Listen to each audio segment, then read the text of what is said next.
Hello and welcome to a new challenge for Digimon World. My name is Jesse. My Digimon's name is GA968, and I answered the first two questions so that Agumon would be my starting Digimon as opposed to Gabumon. You get asked if you have a Digivice. If you say no, then you get asked if you have friends. If you say yes, then your starting Digimon is Agumon. If you say no, then your starting Digimon is Gabumon. When you're asked if you have a Digivice, if you say yes, then you get asked if you prefer day or night. If you say day, then your starting Digimon is Agumon. If you pick night, then your starting Digimon is Gabumon. In this challenge, I want Agumon as my starting Digimon. I prefer him to Gabumon. I consider him to be better, and I prefer Agumon's Digivolutions to Gabumon's Digivolutions, particularly in a challenge like this. This is a no shopping challenge or a no item buy-in challenge, whatever you want to call it, which is where I have to complete the game, making it up to 100 prosperity points, and I'm not allowed to buy any items. So I'm not allowed to buy items from item shops. I'm not allowed to buy giant meat from Palmon. I'm not allowed to buy super carrots or Hawk Radishes from Vegiemon. I'm not allowed to purchase any Digimon Cards from the secret shop in Gear Savanna. I'm not allowed to purchase from Vending Machines. Any sort of item buy-in in that respect is not allowed. I am allowed to be given items, so I'm allowed to be given meats, giant meats and sirloins by Centarumon, Palmon and Vegiemon. I was allowed to be given those basic items from Tokamon. I'm allowed to pick up items that get dropped by Digimon in battles. I'm allowed to collect items in those computer things that are located in various parts of the game. I'm allowed to collect random items such as Digimushrooms and Happy Mushrooms. I'm allowed to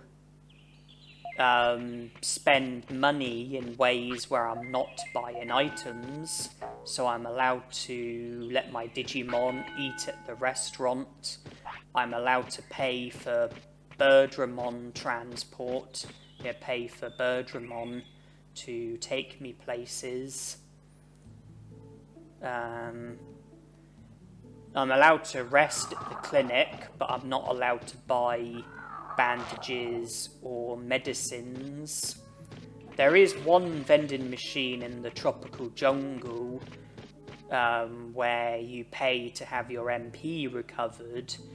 Personally, I wouldn't class that as buying an item, but I've decided a general rule is that I'm not allowed to use vending machines at all throughout this challenge, so that rules out the vending machine in the tropical jungle. I'm allowed to catch fish and use the fish to play curling with Penguinmon, I'm allowed to pay for Dremolgemon to go treasure hunting. I don't consider that to be buying an item. So there are some things that are allowed, but I'm not allowed to, buy items from the shops. So I have to find other ways of obtaining items. At the moment, I'm just taking steps towards my Digivolution. I'm aiming to Digivolve to Greymon. The stat requirement is to have attack, defense, speed, and brains, all at a minimum of 100. Care mistakes, you're only allowed a maximum of 1.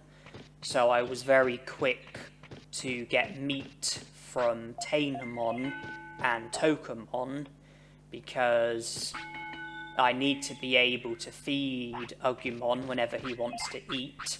Not feeding your Digimon is a care mistake, so I need to keep care mistakes at a minimum, preferably 0. So I need to always be able to feed Agumon when he wants to eat.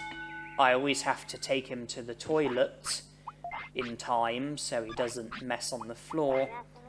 And I need to let him sleep when he wants to sleep. The weight requirement for Greymon is something that would only be achieved if I was to force feed him. As for the bonus requirement, which is to have your discipline at about 90%, I might not achieve that naturally, and so I might have to scold Agumon a load of times in order to fulfill that requirement. I shouldn't have any issues with the stats or the care mistakes. You can see I'm working at the gym to get the stats that are needed, and I'm not having any care mistakes.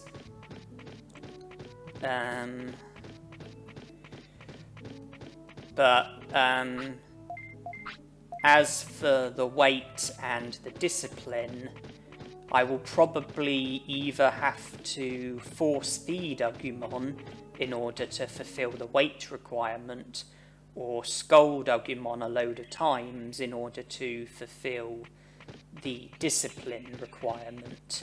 You don't have to fulfill all 4 requirements. I think you only have to fulfill 3 of the requirements. So if I fulfill the stat requirement and the care mistake requirement, then I'll have to fulfill either the weight requirement or the discipline requirement. No need to fulfill both. So I've got my stats to where they need to be, and now I'm going to have the first battle against Agumon.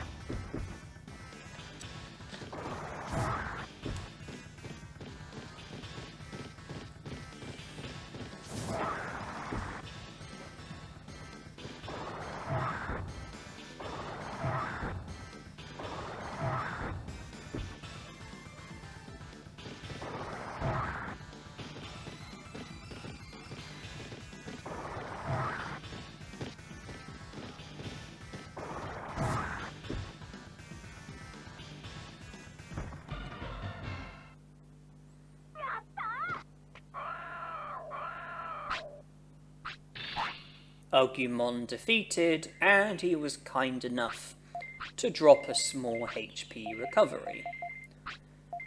seeing as I can't buy them from the shop.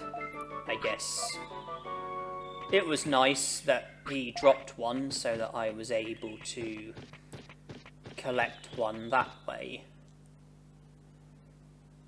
I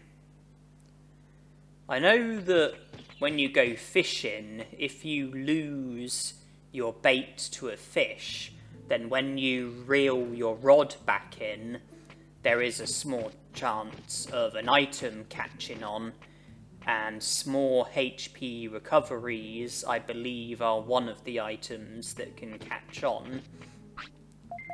There's other basic items, like I think autopilots and variouses, I think they can catch on.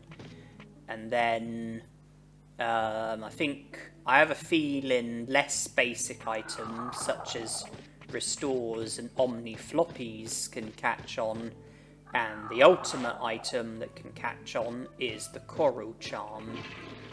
I am allowed to do that in this challenge, should I need to, should I feel like I could do with some of those items. The prizes that you get for winning curling, some of them can be helpful. I think you can get medium MPs, possibly large MPs, possibly giant meats and sirloins, possibly super recoveries and some other items maybe, so that might come in handy, and it's an option that's available to me. But I suppose if I just see how I do,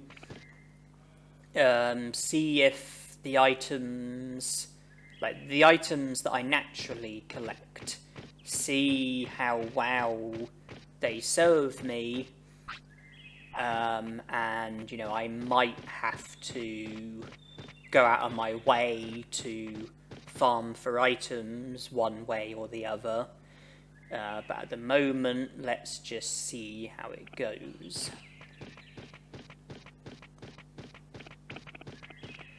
I would like to repeat myself by saying that this is a 100 prosperity point challenge, so it's not just about defeating Machinedramon, it's about defeating Machinedramon as well as recruiting every Digimon, thus making it up to 100 prosperity points.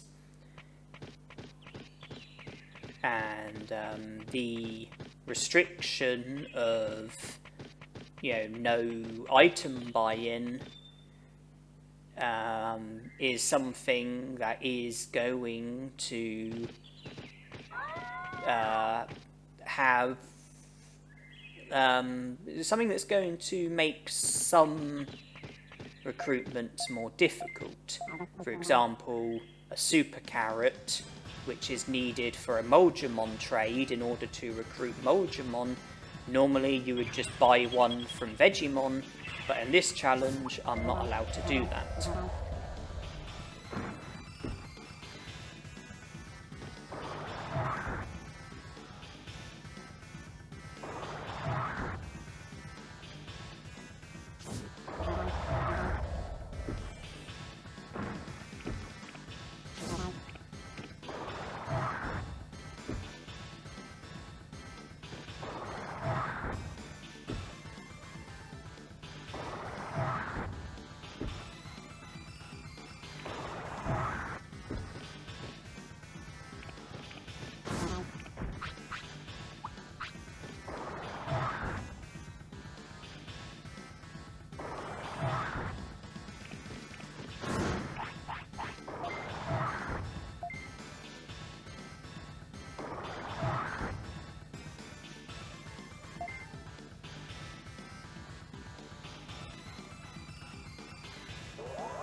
I was keen to recruit Palmon early on, because I can have the advantage of her upgrading the meat farm and giving us giant meats instead of regular meats.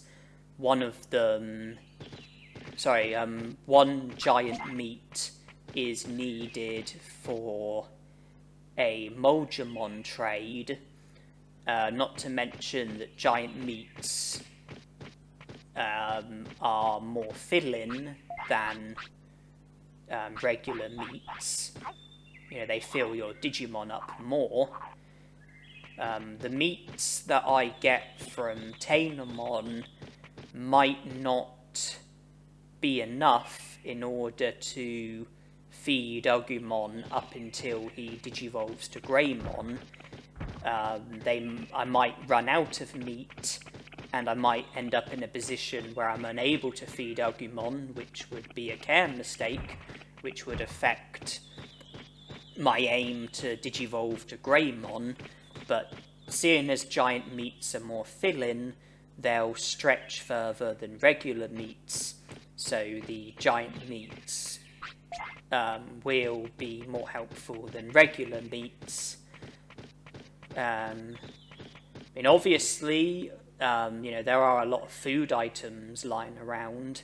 You know, I have collected Digimushrooms, so, you know, there are items, there are alternative items that I could give to Agumon, such as like Digimushrooms, but I would rather reserve those best I can, because Digimushrooms are one of the items that's needed for a Vegiemon trade, and in exchange for Digimushrooms you get medium HPs, which are going to be particularly useful in this challenge, seeing as I'm not allowed to purchase any items, so I'm not allowed to purchase medium HPs, which are a very, useful item, because they recover your Digimon's HP by 1500, but by collecting Digimushrooms and trading them with the Vegiemons, I can get medium HPs that way, which makes Digimushrooms particularly valuable. It's, it's particularly important to collect them so that I can turn them into medium HPs. So I don't want to be feeding Digimushrooms to my Digimon if it can be avoided, which is why I was keen to recruit Palmon, so that I've got giant meats. You also have to recruit Palmon in order for Centarumon to mention about the plant that's growing in the tropical jungle, and for the rain plant to get produced, which leads to you being able to recruit Vegiemon and getting sirloins. I would like to again say, though, that in this challenge I'm not allowed to purchase any super carrots or Hawk Radishes from Vegiemon. So there is the question of how will I go about recruiting Vegiemon, since a super carrot is a required item.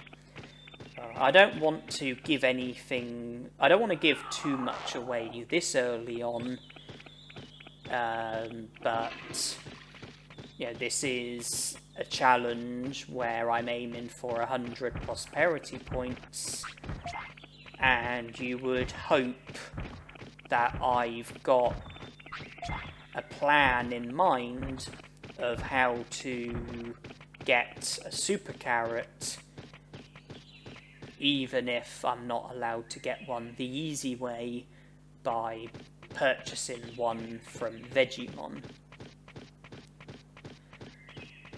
I am always on the lookout for Digimushrooms. I'm also on the lookout for other items that might be lying around. one in particular is Happy Mushrooms, because they're one of the items which are needed for a Vegiemon trade. So finding a Happy Mushroom will go towards recruiting Vegiemon.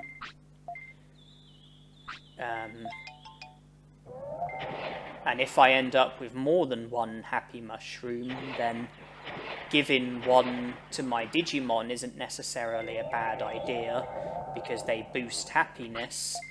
So I could scold Agumon a few times to boost my discipline. My happiness will go down, but I can get that back by giving a Happy Mushroom to Agumon. And so I'll end up in a position where my happiness hasn't gone down, but I have boosted my discipline, which would help with Digivolving to Greymon.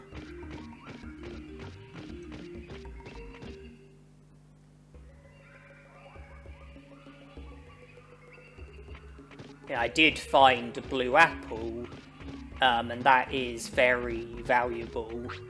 You know, I can use that to get back the happiness that I would lose from giving out a handful of scolds. So I'll effectively, like, boost my discipline for free.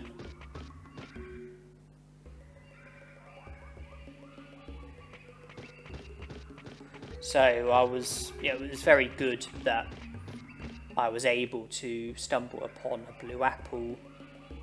I don't have a Happy Mushroom as of yet, but from here I'm heading to the Amida Forest, where I'm aiming to recruit Centarumon, of course. However, I'm also going to be looking out for items in the Amida Forest. The three most significant items being Mouldy Meat, Happy Mushroom, and High Speed Disc. There are other items as well which are worth collecting, like the small HP recovery, the meat, and I'm sure there's going to be others as well. But I don't want to recruit Centarumon until I get all of the items that I'm after, which is why I deliberately went to the wrong exit just then. And I will deliberately go to the wrong exit again. I'm not going to recruit Centarumon until I've got all of the items that I'm after. And I'll probably have to go through the Amida Forest a lot of times, so I am speeding the video up, but I am sort of going back to normal speed when doing something significant, such as collecting items.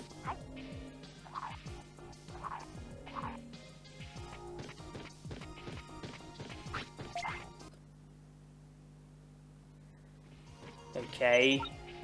This time I have to get shot, because the exit that I could make it to without getting shot was the correct exit, and had I gone to it, then I would have recruited Centarumon and lost out on the opportunity to continue grinding for items. So I had to go to a different exit, which required getting shot. I'm now going to save and sleep, because that's what Agumon wants to do, and now I'm going to go back to search for grinding for items. I do have a Mouldy Meat and a Happy Mushroom, so I'm now just continuing for a High Speed Disc.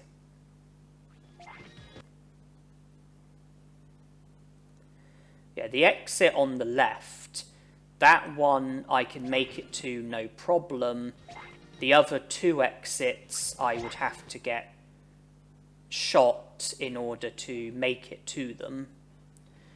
And without even having a high-speed disc, I've already got 2 happy mushrooms, and there's a 3rd happy mushroom, so I'm going to end up with 3 happy mushrooms before even collecting a high-speed disc.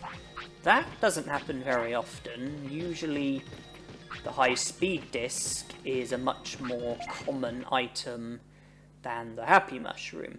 Not that I'm complaining, because those happy mushrooms will come in handy.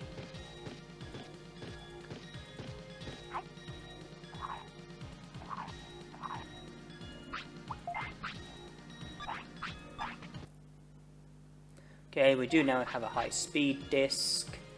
I need to make room for it.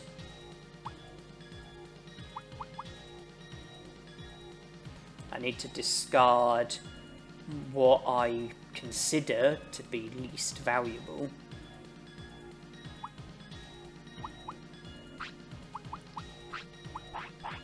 And I decide to discard the autopilot. Now I want to recruit Centarumon, so now I need to go to the correct exit. And I'm not at all unhappy about Agumon declining the item, because that gives me reason to scold him and greatly boost his discipline. That's twice now.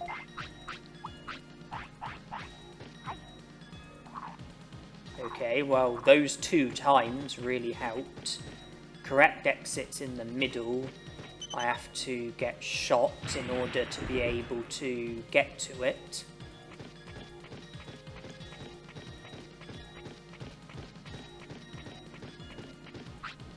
And there we are. The reason why I wanted the mouldy meat is because in order to recruit Vegiemon, you have to go to Freeze Land with a Digimon that can't tolerate the cold very well.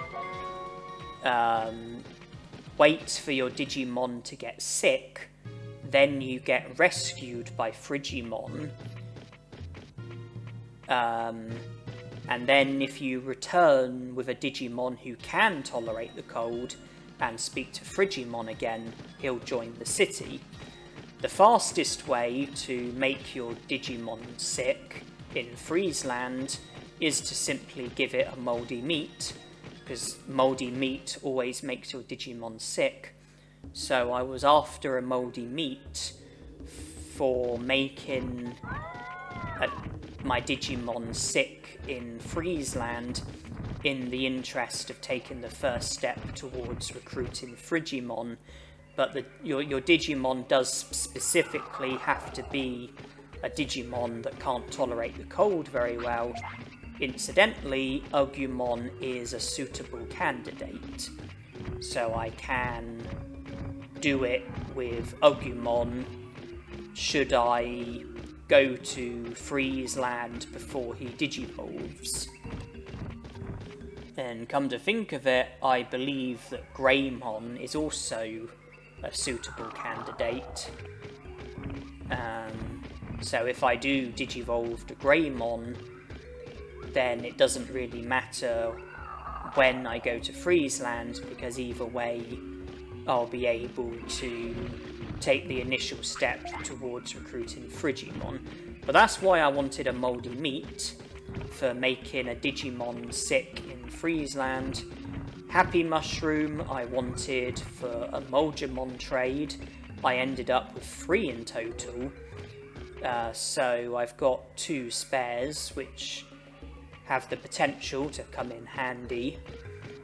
And the high speed disc was another item intended for a Vegiemon trade. If I didn't collect a happy mushroom in the Amida Forest, then I would have had to have just grinded until eventually finding one.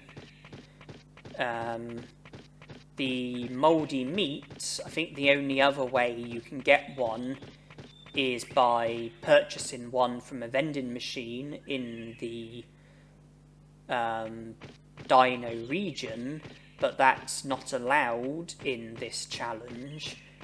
because I've said that buying, like, the use of any vending machine isn't permitted in this no shopping challenge, no item buying challenge. High speed discs, you can buy those from item shops, but that's not allowed.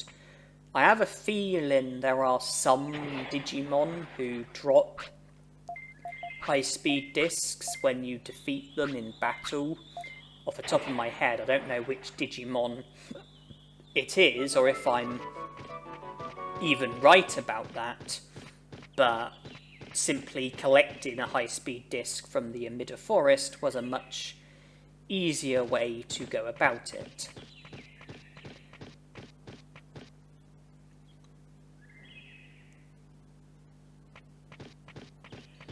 So from here, I want to return to the city. I want to speak to Yoramon, who says about there being an invisible bridge at the Great Canyon, which will enable me to make it into the deeper areas of the Great Canyon, where from there I can go to Friesland.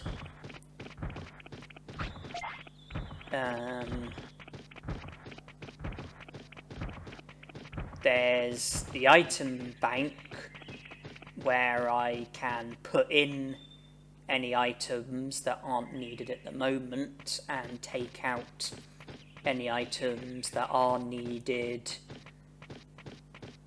more initially. There's Palmon, so I can get more giant meats.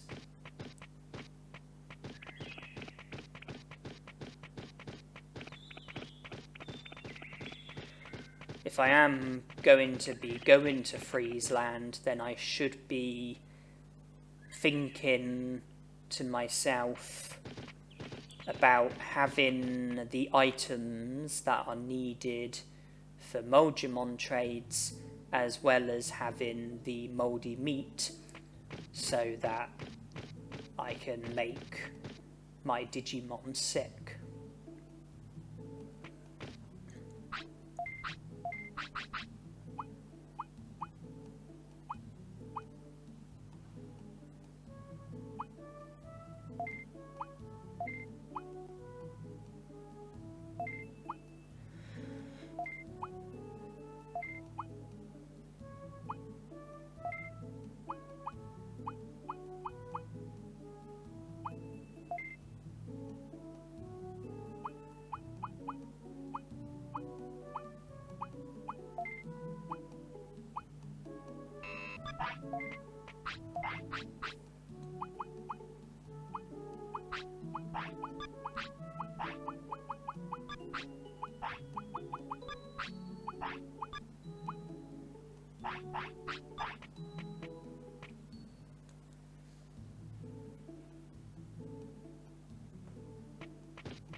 So Yoramon has mentioned about the invisible bridge.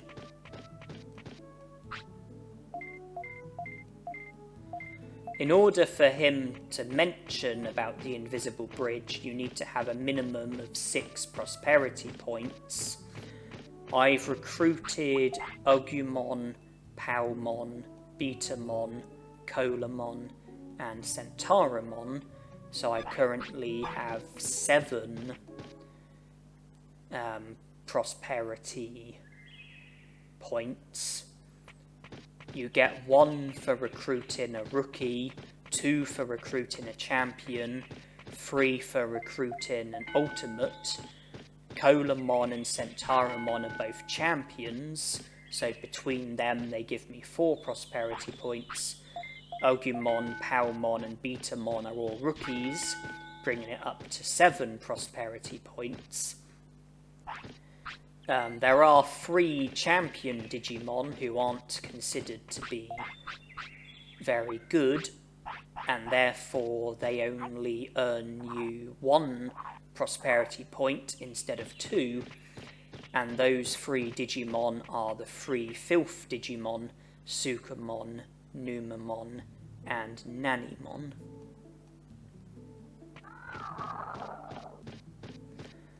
I am doing a bit of training. This isn't necessary for my Digivolution, but it does obviously make my Digimon better overall by having better stats, which makes the game slightly easier. But I do need to keep my HP and MP under 1,000 because I don't want to end up fulfilling any of the stat requirements for any other Digimon. I have a feeling that having 1,000 HP might be one of the requirements for Tyrannomon. I'm not sure off the top of my head if 1,000 MP is a requirement for any of the Digimon that Agumon can Digivolve to. But to be on the safe side, it would make the most sense to keep both HP and MP under 1,000, so I'm definitely not fulfilling any stat requirements that I don't want to be fulfilling. The only stat requirements for Greymon are attack, defense, speed and brains, all of which have been fulfilled. HP and MP don't have anything to do with the requirement for Digivolving to Greymon.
I am always on the lookout for Digimushrooms, and despite despite having 3 happy mushrooms, it's not a bad idea to look out for happy mushrooms as well, plus any other item that might be of use, like blue apples, orange bananas, whatever it might be. So I'm not just looking out for Digimushrooms, I am still looking out for other items as well. More happy mushrooms would be welcome. If I don't give them to my Digimon, then I can trade them for, hair growers. Or I can just put them in the item bank. Because they might come in handy eventually. I might end up wanting to boost my happiness by a bit. Despite the fact that I spoke to Yoramon about the invisible bridge, I have decided to come here instead and have the battle against Remoljamon.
Sonic Jab learned, that is completely useless.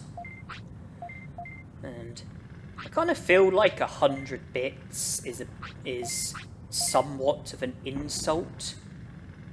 I mean, the battle against Agumon, didn't we get 100 bits for winning that? And didn't the Agumon have 400 HP? And his attacks were Spitfire and Sonic Jab.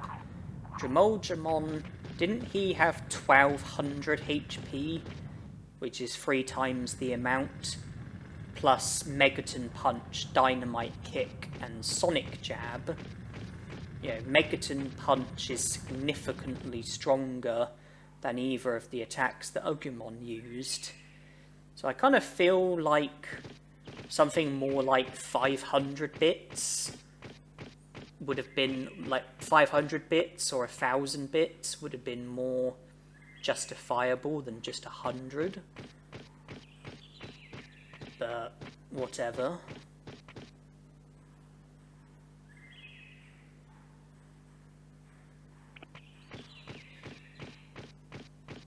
I also feel like the battles against Olgamon, I feel like you get shortchanged in those battles, especially the first, second, and fourth battle against him.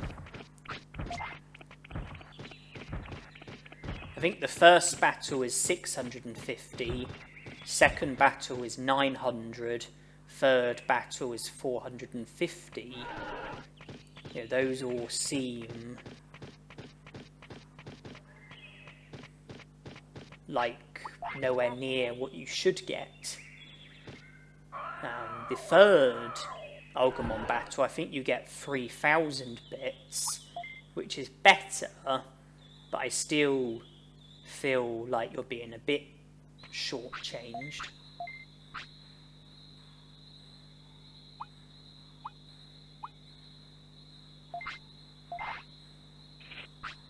I wasn't sure about giving him a giant meat or a Digimushroom, but I chose Digimushroom, and keen to battle Kunamon to create the shortcut that he produces after you recruit him.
I always like to recruit Kunamon at the earliest opportunity, just because he's very helpful by producing the shortcut that takes you from the city to the Digimon Bridge and vice versa, and this is the shortcut that I'm talking about.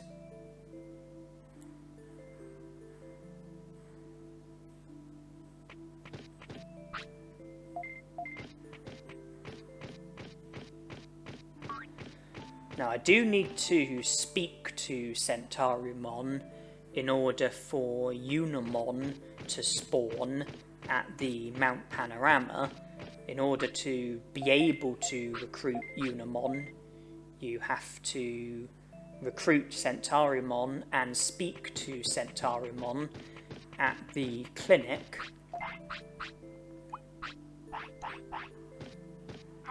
Otherwise, Unimon doesn't spawn.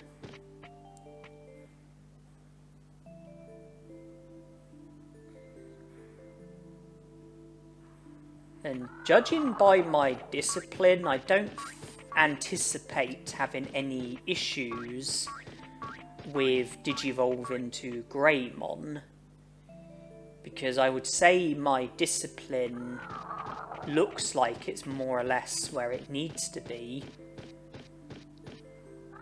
My stats are where they need to be. I believe that my care mistakes are currently where they need to be. So the only stat I'm not fulfilling is weight. But you are allowed to not fulfill one of the requirements. So it looks like I won't need to scold Agumon a load of times, nor will I need to force feed him a load of items in order to get the Digivolution that I want.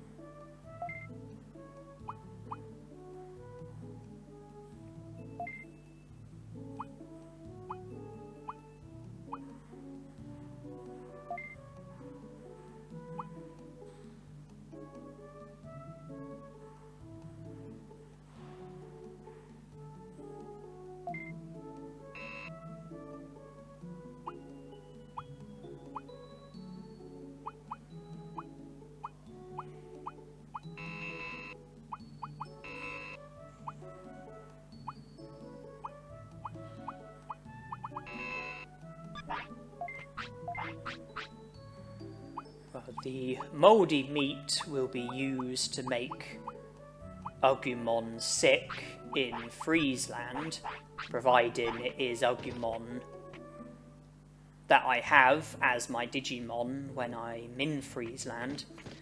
The bandage will be given to Unimon to aid him, which results in him joining the city afterwards. The Happy Mushroom is needed for Vegiemon trading, as is the High Speed Disc, and the Digimushrooms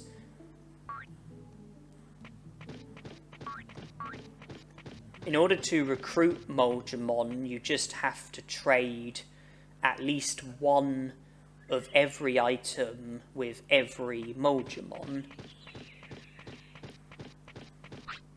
3 Vegiemon who all want 3 different items, so 9 items in total. The items that you need are Digimushroom, Happy Mushroom, Super Carrot,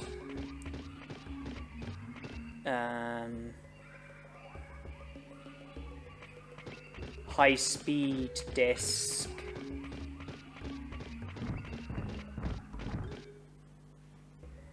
Giant Meat, Medium HP, Omni Floppy, and 2 of the fish which can be caught from the Dragon Eye Lake. So you only have to trade 9 items in total. I mentioned that one of the items that you need to trade is a medium HP, which you trade for a super defense disc, and medium HP is the item that you get from a different Vegiemon by trading Digimushrooms. And another one of the items that you needed for a trade is an Omni Floppy, and you get an Omni floppy from a different Vegiemon by trading a Super Carrot. So really, you only have to go to Friesland with 7 items, because the other 2 you get from the Vegiemons.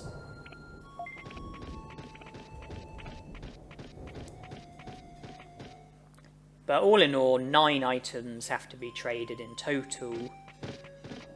You only have to trade each item once, but if you want to, you can trade more than once. And with the Digimushrooms, it's going to be particularly useful to do as many trades as possible in the interest of getting as many medium HPs as possible. Having said that, Digimushrooms can also come in handy for fishing,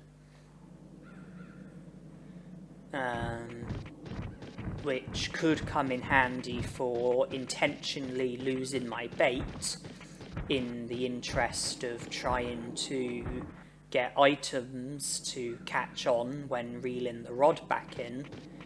They can also be used to catch fish, which I can use to have curling matches against Penguinmon or Metal Mermaidmon in the interest of trying to win helpful items as prizes. So there's more than one use for the Digimushrooms. And in an emergency, I suppose, they can be used to feed my Digimon should they, should I be in a position where I need to feed my Digimon and don't have any other way of going about it.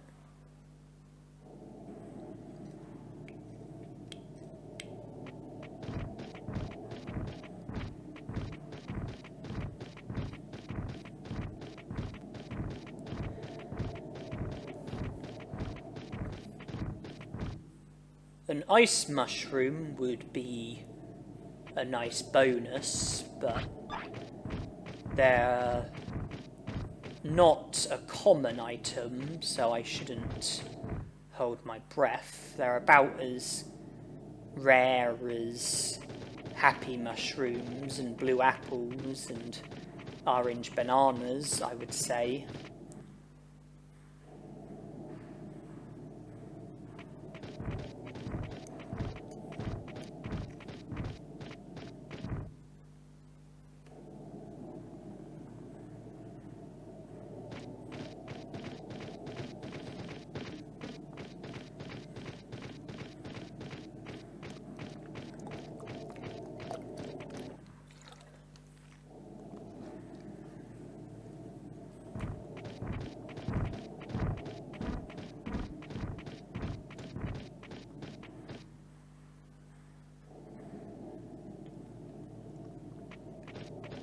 Well, here we are with our attempt to recruit Penguinmon.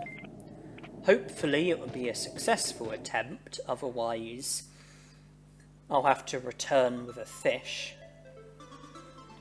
in order for Penguinmon to be willing to have another game of curling with me.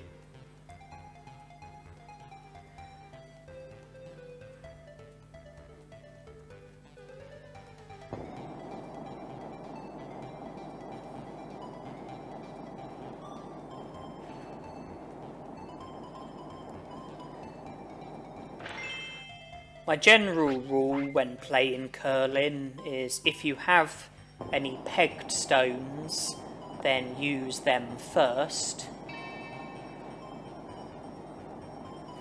And as for the non-pegged stones, use the heavy ones first and the light ones last. It makes sense to use the pegged stones first, because your opponent can't knock them about. You know, if you throw a pegged stone, then where it stops is where it's going to stay until the end of the game. It can't be moved.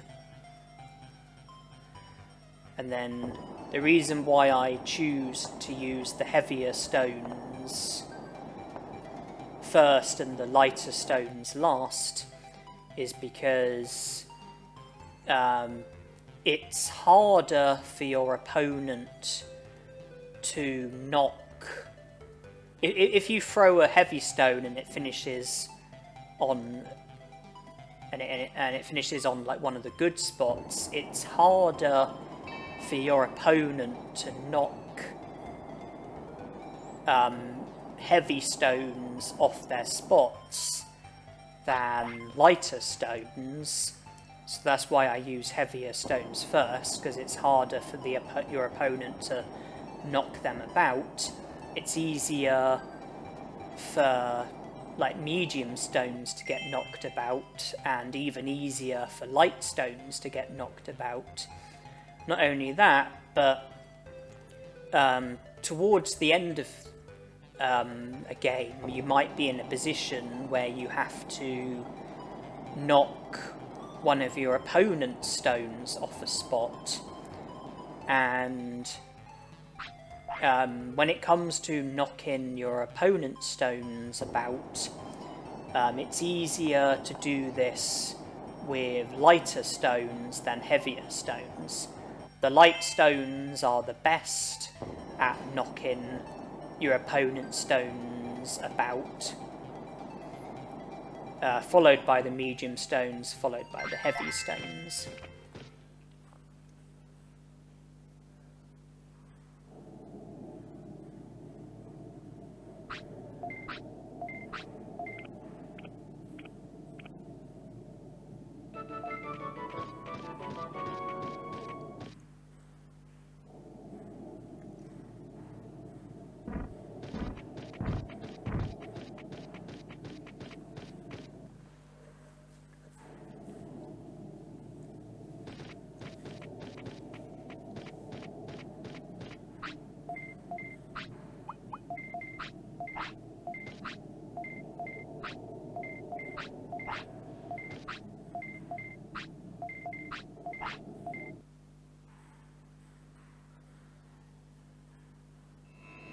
So all of the Digimushrooms that I had on me have been exchanged for medium HPs.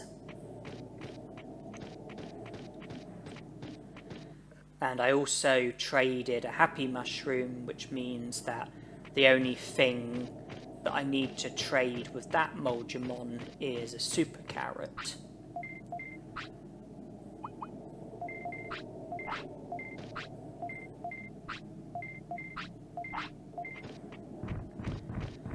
So there I traded a high-speed disc and a giant meat. And here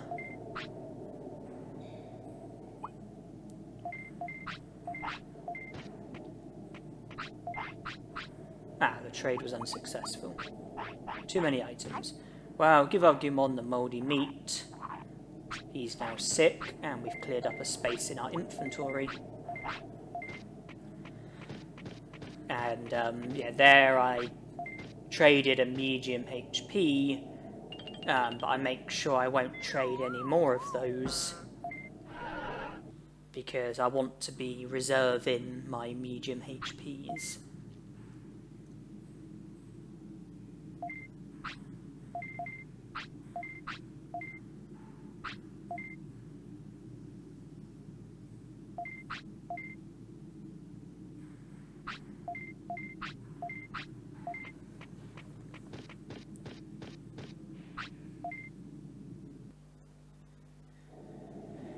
Well, getting sick also created a bit of a shortcut for us, because now we're here,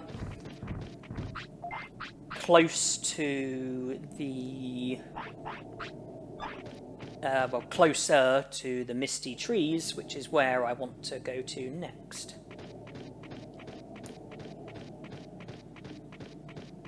And no, we won't be battling Garurumon. Not yet, anyway.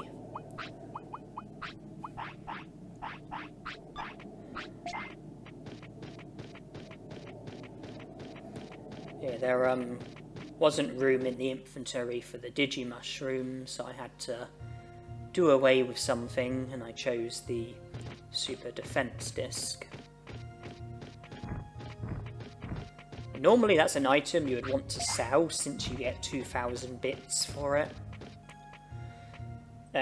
But in this challenge, money has very little value, because there's not many things that I can do with money, because so many of the things that you would normally do with money I'm not allowed to do in this challenge as part of the restriction.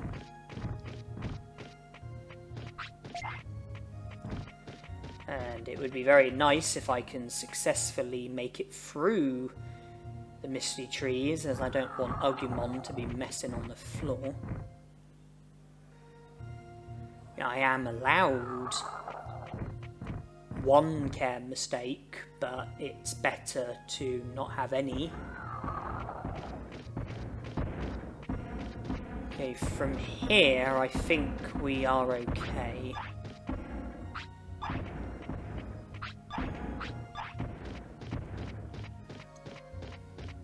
I think we do now go to the deeper part of the Misty Trees. Yes, we do, and then we can go to the Gecko Swamp, where there will be a toilet. And from here we want to proceed to Gear Savanna.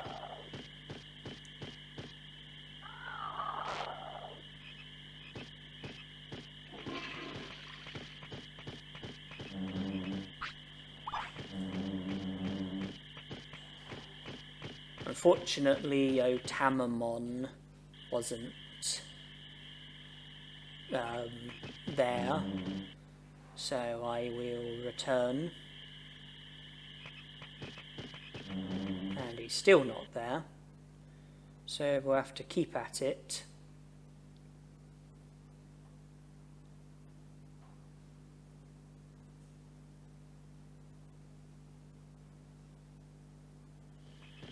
And he is now here.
So having defeated Tamamon in a battle, we now have access to the Volume Villa, where we can speak to Shogun Gekomon, and he mentions about the misty trees, and after speaking to him we will be able to make it to Cherrymon, who clears the fog, and will then have access to Toy Town.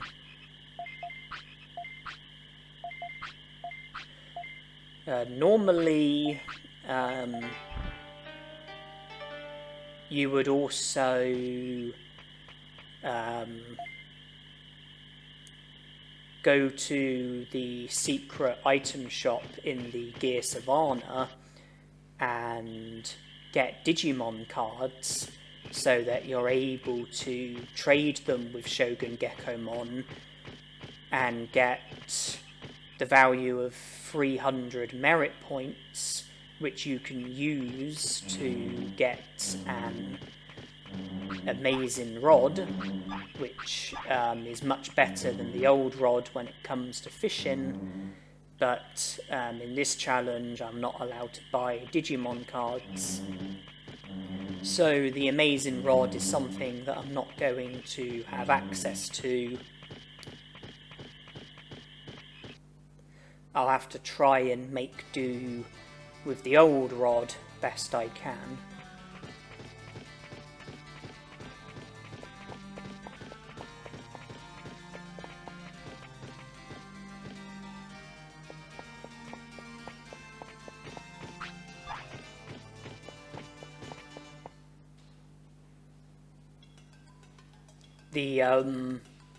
The old rod is obtainable from the Trash Mountain, which is where I am at the moment, and we can also recruit Sukamon by speaking to him in the Trash Mountain. There's a few different Sukamons, but there's one, and if you there's one particular Sukamon who will join the city if you speak to him.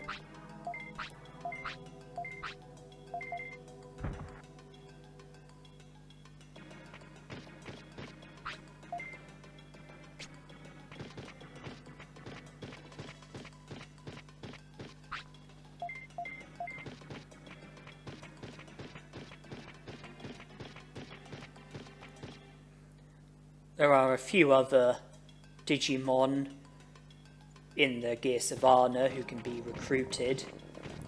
Patamon, Biomon, Elecmon, Unimon. I'm not currently in any position to recruit Leomon, and it would probably make more sense to leave Patamon until I've got a better Digimon, better stats, better items, better techniques. But there's no issue with recruiting Biomon, and there's not much issue with recruiting Elecmon, apart from the fact that you have to get shocked, which results in your HP going down. But that's pretty much the only downside that you're faced with. With Patamon, you have to defeat him in 3 battles.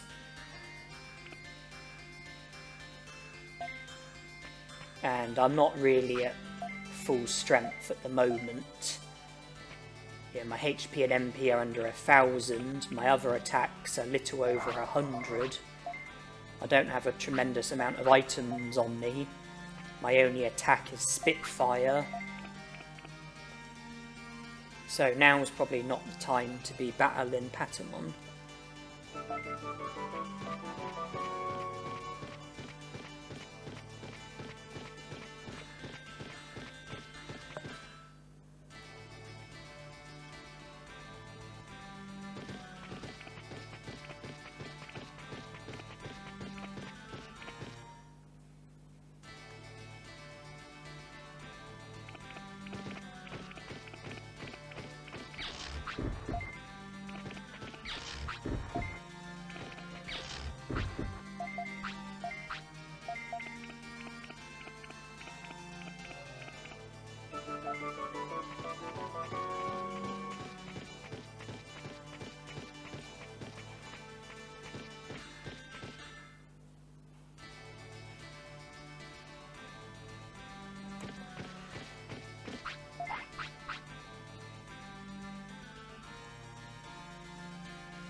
And we are digivolving.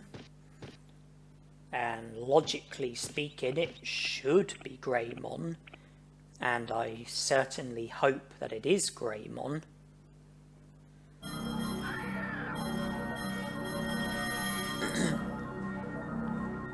Otherwise, I might have to reload and do things differently.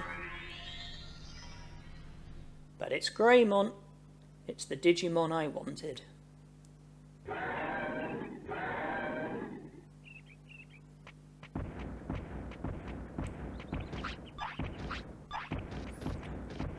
So, we can take the first step towards recruiting Vegiemon, although the actual recruit of Vegiemon won't be happening anytime soon. We can recruit Unimon, and then we can also, from here, go to the native forest, which clears the boulders separating the native forest from Mount Panorama. So we will now be able to go straight from the native forest to Mount Panorama if it's necessary to. Because before there were boulders blocking the way, making it impossible, but the boulders get cleared when you go from Mount Panorama to the native forest. The boulders also get cleared when you battle Miramon in the lava cave. He's not available at the moment though.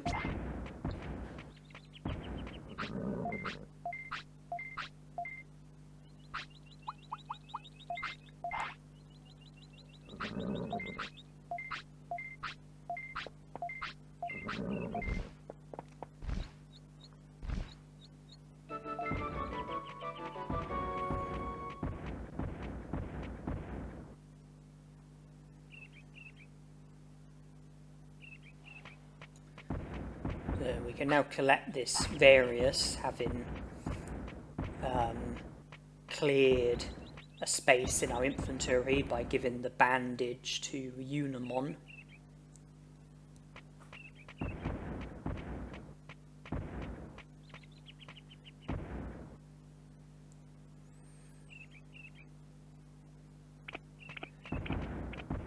And we just have to head downwards for the native forest, and we will be very close to the File City.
Well, since we've digivolved to Greymon, we no longer have to worry about keeping certain stats under a certain limit, because the Digivolutions happened, so that's why I had no hesitation with giving those chips to Greymon, as well as the defense chip that we found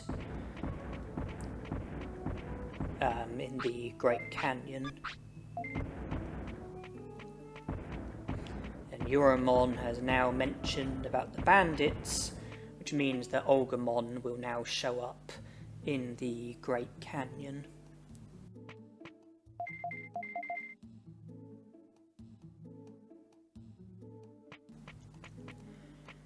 It would be useful to go to the Dragon Eye Lake and catch the 2 fish that are needed for Vegiemon trades. That way I believe that I leave myself in a position where the only other required item will be a super carrot. I don't need to collect an Omnifloppy because you get an Omnifloppy when you trade the super carrot. So by getting the super carrot, we're effectively getting 2 items for the price of 1.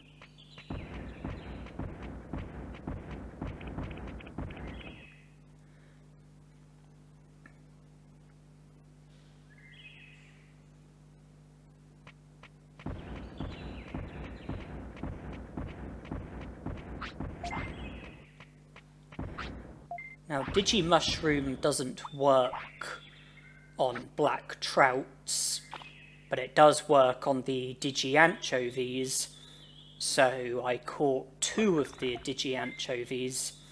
One is to be given to Vegiemon, the other is to be used to catch a black trout. Those are the 2 fish that are required.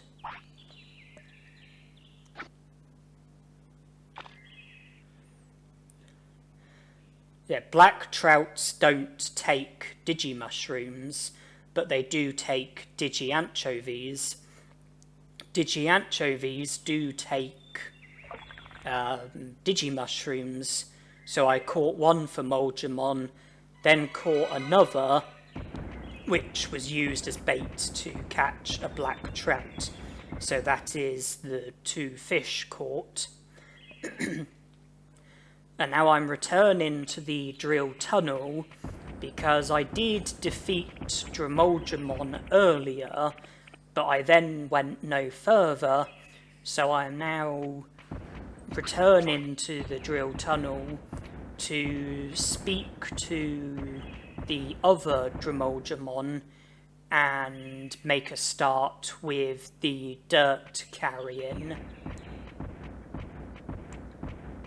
It wasn't something that I did as Agumon, because every time you carry dirt you get 500 bits and your HP goes up by 50 and your attack and defense go up by 5. And I wanted to keep my HP below 1,000, and which meant that I was in a position where I wasn't really able to make any progress with the dirt carrying because of the risk of my HP making it up to 1,000. I think my HP was slightly over 900, so I could have done 1 lot of dirt carrying while keeping my HP under 1,000. But I think that would have been the limit. I wouldn't have been able to have gone any further.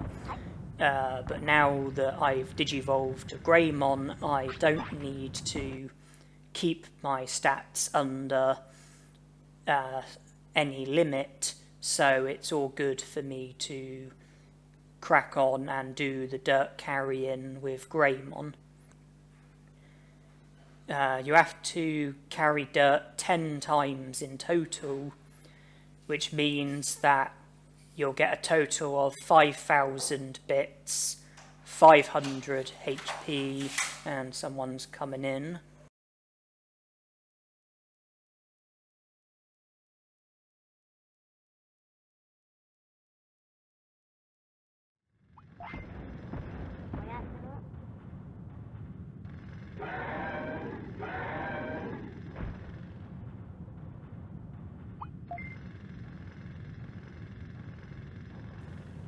Sorry, somebody, one of the staff members at the hospital that I'm at came into my room just to inquire something with me. So, yeah, I had to pause because the staff member came into my room and spoke to me.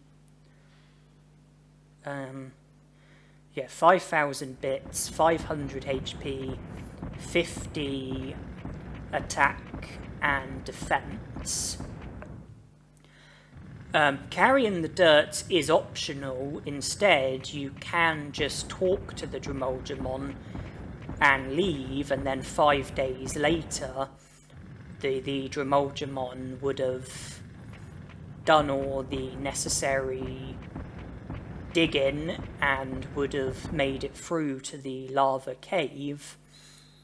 But the quicker way is to do the dirt carrying, do it 10 times, and then when you finish, if you leave and come back, and the Vegiemon would be done, and you would be able to go through to the lava cave. But providing that you've got a Digimon that can move the large boulder that's in the way. In order to be able to move the boulder, you need either a champion Digimon or an ultimate Digimon. Greymon is a champion, so I don't have any issues, and I encounter problems with my controller where I wasn't able to move. But I had a bit of a fiddle, and then I was able to carry on again. I think that's an issue that I encounter more than just once throughout this challenge. I think the problem might be my PS2, it's very old, and I think that sometimes it doesn't recognise the controller when it gets inserted. I think sometimes it doesn't recognise the memory cards when they get inserted, so I think there might be a problem with my PlayStation 2. And I had to stop with the dirt carrying to take Greymon to the toilet, but now I can continue, and hopefully I'll be able to see to the rest without getting tired. That way I'll be able to do all the dirt carrying here and now. The fact that I did some carrying and then slept will help with tiredness.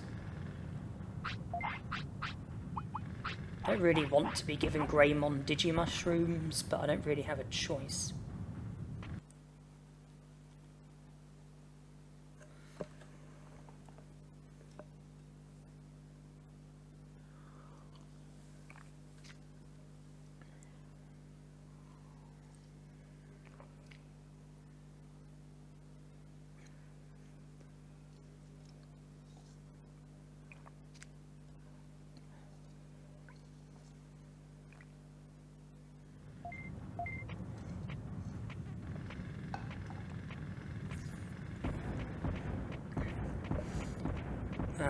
that is all of the dirt carrying complete, so all we have to do is return and we'll be able to proceed further. But before I do that, I would like to go back to the city because I've run out of giant meat, and it's probably a good idea to rest as well, or else Greymon might get tired from the other battles that we have ahead of us.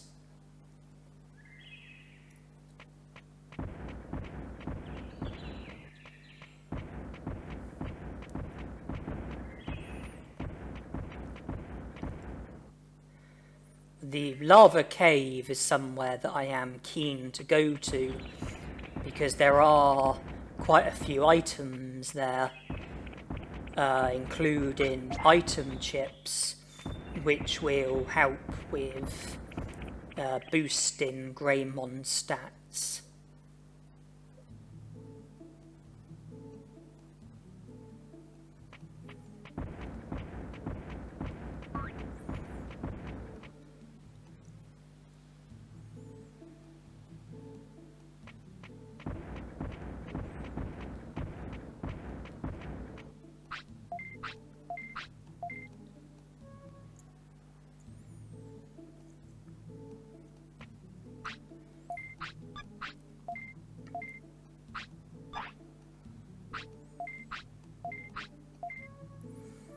Well, that should take away any concerns that we have with tiredness.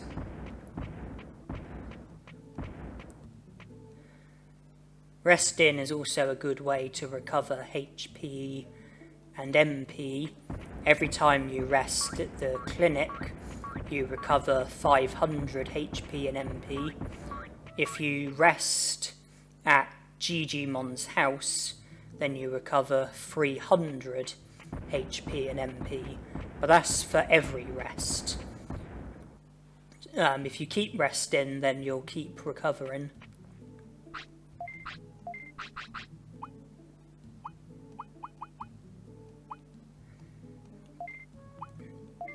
The fish can go into the item bank for now.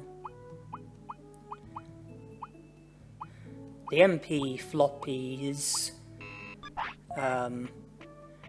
are good for now, so I don't need to worry about the medium MPs just yet.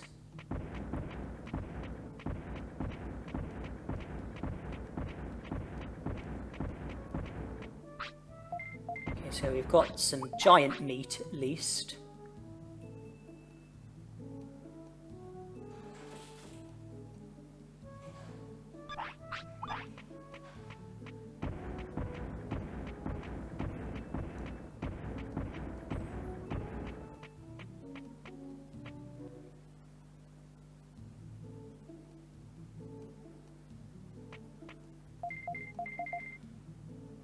And here I encounter a problem where my memory card doesn't get recognised, so I have to have a bit of a fiddle around, and then I think I have problems with the controller again.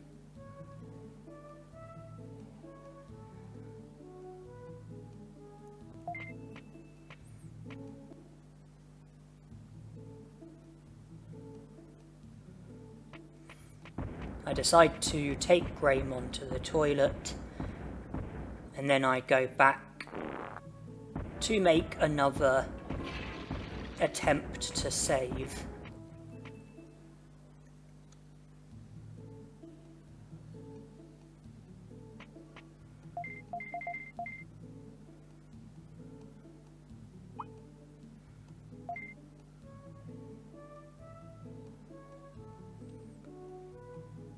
That time we're successful.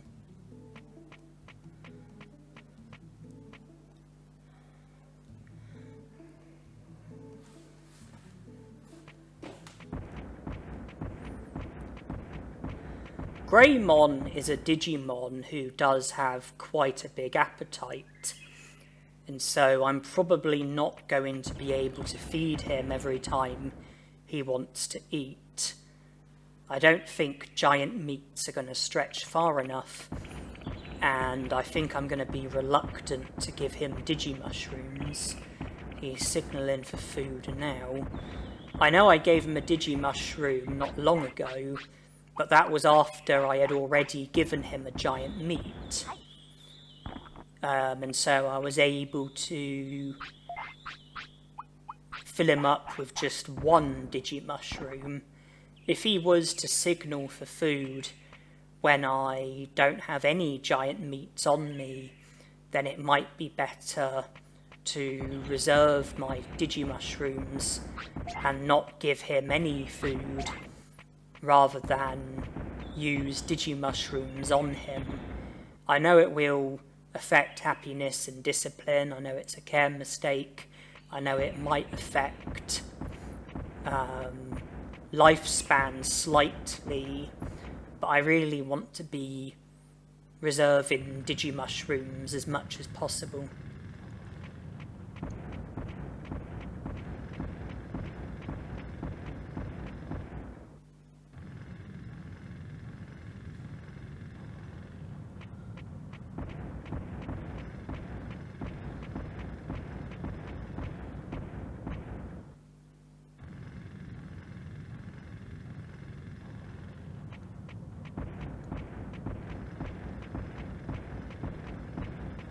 Oh, all that dirt's come back. Outrageous, isn't it?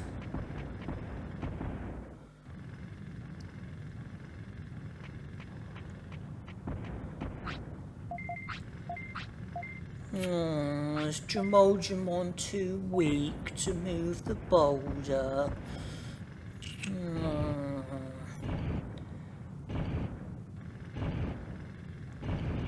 Well, watch and learn, Vegiemon, that's how it's done. Greymon is a real Digimon. He can move that puny boulder.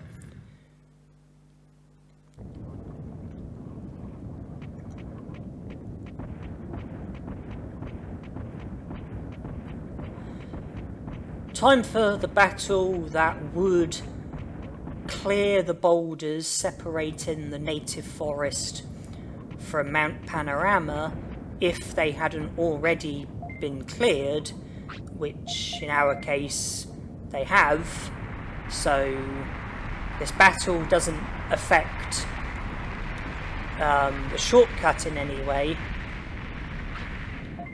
but it's still a very useful battle to be having.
In the interest of wanting to avoid injury, I decided to recover Greymon's HP. His HP was under half, which meant that there would have been a risk of him getting injured after the battle. So I decided to recover his HP to eliminate any risk of getting injured.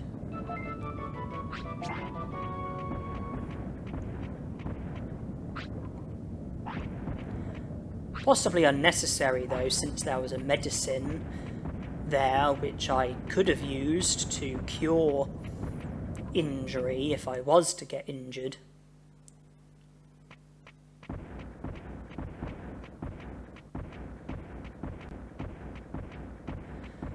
My knowledge isn't fantastic, but I think if your HP is under half, then there's a risk of you getting injured after winning a battle.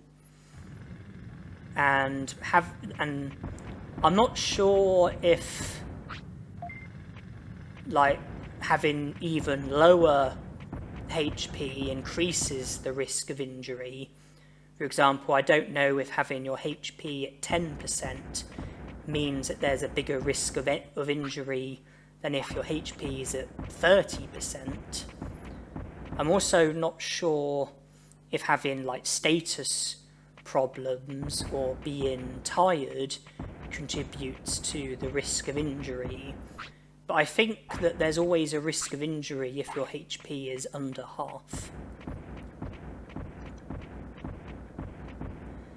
These battles I'm having, they might seem a bit slow since I'm only using Spitfire.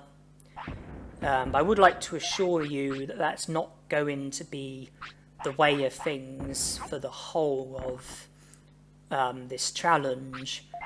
I am going to be learning better techniques as well as making my stats better as well. So, I am going to become more powerful, and I am going to be able to win fights more quickly. Now, please don't think I'm just going to be using Spitfire the whole time, because that's not going to be the case.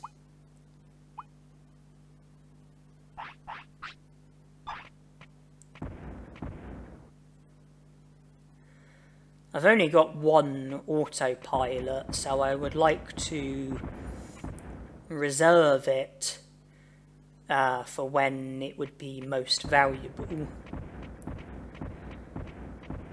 I could have used it as a quick return to the city, but we're not a tremendous distance from the city, so I decided to hold on to the autopilot instead. I'd like to reserve it for if we have to return in an emergency, or if we're, a big distance from the city, if we're in Freeze Land or Misty Trees, for example. Here there's no urgency, and like I said, we're not a massive distance from the city.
Well, here we can free up some space in our inventory.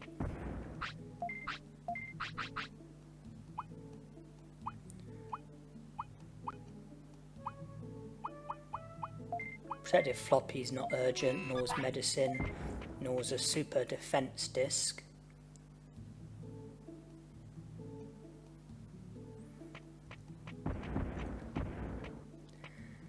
Space in our inventory is always a bit of a problem to begin with, since there's only room for 10 items.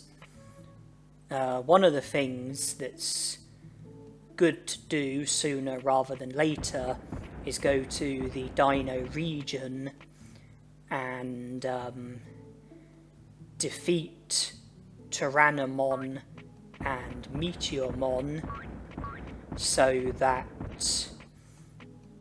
you recruit Centarumon and then return to where Meteormon was, and Nanimon will be there, and when you speak to him he'll drop a key item which enables you to carry 20 items instead of 10.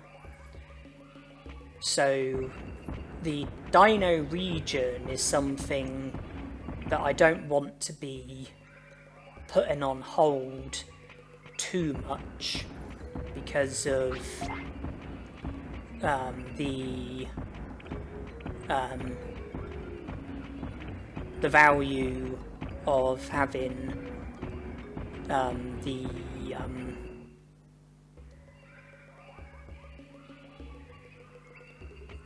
the key item that will enable me to carry 20 items instead of 10.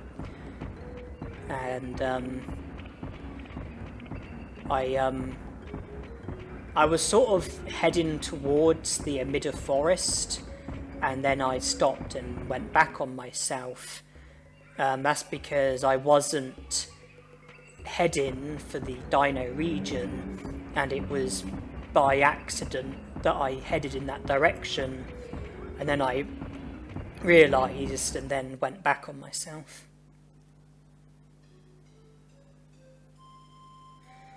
I was talking about the Dino region, but the Dino region isn't to be done just yet, despite the fact that I am keen to speak to Nanimon.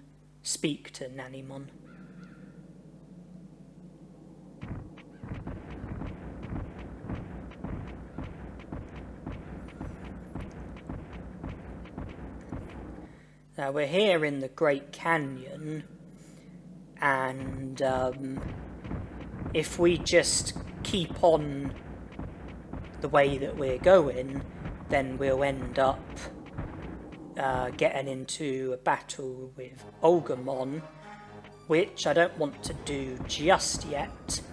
So instead, I come this way, and I intentionally fall off the cliff. By doing this, I avoid Vegiemon, but I'm not just doing it for that. The main reason why I'm doing it is to give myself access to the lower part of the Great Canyon, because I would like to battle the Vegiemon who's guarding the Olga Fortress. Reason being, I would like to learn Magma Bomb.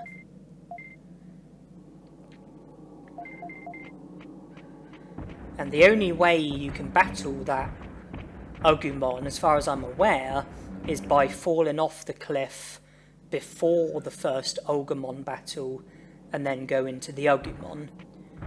Because until you battle Vegiemon the first time, I don't think it's possible to make it down to the lower part of the Great Canyon. And if you battle Vegiemon the first time, then you can come down here, but the Vegiemon won't battle you. Instead, he'll run into the Olga Fortress, and then you will go in there after him. we're not here for the Ogre Fortress, we're here solely to battle Agumon because I'd like to learn Magma Bomb.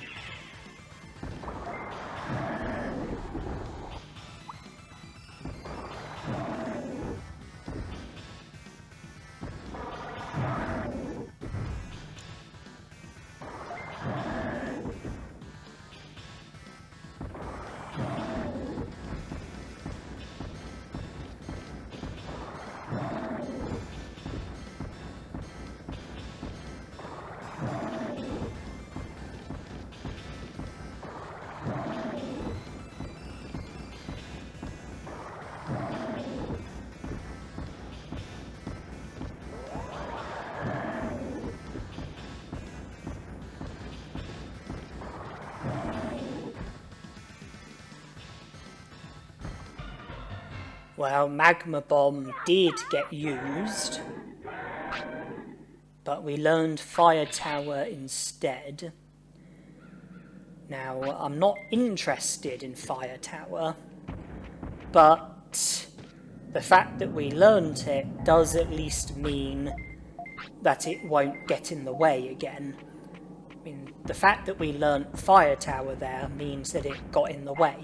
It stopped us from learning Magma Bomb, but having learnt Fire Tower, it won't be able to get in our way again. So we have made progress by learning Fire Tower. After the battle, Agumon ran inside and we weren't able to go in after him. I don't think there's any way of entering the Ogre Fortress until after you defeat Agumon for the first time. You can continue to battle the Agumon, but you have to leave and then come back. I left, but instead of returning to the Agumon straight away, Greymon needs the toilet, so I was forced to take Greymon to the toilet before returning to the Agumon. But I'm going to be repeatedly battling that Agumon until I learn Magma Bomb.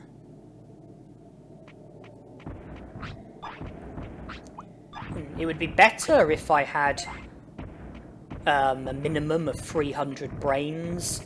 That way I'd have the distance command, so I could stop Greymon from attacking Agumon if I was to get Agumon into a position where he's one hit from death and yet to use Magma Bomb.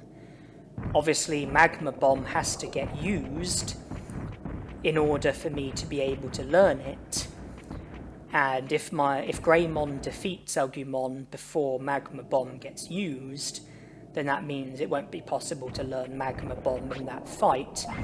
If I had the distance command, then I would be able to stop Greymon from defeating the Agumon until Magma Bomb does get used.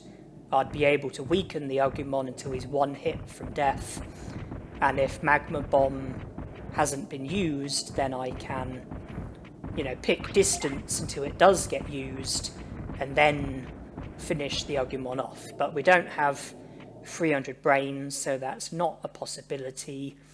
We have to rely on luck and hope that Magma Bomb does get used before we defeat him. Although if our MP gets low, then I suppose I could refrain from recovering MP as a way of stopping Greymon from defeating Agumon if Magma Bomb hasn't been used.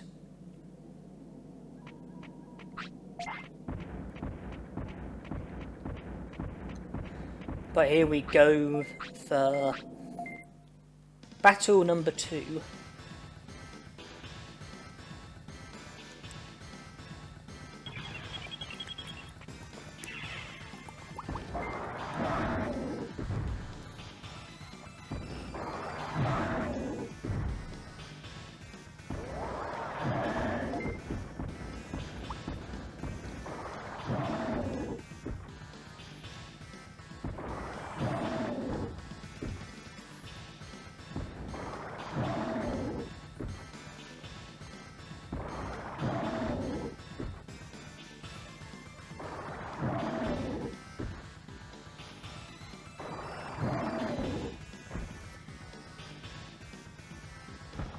Well, Magma Bomb got used that time as well, but we didn't learn it.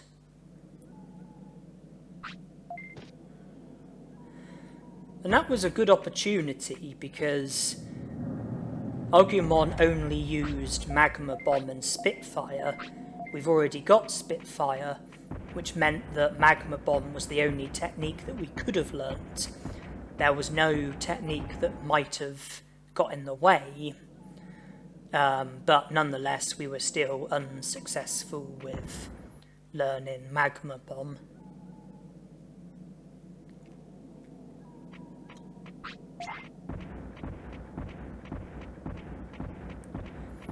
So we proceed with battle number 3.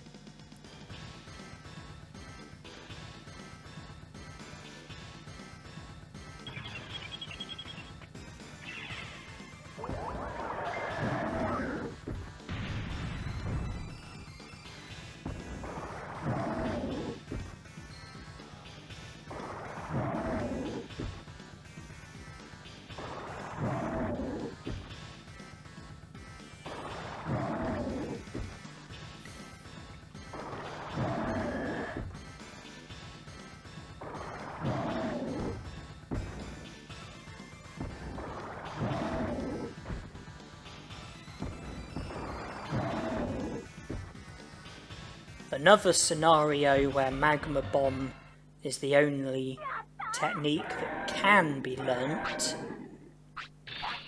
but again we're unsuccessful. I do pick the moderate command prior to Agumon using Magma Bomb. That way we will attack a bit less quickly, a bit less frequently than if I was to pick the attack command. And the moment Magma Bomb gets used, I then choose the attack command.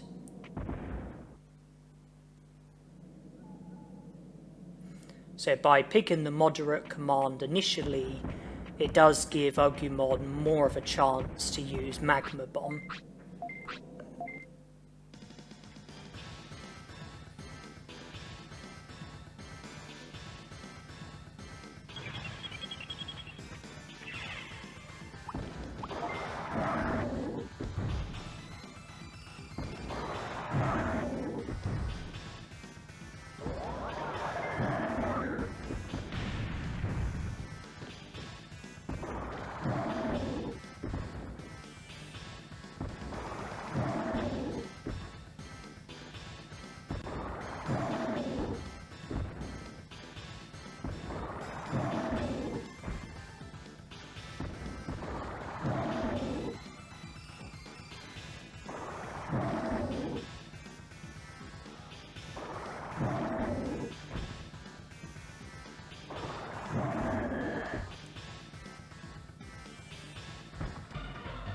Once again, Magma Bomb is the only technique that can be learnt, and once again we are unsuccessful.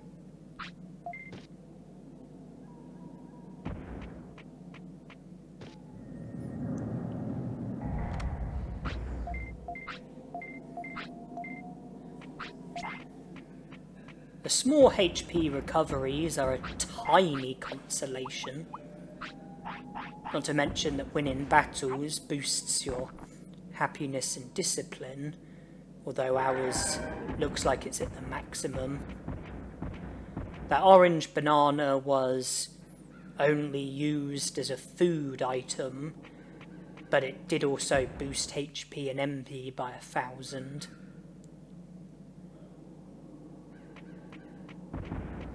I didn't want to use any Digimushrooms, so I used the orange banana instead. I think this is battle number 5, is it?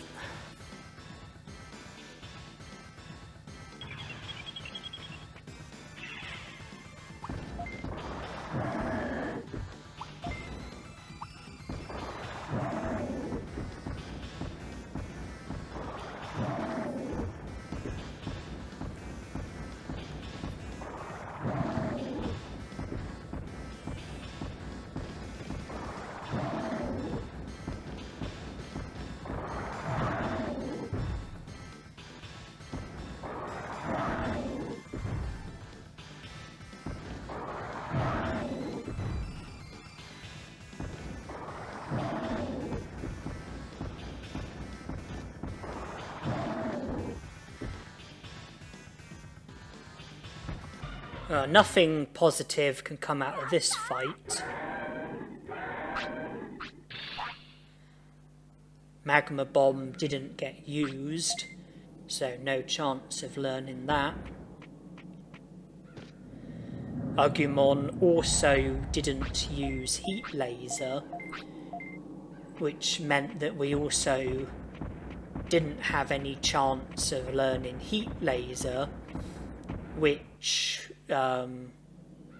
would have meant that in future battles Heat Laser wouldn't have been able to have interfered. It wouldn't have been able to have gotten in the way of us learning Magma Bomb. So we were unfortunate with that battle in that we defeated Agumon before there was any chance of us learning a technique.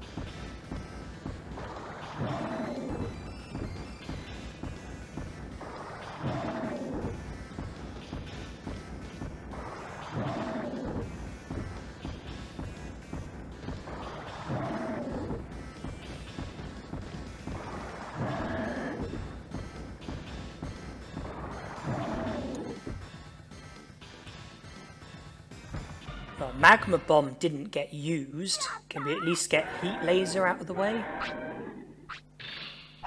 Yes, we can. So from here onwards, Magma Bomb is the only technique that we can learn from battling this Agumon.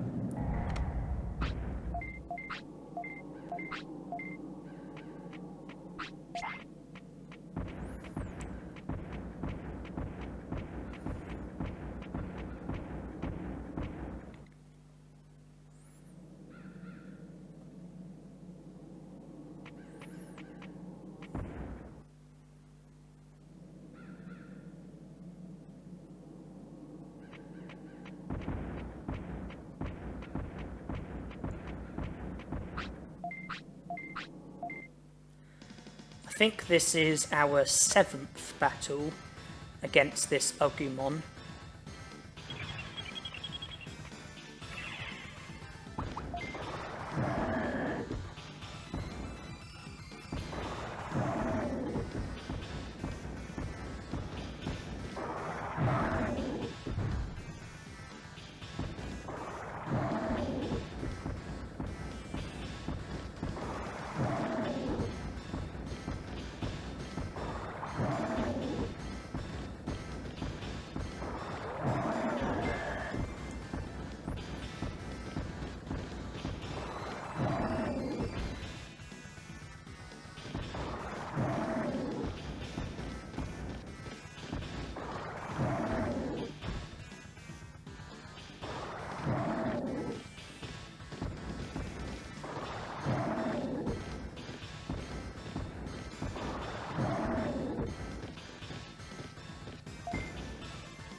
The good news is that Magma Bomb did get used. The bad news is we didn't learn it.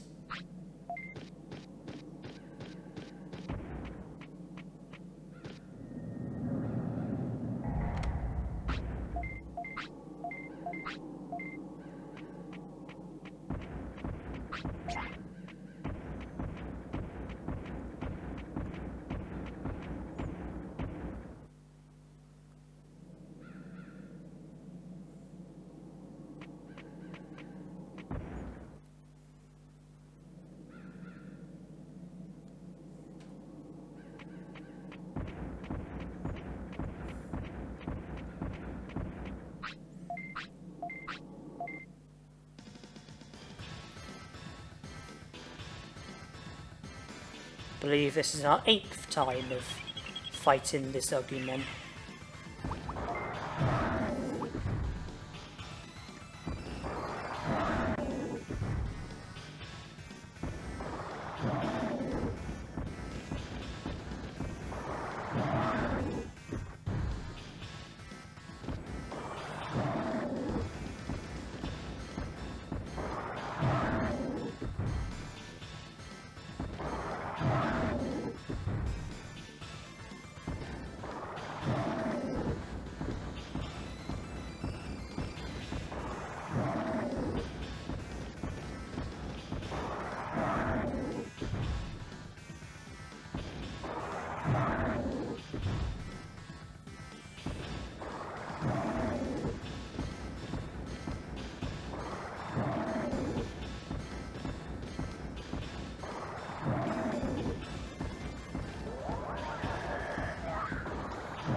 Okay, we learned Magma Bomb.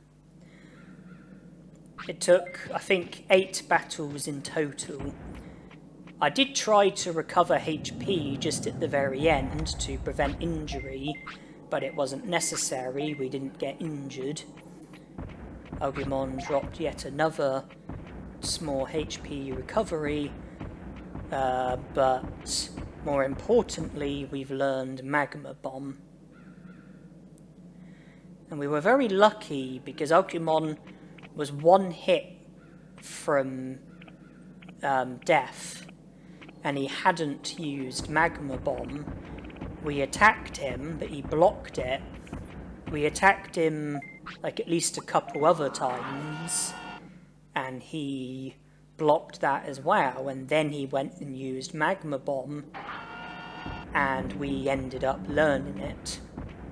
So we were very lucky that Ugglymon blocked our attacks when he did, because that gave him the opportunity to use Magma Bomb, and we then ended up learning it.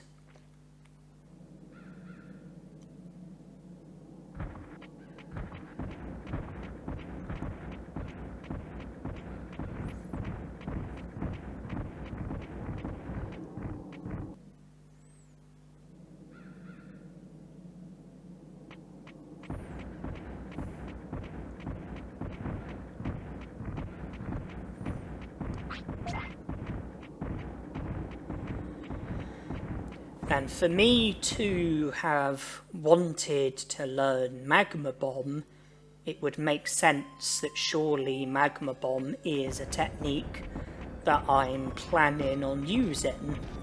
Well, the irony is I have no intention on using Magma Bomb, despite the fact that I took the effort to learn it. And that would surely leave a few people scratching their head. Why would I learn Magma Bomb if I've got no intention on using the technique? Well, that's something that will make sense. Despite the fact that I don't intend on using Magma Bomb, there is a logical reason for me learning it, and it's something that will make sense. And you know, when the time comes, I'll explain it to you, and then you'll understand why I learnt Magma Bomb. Before that, I would like to return to the city. After all those battles, it wouldn't surprise me if Greymon is somewhat tired.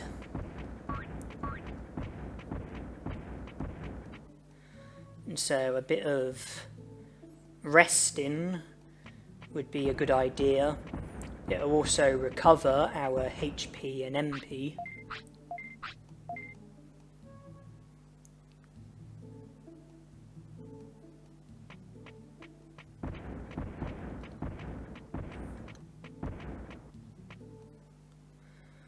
We could do with getting some giant meats as well.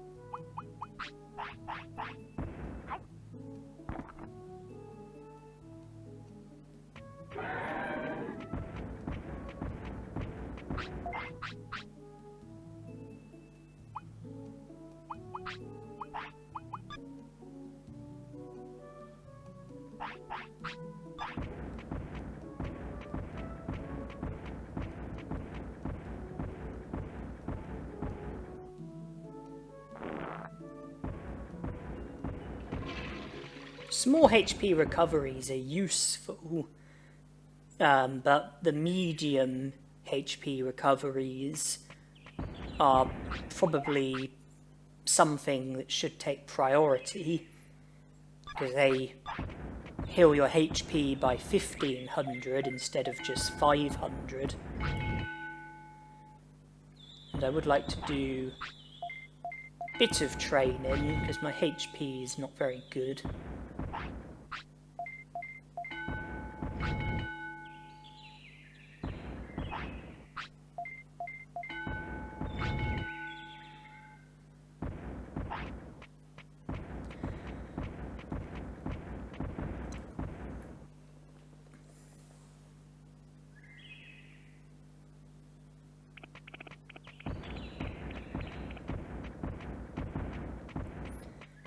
Okay, I would now like to head to the Dino region, and the reason why I trained my HP was firstly in the interest of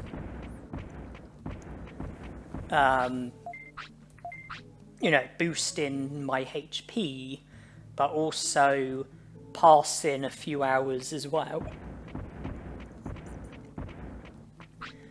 Because when I go to the Dino region, first I'm going to battle Centarumon, then I'm going to head to Vegiemon, and before the Vegiemon battle, I want Greymon to want to sleep, because I would like to sleep just before the Vegiemon battle, and the reason for that is because I would like to save just before the battle. So when Greymon sleeps, I will also be able to save. So I want to be in a position where I make it to Vegiemon when Greymon wants to sleep. And as you can see, he is already signalling that he wants to sleep. So that's good, but it does mean that we are going to have to keep him awake against his will, because we're not going to be able to make it up to Vegiemon in time in order to be able to sleep on this hour. So we are going to have to just carry on for now, and we're not going to be able to let Greymon sleep until a later hour.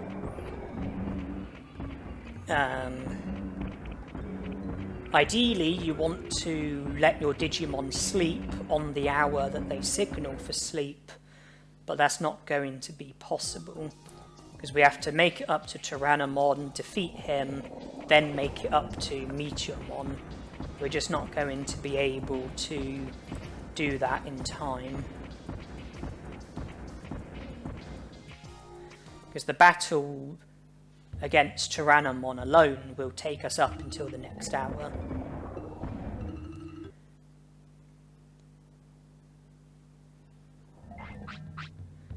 And you'll notice that I waited first, and the clock's about to strike a new hour, and I've praised Greymon. That's to produce an animation as the clock was about to strike a new hour. And at the end of this battle, I'll explain what that was about, like what the reason was for doing that.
When the clock strikes a new hour, if your Digimon wants to sleep, and you don't let it sleep, when the clock strikes a new hour with your Digimon wanting to sleep, your happiness and discipline goes down since the clock reached a new hour without you letting your Digimon sleep.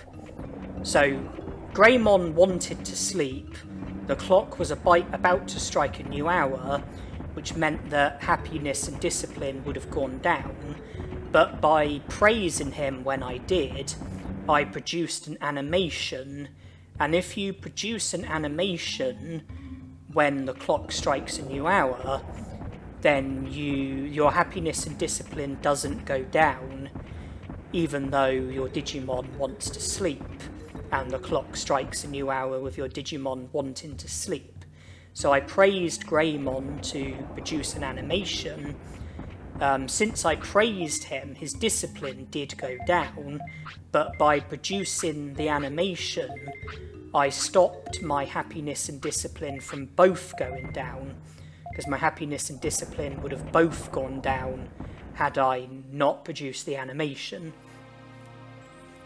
And if I didn't wait for the new hour before battling Centarumon, and I just went and battled Centarumon straight away, then we would have entered a new hour during the battle.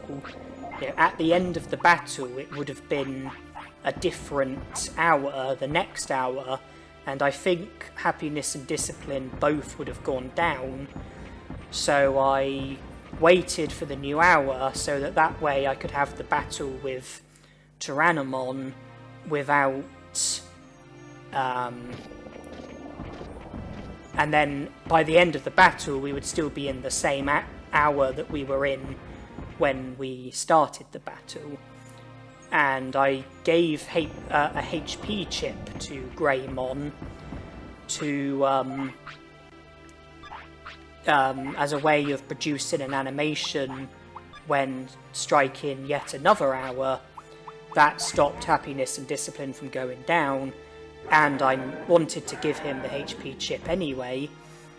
Here I am saving and sleeping just before the Vegiemon battle, and the reason for that is because I want to learn Meltdown from this battle. It's not just about defeating Vegiemon, it's also about learning Meltdown, and I've got a low probability of learning Meltdown, so I slept and saved just before the battle, so that if I'm unsuccessful with learning Meltdown, then I can easily reload, battle again, and try again to learn Meltdown. So here we are, battle against Vegiemon, and intention is to learn Meltdown as well as simply winning the battle.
So there it is, Meltdown learned. I now go through the text. There is one bit that I have to go through slowly. This is it here. I went through that bit of text slowly, but I speeded the video up so that it wasn't slow for you. The reason why I have to go through that bit of text slowly is because for some reason it's possible for my game to freeze if I go through that bit of text quickly. So to prevent the game from freezing, I have to go through that bit of text slowly. And it's not the only scenario where I have that issue. I also have it when speaking to Leomon at the Gear Savanna, and when speaking to Vegiemon at the Grey Lord's Mansion, and when speaking to Vegiemon at Mount Infinity. So I have the same problem when speaking to those Digimon, where there's one bit of text that I have to go through slowly in order to prevent the game from freezing, but I speed the video up so that it shouldn't be a problem for you.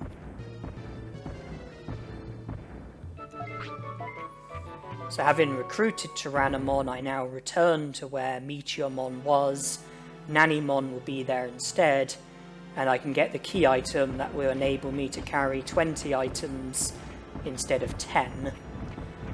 I made sure that I saved just before the Meteormon battle, so I was able to keep retrying at learning Meltdown. And you'll notice that Meteormon also used Magma Bomb, and it's because of that why I learnt Magma Bomb against the Ugumon outside the Olga Fortress, because if I had the battle against Meteormon without knowing Magma Bomb, then likelihood is that if I learnt a technique, then it would have been Magma Bomb instead of Meltdown. Magma Bomb would have interfered with me trying to learn Meltdown. So the reason why I learned Magma Bomb from the Agumon was to help with learning Meltdown here against Meteormon. That's why I learnt Magma Bomb, not to try and use Magma Bomb, not to try and you know, make it useful in that respect, but just to stop it from obstructing me when trying to learn Meltdown. That's why I learned Magma Bomb.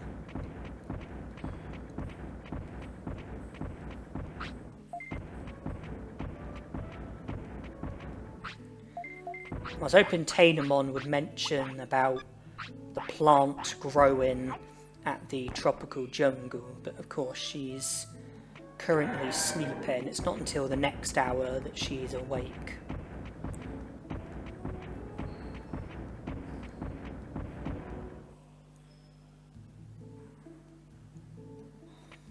We do now have twice as much infantry space. Take out the medium MPs.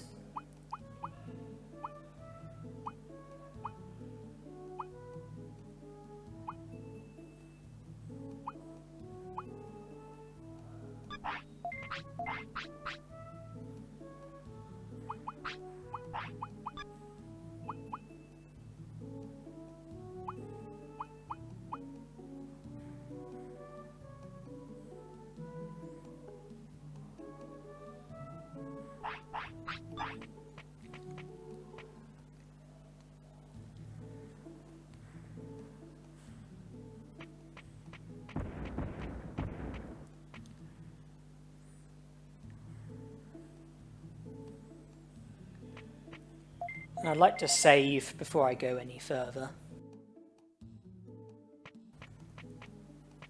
Having learnt Meltdown, there are some battles that I was putting on hold, which I would now like to make a start on. I was putting the Dino region on hold until learning Magma Bomb so that I could battle Meteormon and learn Meltdown, and there were other battles that I was putting on hold until learning Meltdown, and now that I've got Meltdown, I can now proceed with those battles. One of the battles that I'm keen to see to is the first two Ogremon battles, as that enables you to recruit Shalmon, who is a very useful recruit, because that leads to you being able to make quite a few other recruits. It results in Centarumon featuring at the Dragon Eye Lake. You get 2 prosperity points for Centarumon, and you can go to Beetle Land and recruit Kawagamon plus Carboterimon if you've already recruited Greymon. You need Shalmon in order to be able to recruit Vegiemon and Skull Greymon.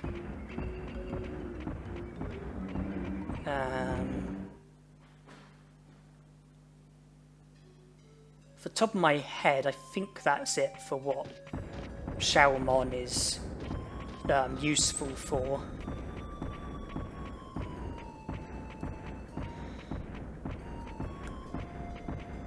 Meltdown works particularly well when there's multiple opponents, which is the way of things in each of the Ogremon battles. Not to mention that Meltdown is also a powerful technique, the 3rd strongest fire technique. It's also hard to interrupt and hard to avoid.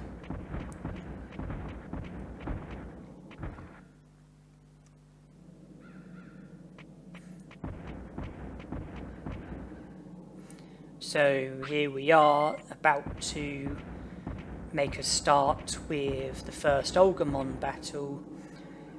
And the reason why the music isn't playing is, I think, is because of the fact that I've fallen off the cliff. I think the music, I think that's what stopped, I think that's why, like, the Ogremon Bandit music isn't playing, because I've fallen off the cliff. I think that's why it's not playing.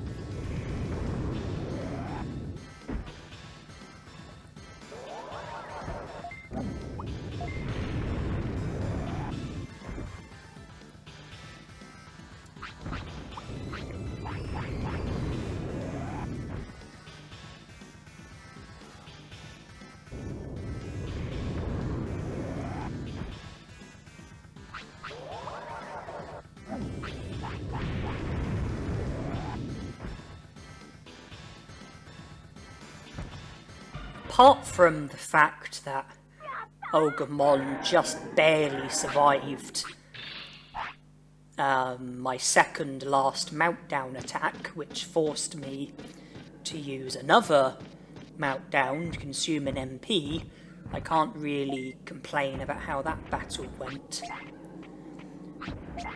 Yeah, when Yoramon says about the bandits and then you come here, the Ogremon bandit music should play if you've been informed about the bandits, and if you haven't fallen off the cliff.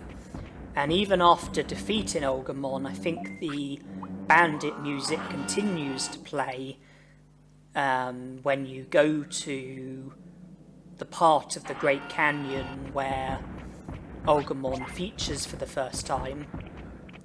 I think the music doesn't like stop until you fall off the cliff.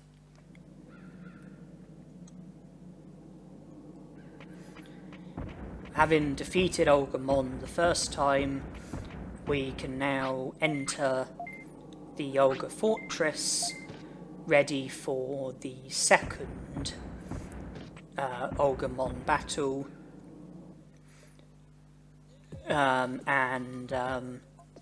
After the second Olgamon battle, we can recruit Shalmon.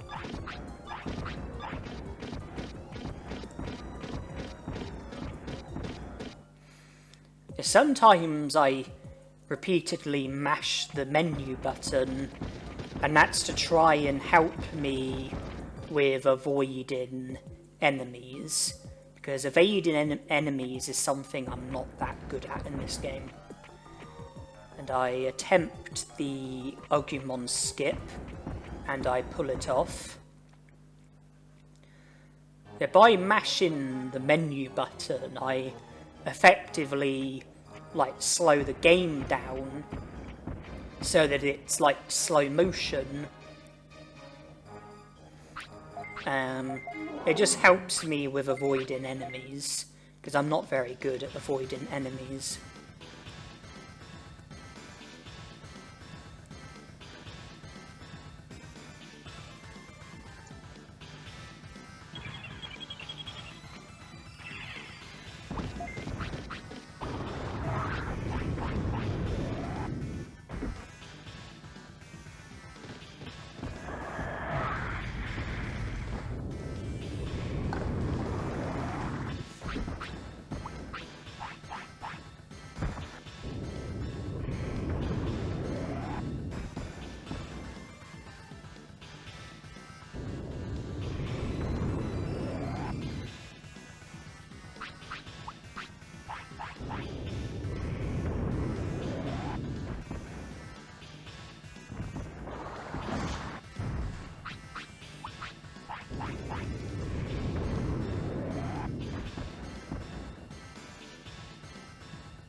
The Ogumon skip that you saw me do, that's easy enough to pull off, although I have much greater difficulty with the Goborimon skip.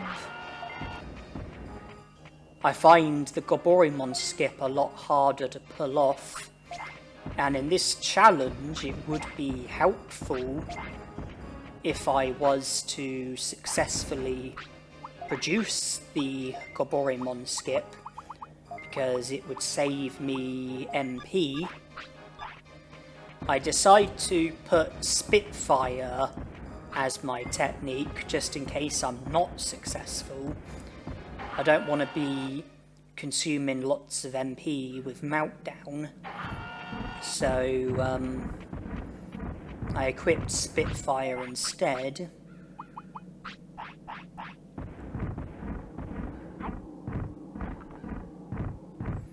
I don't want to be forcing myself to use MP recovery items, but that's what, and that's why I think it would be helpful to avoid Goborimon, but I'm not very good at producing the Goborimon skip. But here goes.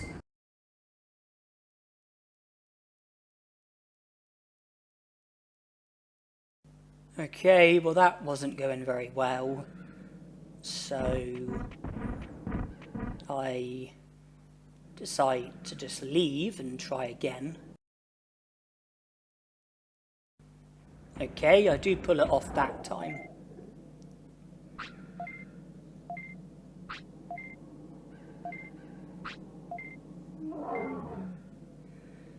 I'm very bad at the Goborimon skip.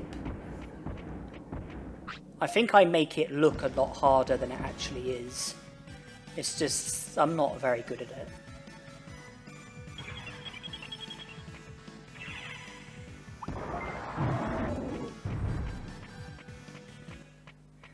Well, Greymon did use one attack before I was able to run, but by having our attack as Spitfire, we only used a tiny bit of MP, as opposed to having Meltdown, where we would have used a lot more.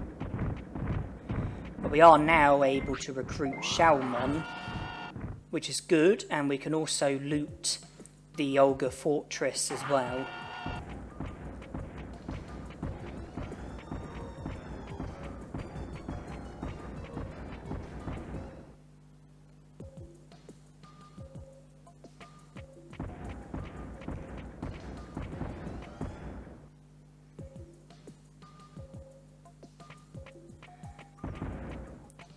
In here was off limits prior to us defeating Olgamon for the second time, but now it's available to us, and there's a fair few handy items in here.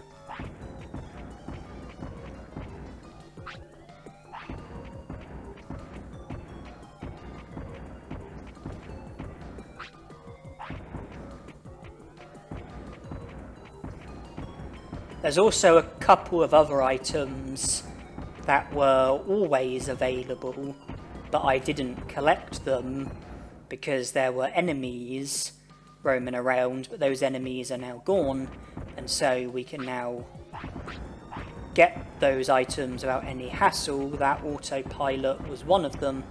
The other, just in here, it's a double flop.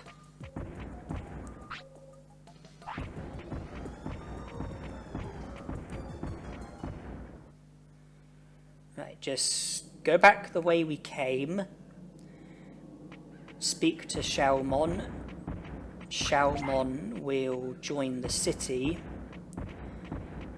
I am keen to battle Birdramon, but that's another battle where I want to save just before having the battle. So ideally, it would be a case of going to Berdramon's nest when Greymon wants to sleep, then sleeping and saving, do that just before Berdramon shows up, so I then save just before the Berdramon battle, and I don't want to give too much away, but the Berdramon battle is significant, and I want to save just before the battle. So even though I'm close to Berdramon, now's probably not the time to be fighting her.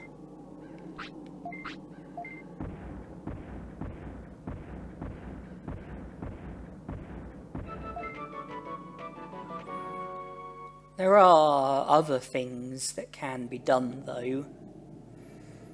The third Olgamon battle is now available. Ice Sanctuary is available. There are other Digimon we can battle, other Digimon we can recruit, so we do have options.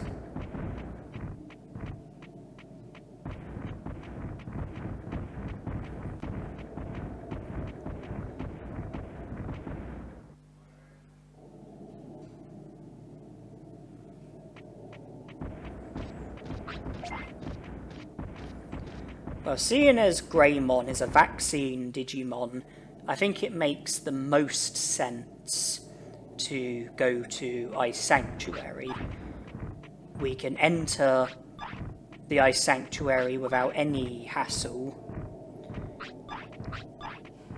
Meltdown is an ideal technique for the mandatory battle that we have with those three Digimon, because it's 3 Digimon at once, so multiple opponents, which makes Meltdown a good choice, because Meltdown works well against multiple opponents. It's ideal for multiple opponents, not to mention that they're Ice Digimon, and so they're vulnerable to fire.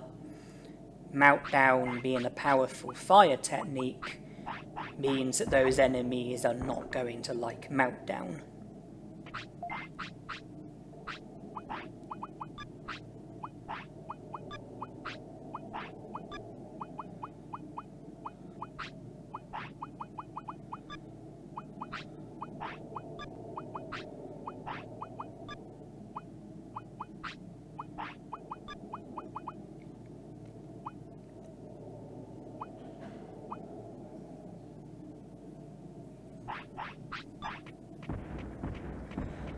There are also items in the Ice Sanctuary which will be of use to us. And it's always good to recruit Angemon, because if you end up forgetting about any Digimon, if there's any like recruits you're not sure about, then Angemon's hints can always remind you if there are any Digimon you've forgotten about, any Digimon you haven't yet recruited.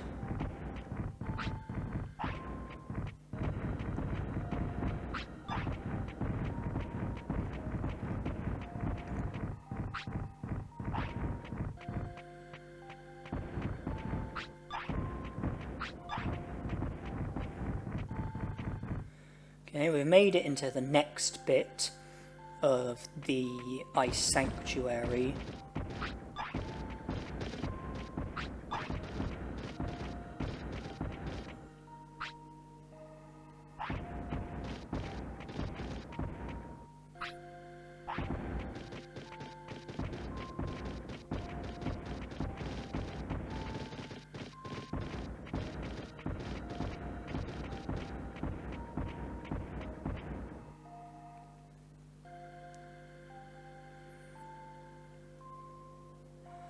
It'd be nice if I could successfully avoid these Digimon.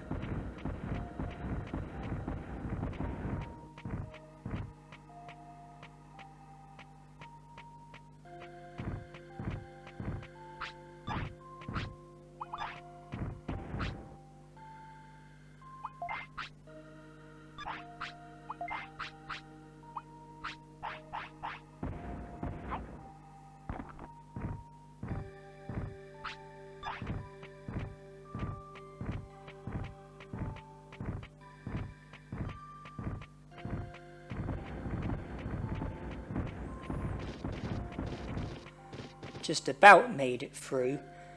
Had to offer Greymon an item in order to prevent a battle, but it was an item that was of value because, well, it was a medium MP, and I need MP for the battle that's ahead of me.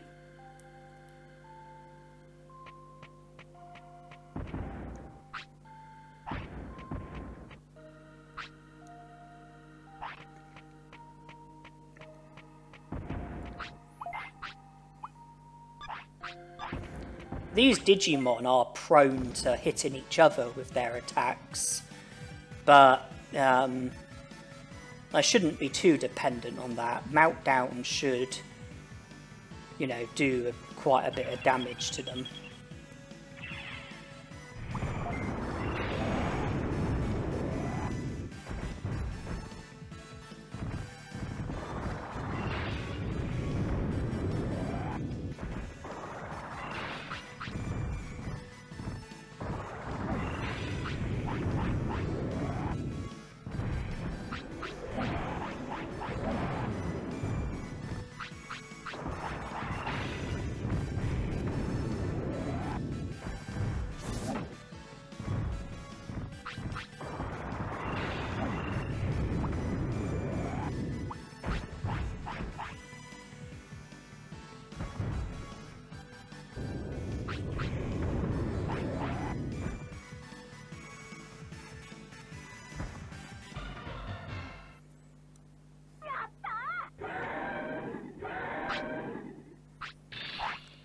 Well, that's them defeated. Shame I had to use the double flop. I mean, the only alternative would have been to not use it as a way of recovering MP and then having to wait for my finish. I have to wait for like the finish gorge to, you know, fill up, reach the maximum, and then use my finish to defeat the Digimon, but that would have taken time and I would have taken a lot of damage as well. And that would have meant using HP recovery items. HP recovery items are less of an issue because I can turn Digimushrooms into medium HPs. It's MP recovery items that are more of a limited resource in this challenge. So reserving MP is probably more important. But that's not to say that HP recovery items are useless, because that just isn't the case.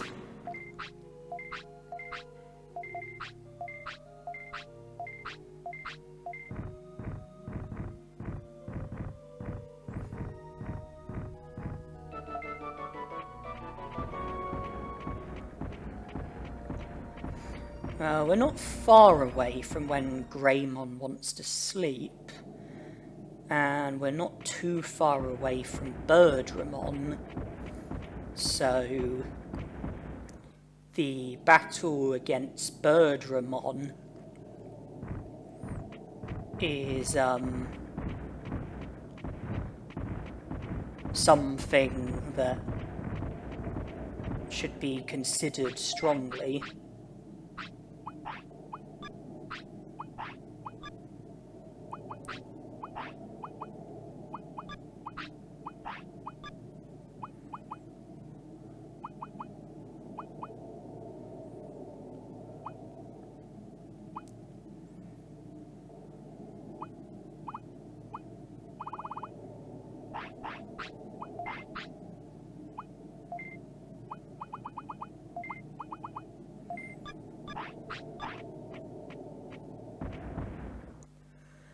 Okay, well, I've taken out Meltdown and put in Spitfire instead, and that's for the Birdramon fight.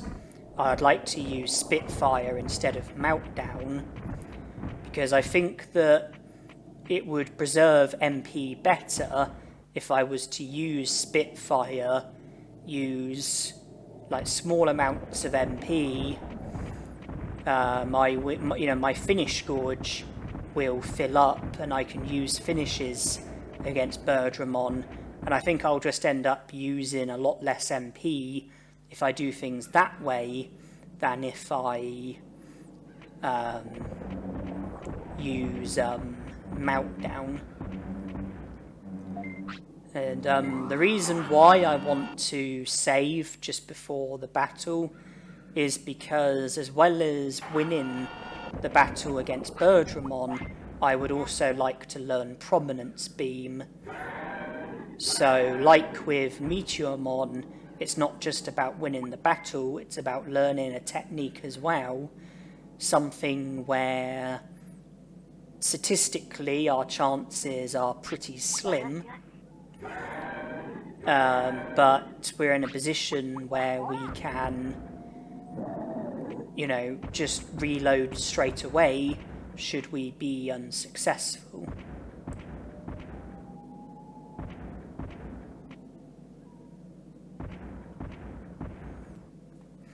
Prominence Beam is the only attack Birdramon uses, so there's no risk of it not getting used. There's no risk of Birdramon using like a different technique that we're also capable of learning. So it's just about getting lucky and learning Prominence Beam.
We have learnt Prominence Beam.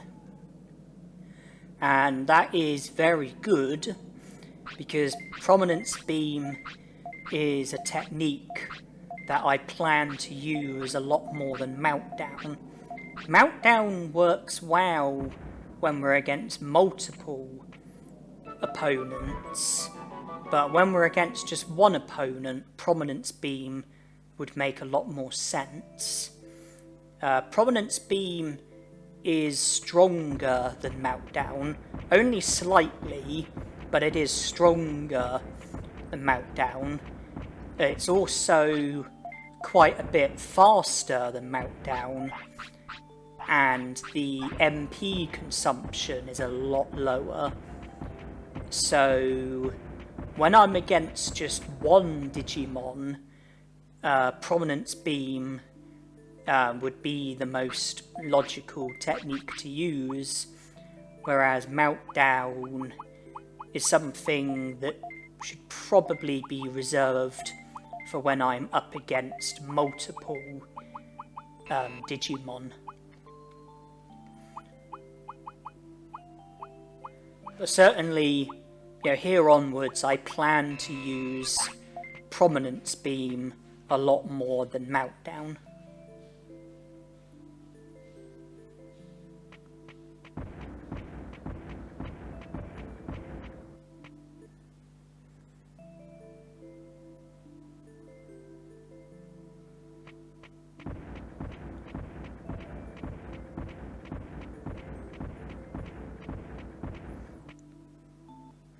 Now my tiredness is fine, but I could do with recovering HP and MP, and instead of using items, we can recover it for free by simply resting.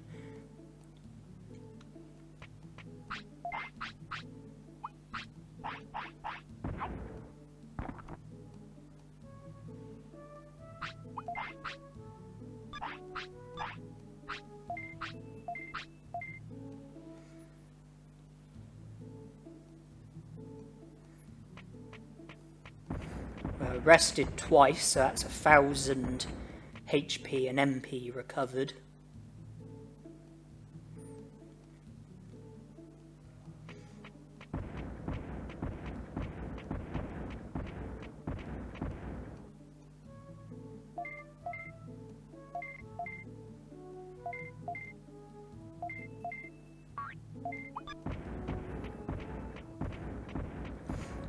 So the notice board said about the Lake Guardian, which is referring to Centarumon at the Dragon Eye Lake. It also mentioned about Vegiemon. So if we return to Mount Panorama, then we can take a step further towards recruiting Vegiemon.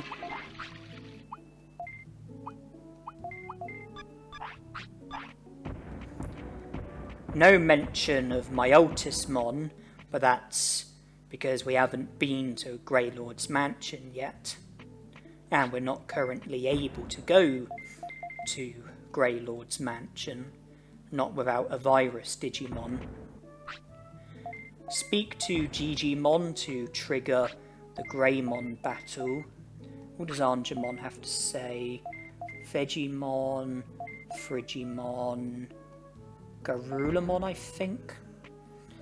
Okay, well, we now exit Vegimon's house and we are confronted by Greymon. We've got Prominence Beam equipped as the technique that I plan to use, and there are no techniques that I'm interested in learning.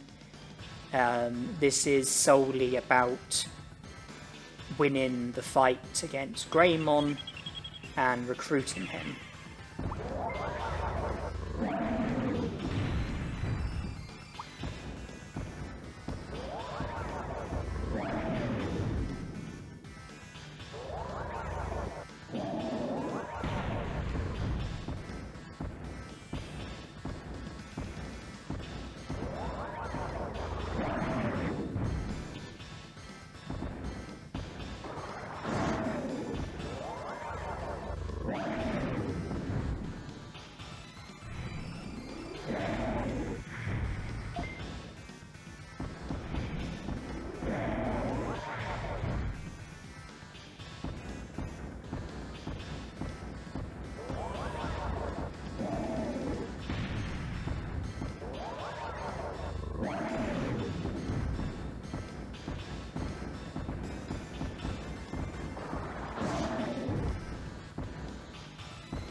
Well, by defeating Greymon, we have recruited him. We've been presented with an attack chip. And not only that, but since we've recruited Greymon, we will now be able to recruit Centarumon if we were to go to Beetle Land. When you go to Beetle Land, you can recruit Centarumon no problem, but in order to recruit Centarumon, you have to recruit Greymon first.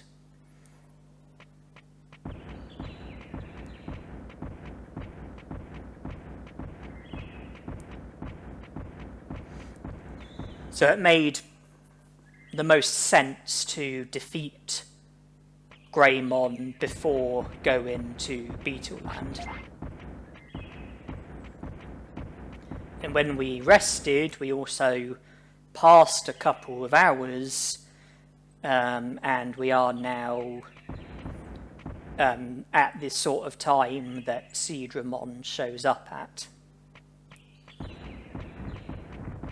So resting was also useful for passing the time.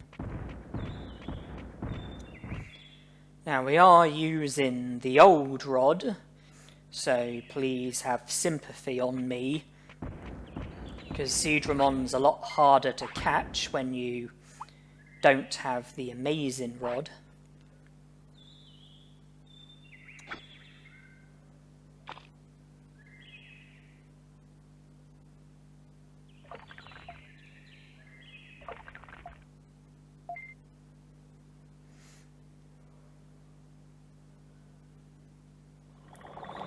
But we do successfully catch him. We get prosperity points for him. Now we can go to Beetle Land and help ourselves to 4 more prosperity points by recruiting Centarumon and Centarumon.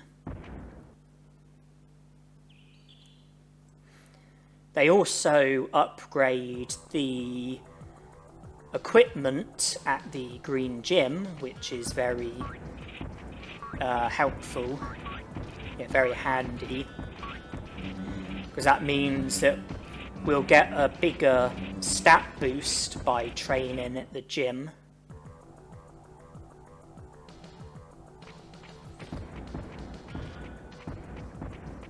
It's very simple to recruit Centarumon and Centarumon, speak to them, and pick, when you respond, pick the second option. Pick the second option for both of them. That's what results in them joining. But if you haven't recruited Greymon, then when you speak to Centarumon, the second option isn't available. The only option available is the other option, and picking that doesn't result in Centarumon joining the city. But with Centarumon, I think the options are always there no matter what.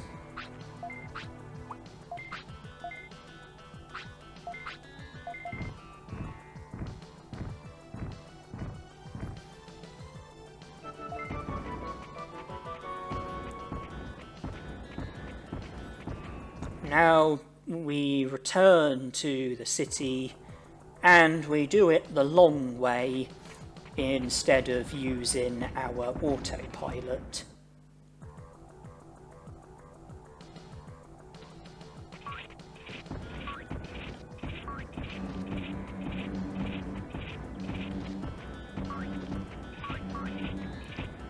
Obviously, this is a challenge.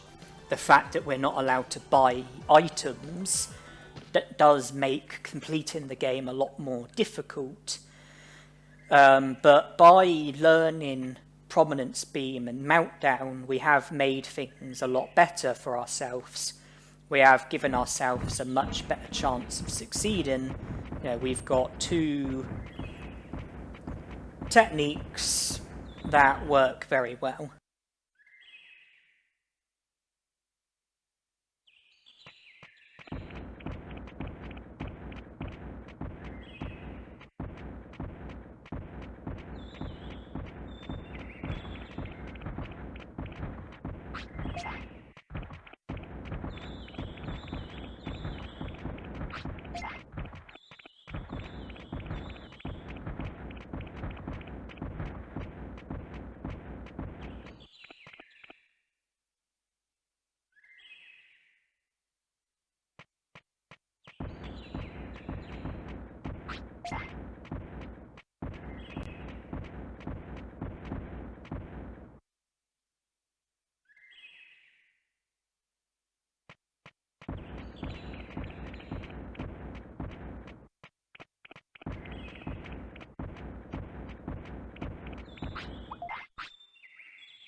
I was hoping that Birdramon would be able to take me to Gear Savanna, but that doesn't seem to be an option, so alternatively, we'll have to go on foot. The reason why I want to go to Gear Savanna is because it occurred to me that it would probably be helpful to have more MP, so it would probably be a good idea to train my MP a bit, and one option would be to train my MP in the green gym. However, there is one piece of training equipment in the Trash Mountain which boosts MP, and not only that, but it greatly boosts MP. The MP boost that you get from training MP at the Trash Mountain is a lot better than the MP boost that you get when training at the Green Gym. And since Birdramon can't take us there, we are going there ourselves.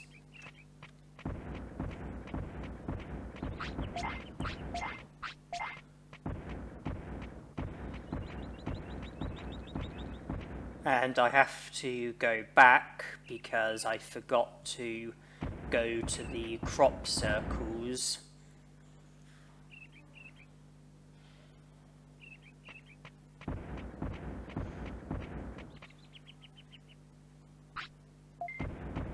We are now closer to recruiting Vegiemon. We have to go to Shalmon's notice board. I think you need to have a minimum of 45 prosperity points, and there'll be another article about an alien, and if we then return to where the crop circles are, Vegiemon will show up, and then he will join the city.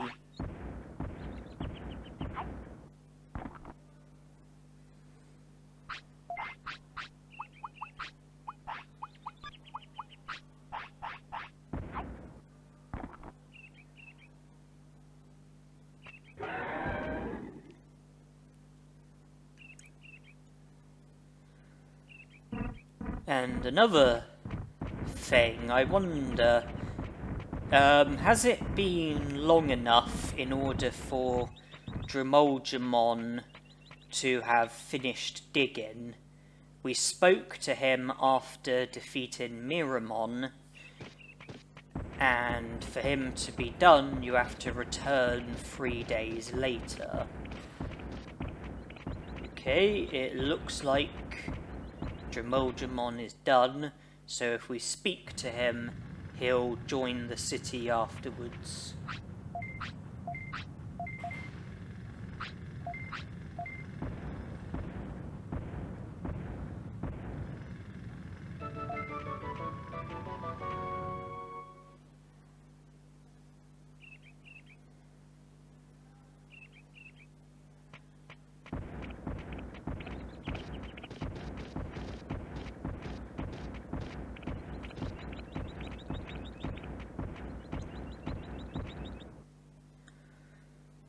So from here we can head towards Trash Mountain. We haven't yet recruited Patamon, and I would say that this would be a good opportunity to battle him, since we've got Greymon, and I would imagine that our stats are a lot better than Patamon's.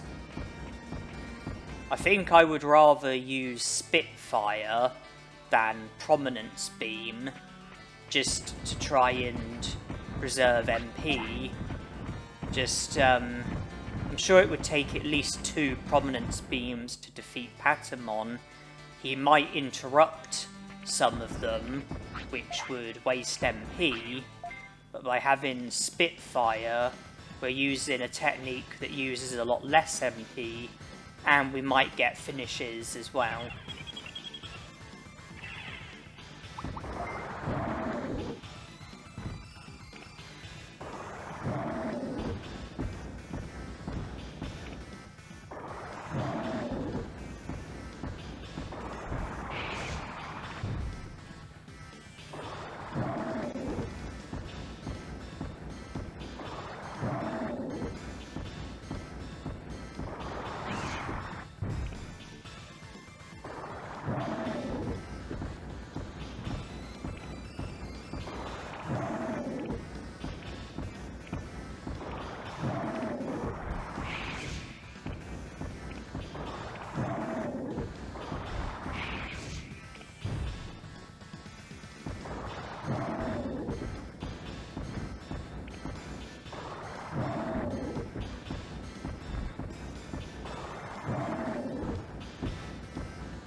Don't want to get injured, so the median HP was to bring my HP to well over half.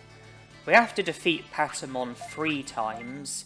Sometimes he drops MP floppies, and it would be very much appreciated if he could drop 1 or 2 in these 3 battles.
If my maths is correct, we've got enough MP for 19 more Spitfires. So hopefully we can defeat Patamon for the 3rd time without the need of recovering any MP. Patamon did drop an MP floppy that time, which is helpful.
Well, that's Patamon taken care of.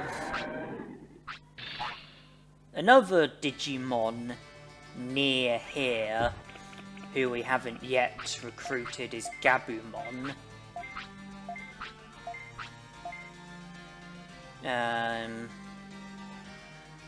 So I should keep him in mind. There is also Kokatorimon, but he's only available at certain times. He's only available during the early morning for a number of hours.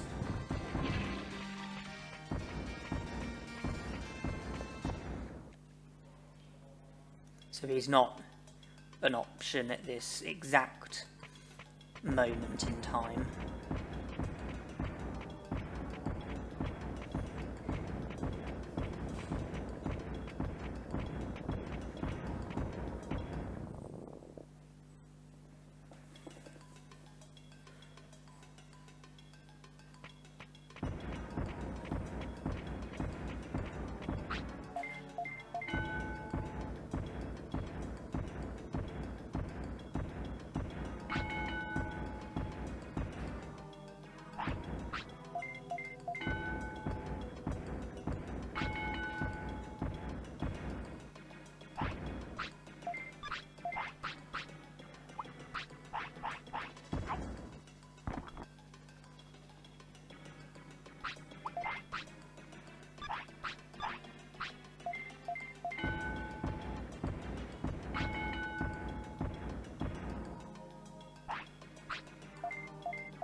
I am aware of Gabumon.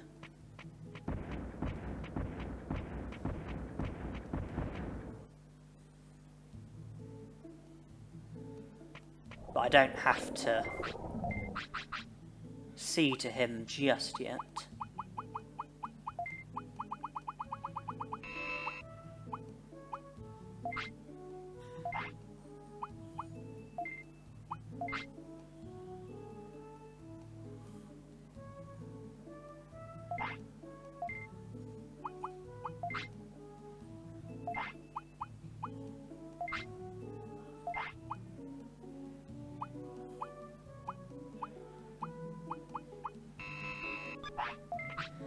I was just searching for as many items as possible that can be used to recover MP. Large MP is very good. Omni Floppy's not bad. I've got a medium MP and a MP floppy as well.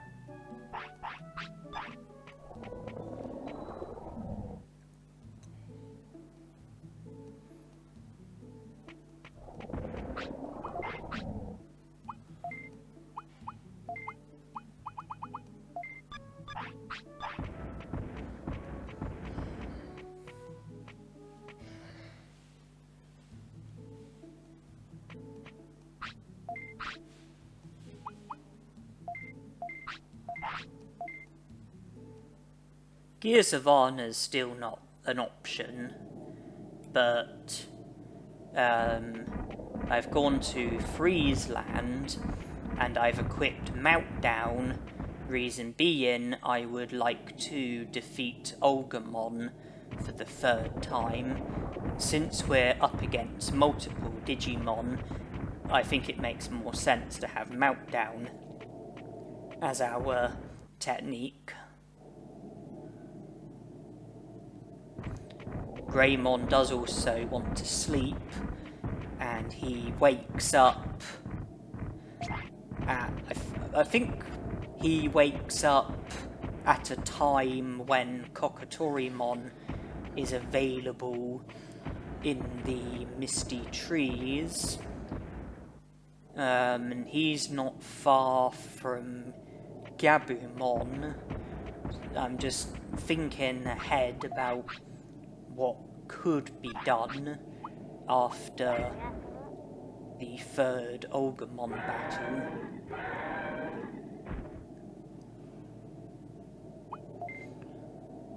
But, by sleeping, I've recovered my HP and MP. It's particularly important to recover MP, because I'm a lot more restricted with MP recovery items. I've saved as well, just in case anything goes wrong.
I had to use my MP floppy and Omni floppy.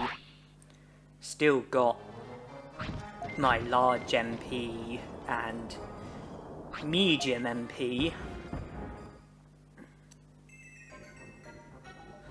Plus a bit of MP left over, 600 or so.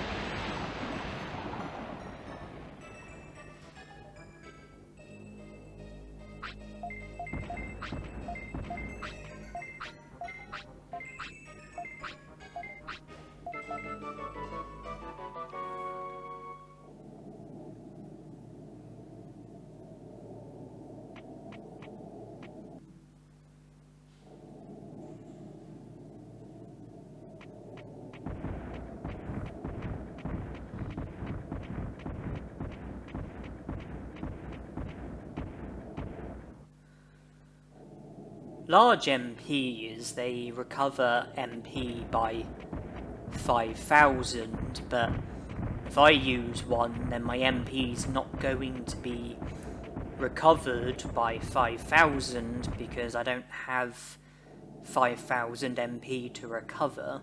I've only got about 2,500.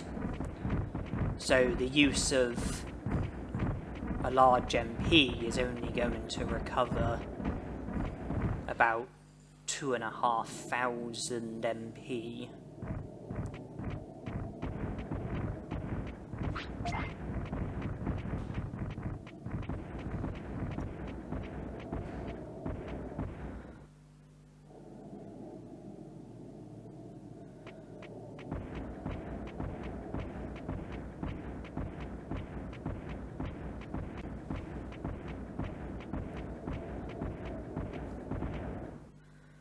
Yeah, I don't want to battle Garurumon yet. I want to put him aside.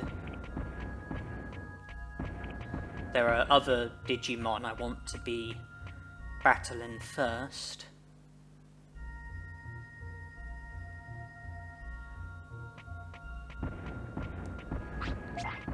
Even if I was to defeat Garurumon, I wouldn't recruit him. All it would do is set up the second battle.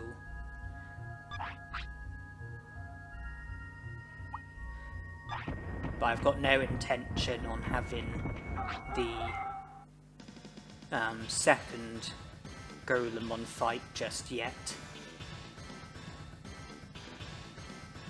But let's see how we do here.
MP is a very valuable resource, and I can't deny being worried about my limited amount of MP, just one large MP left. I have a feeling the Snow Ugumons in Friesland sometimes drop medium MPs when you defeat them, but it's gonna cost MP just to win against them.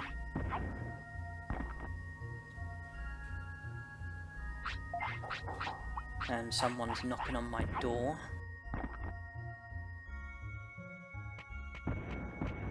Sorry about the disturbances, but being a patient on a hospital ward, obviously there's a lot of other people within close proximity, and when I'm in my room recording, sometimes people will knock on my door for one reason or another.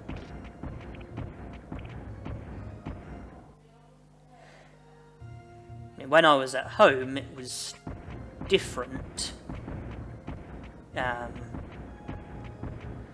But, you know, being in hospital, you know, the odd interruption is going to happen every now and then. But let's focus on this battle against Gabumon.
Yeah, I don't enjoy using the puny Spitfire. It's just there are some battles where using Spitfire would make more sense when it comes to trying to preserve our MP, you know, not consume too much MP.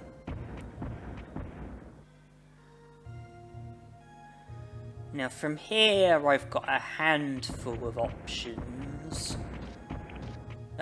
Since we've recruited Vegiemon, we'll now have access to Factorial Town, and it's only about 6 hours until the Guardromon shift change. So Factorial Town is one possibility. Each shift change is at midday and midnight, so twice daily.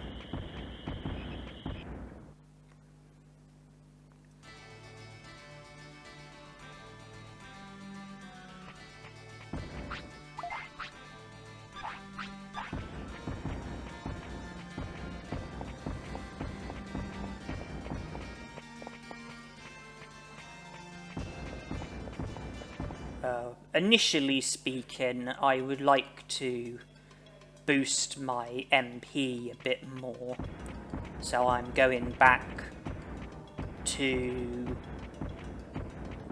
train more MP here in the Trash Mountain.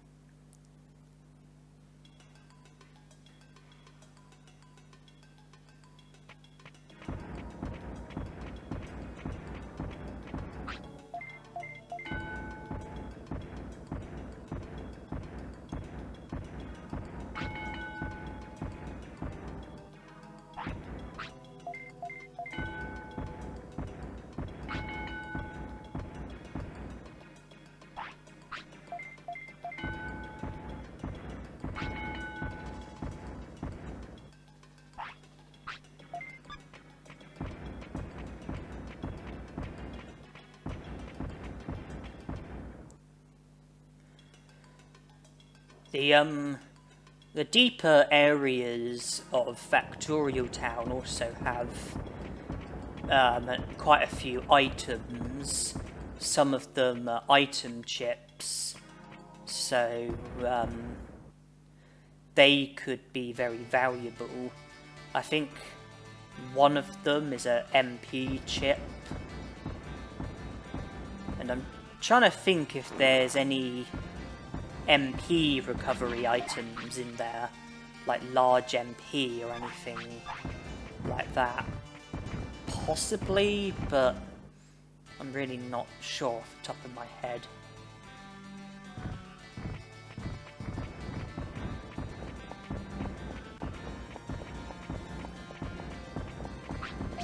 Ooh, happy mushroom. Is that 5 happy mushrooms I've had so far in this challenge? Does the game think that my Digimon suffers from depression or something?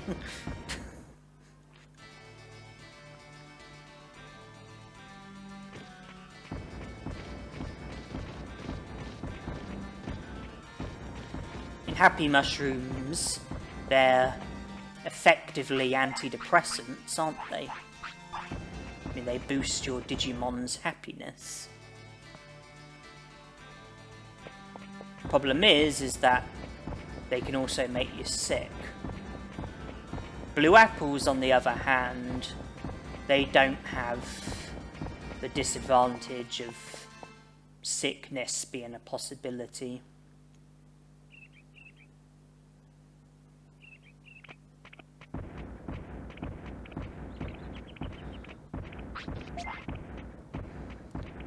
Well, I don't have any giant meat, so I don't want to feed Greymon, because that would mean...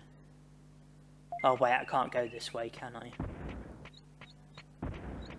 Yeah, of course. Olgamon is in Drill Tunnel, so we can only enter Drill Tunnel one way. We can't enter it the way that I tried to enter it there. You can only use the main entrance. Yeah, I don't want to give Digimushrooms to Greymon. I don't want to give him the happy mushroom. I'd like to reserve that. I don't have any giant meat, so unfortunately I'll just have to not feed him.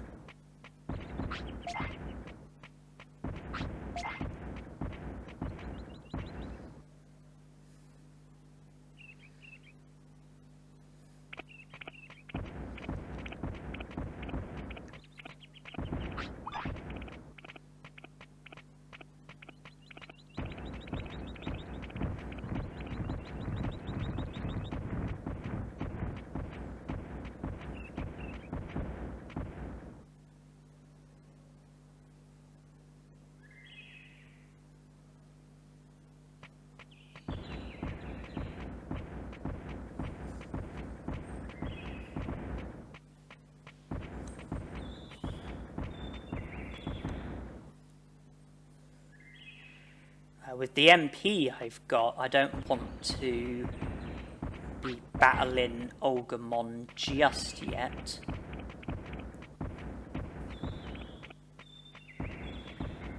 And we've reached midday, so we won't be able to explore the deeper parts of Factorial Town. Not today, anyway.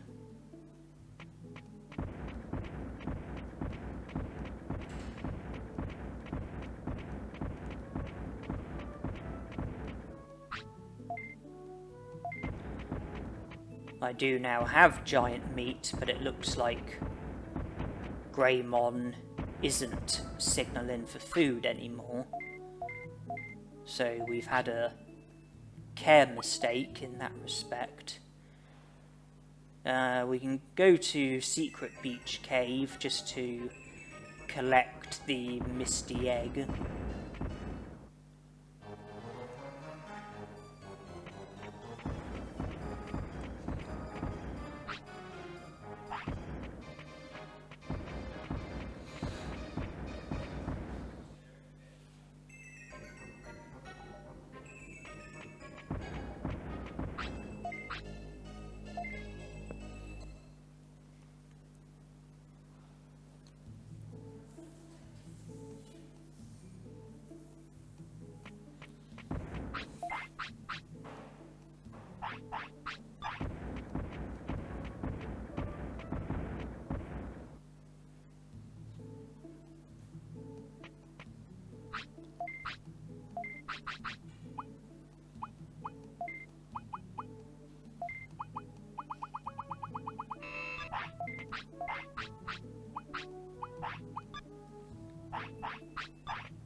I think I'd like to save before deciding what to do next.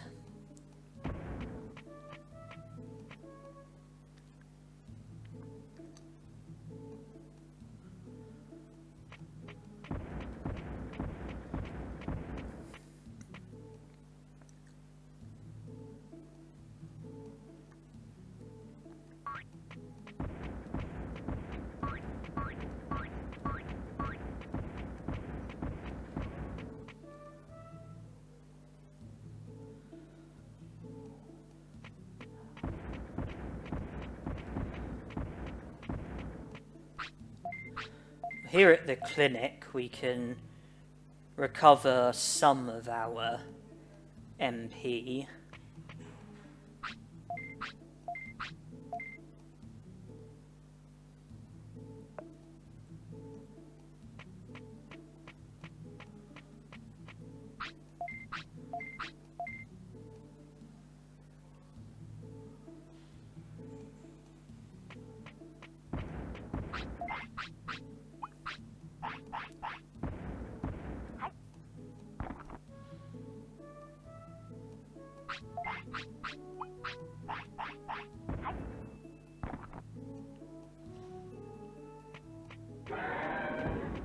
We're 1500 MP better off. We're not too far away from when Greymon wants to sleep.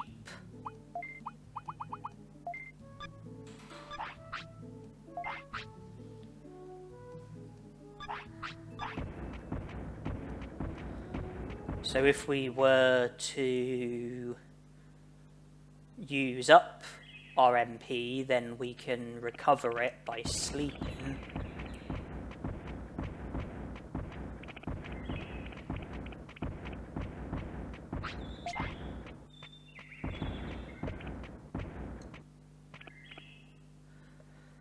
The fact that I took out Prominence Beam and put in Meltdown is probably a strong enough indication for you to realise that the 4th Olgamon battle is what's on my mind for the next thing to see to.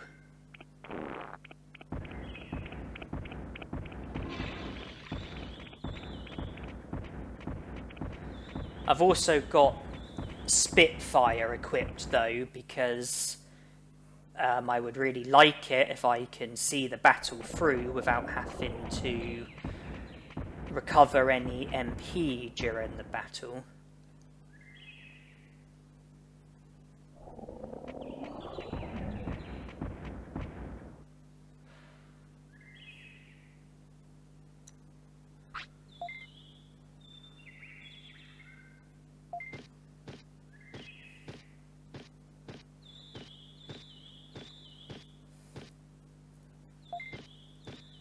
Hey, it's the market manager. Is that the same guy as the guy that works at the secret item shop in Gear Savanna? If so, then in this playthrough it's our first time of meeting him.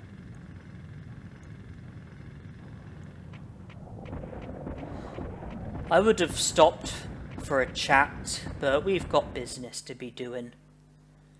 We've got an Olga to take care of, as well as 2 miniature dinosaurs. And the one who's going to take care of them is a not so miniature dinosaur.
During the tail end of that battle, I switched to moderate with the intention of finishing the battle while not using as much MP as what I would have done if I had simply used another meltdown. The plan didn't go hugely well, with several Spitfires getting blocked and me getting confused, but we just about scraped through.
Out of the options available to us,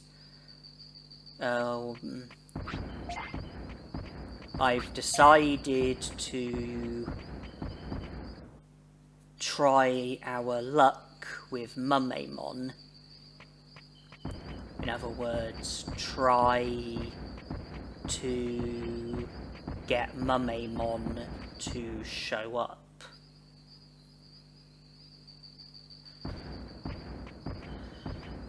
That's no good.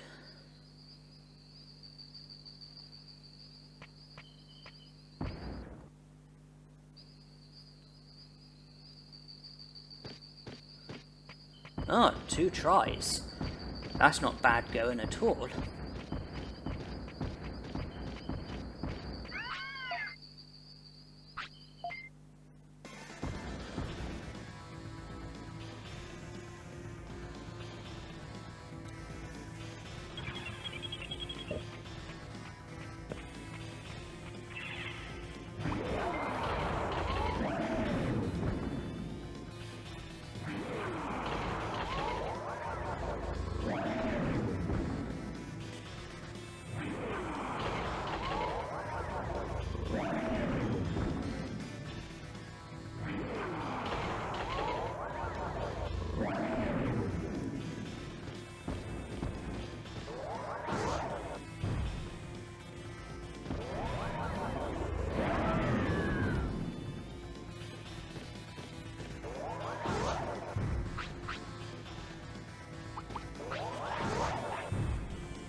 Due to his full power, he was able to boost all of his stats to the extent where my Prominence Beam was weak, generally doing under 200 damage, and that was a concern. So I was worried about my MP running out, but my finish did a lot of damage, and thanks to that we were able to defeat him without needing to recover in any sort of way. Well, not needing to recover our MP in any sort of way. Now that we've recruited Mummemon, that means that the secret item shop within the item shop within the city has now been opened, and because of that, Ninjamon will now show up on the Digimon Bridge. The requirement for Ninjamon to show up at the Digimon Bridge is to simply recruit a Digimon who opens the secret shop. Mummemon is one of those Digimon. Others include Numamon, Moldiamon, Devimon, and I think that's it.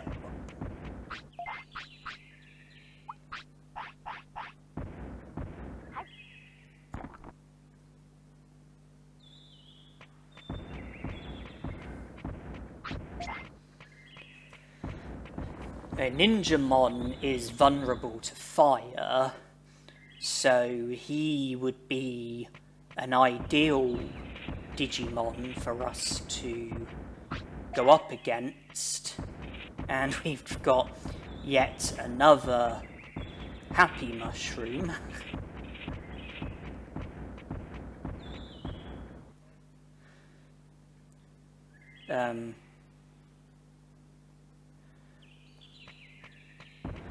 I suppose the main question ahead of the Ninjamon, well, ahead of the idea of battling Ninjamon, would be, can we defeat him without needing to recover any MP, or are we going to be forced to recover MP? Do we need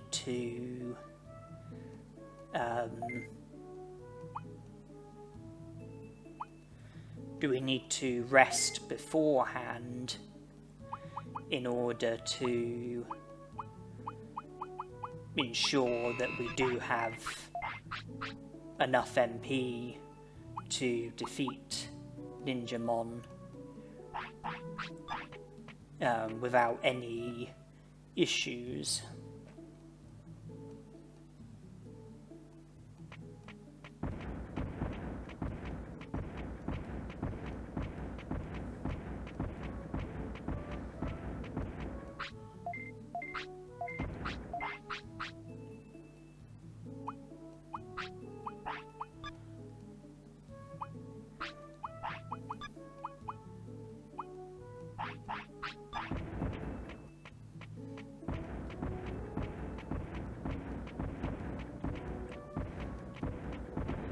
If we save, then our progress will be safe should anything go wrong.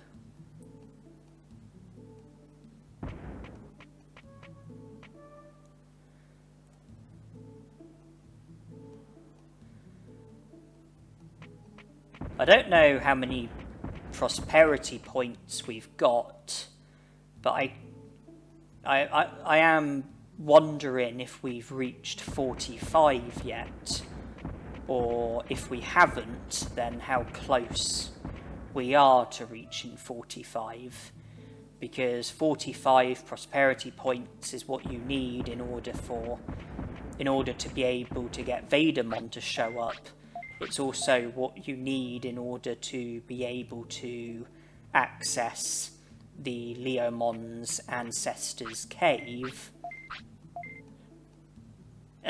which leads to you being able to recruit Leomon.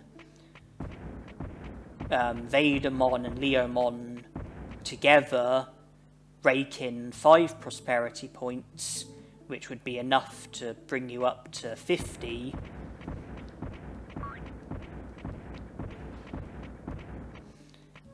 And 50 is what you need in order for Airdramon to show up, which results in you having access to Mount Infinity, and it's also the requirement in order for Etamon to battle you as well.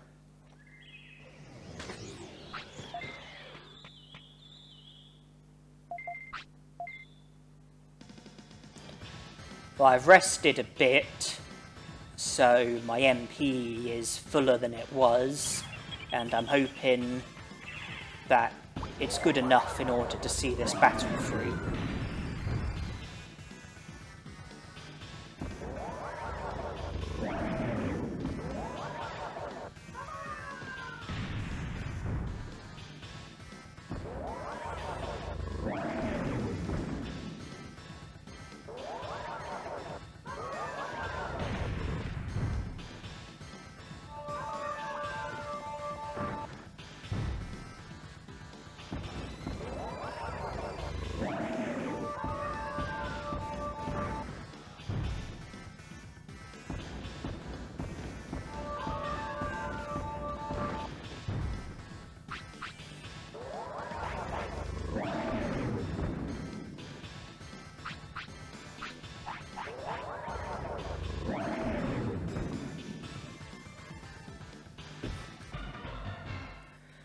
Okay, well, we have defeated him, but we're not really in a position to have any more battles, not unless we rest beforehand, or sleep beforehand, or use an item to recover our MP. At the moment, the only option we've got is one large MP. I know there are ways that I could farm for MP recovery items, but that's something that I want to sort of reserve as like a last resort. Okay, we do have a minimum of 45 prosperity points, because there was the article about the alien. That article only features if you have a minimum of 45 prosperity points. So Vegiemon will show up at the Mount Panorama, and we will have access to Leomon's ancestors' cave. The recruitment of Vegiemon and Leomon will bring us up to at least 50 prosperity points. So Etamon, Airdramon and Mount Infinity will all be available, and I've got another knock on my door.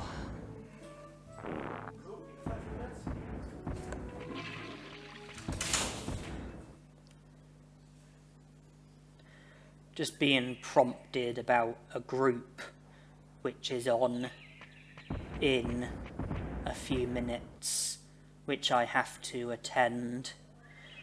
I suppose it's a good thing that this is post-commentary, because all I have to do is stop with the commentary and then return later. I don't have to stop recording because this video has already been recorded.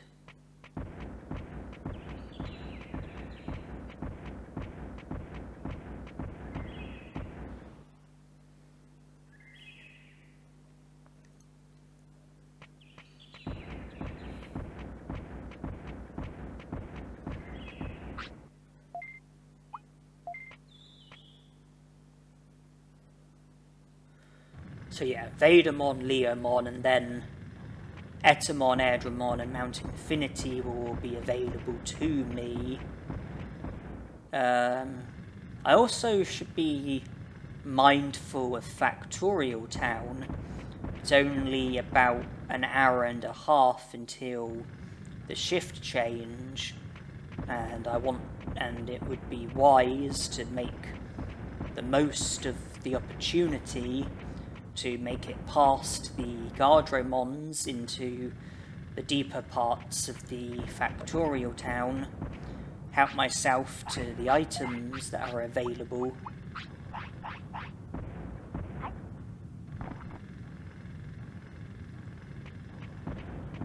The only concern really is the Guromon battle. Do I go to Factorial Town and wait until Greymon wants to sleep, and then sleep just before the Guromon battle as a way of recovering MP? Do I use my large MP and just, go straight into the battle? There's different options.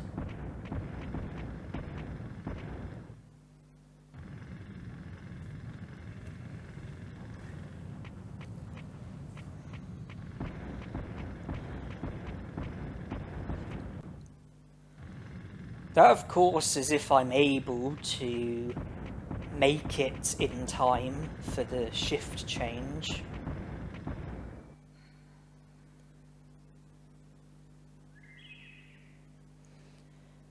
You don't have to go there like bang on midday or midnight. You do get like a few minutes either way. You can go there like a few minutes before or a few minutes after.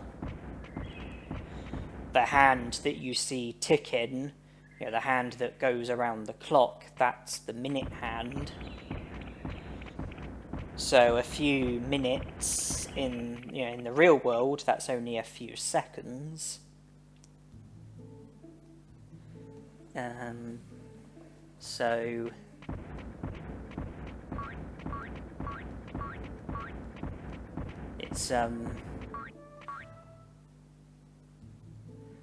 it's gonna be a stretch if I was to try and make it in time. I've probably got about 20 minutes maximum.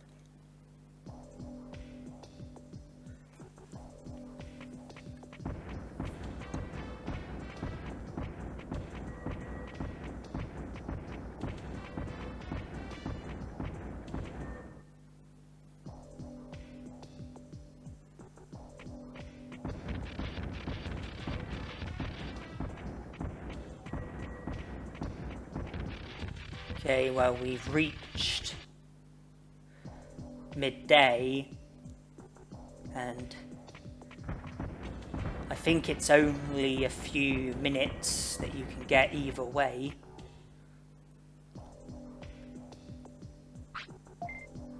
But we've made it.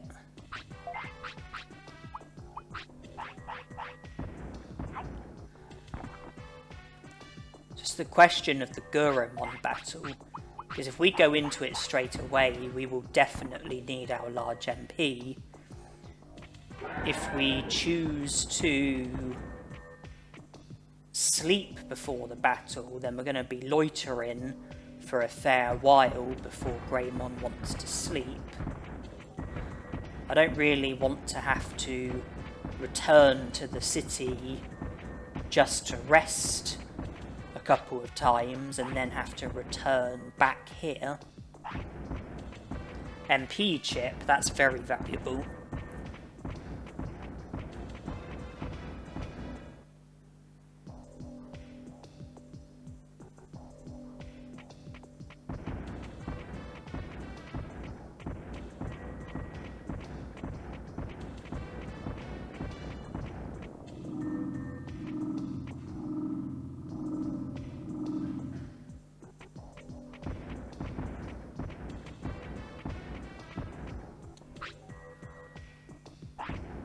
Brain chip, that's nice. Autopilot, that's okay. Defense chip, that's also nice. Well, we got some item chips, which is useful. Although we didn't get any MP recovery items, so we've still only got a large MP. I suppose the most sensible thing to do would be to at least give these item chips to Greymon before the Guromon battle.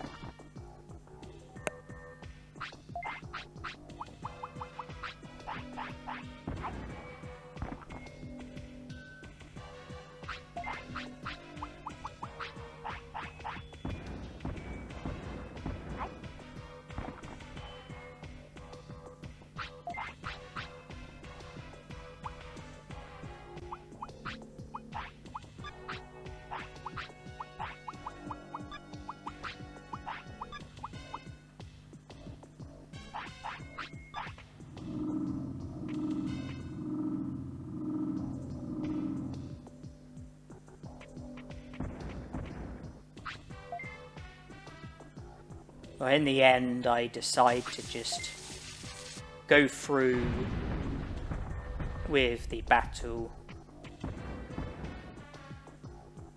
I'll have to use my large MP, but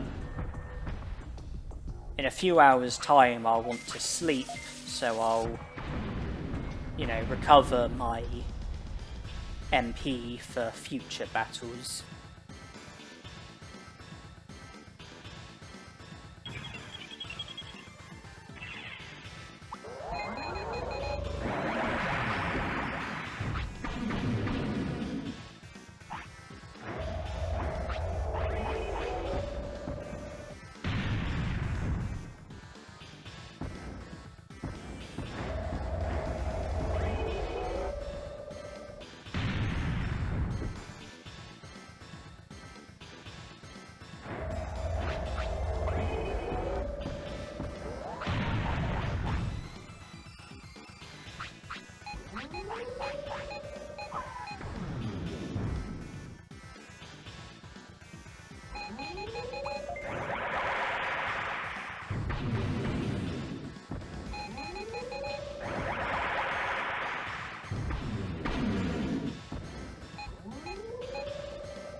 Got off to a bad start, but ended up being victorious in the end.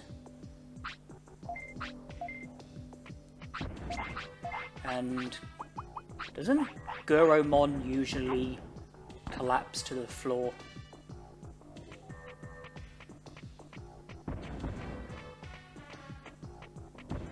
seeing if I can speak to him. Doesn't look like it. That's weird. He's meant to collapse to the floor after you defeat him. Not to worry. I was pleased to see that I was able to collect the defense chip afterwards.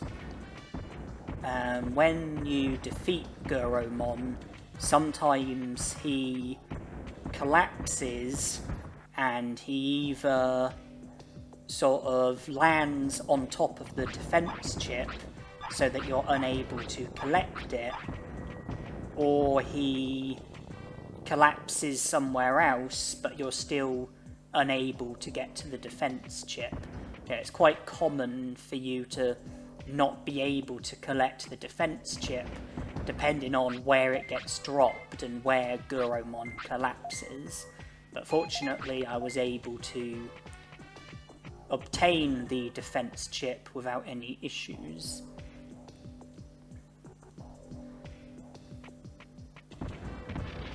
And in the sewer we are going to be presented with what is usually the easiest battle in the game.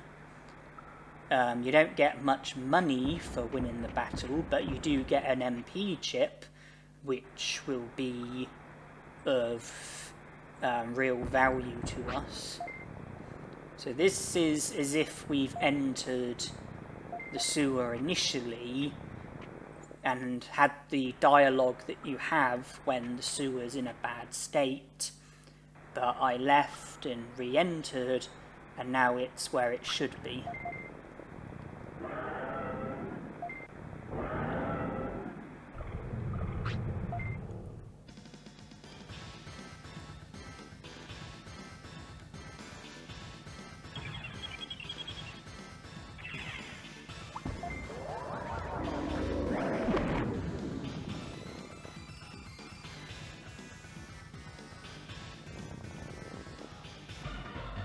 And as always, the Numamon was a very easy fight.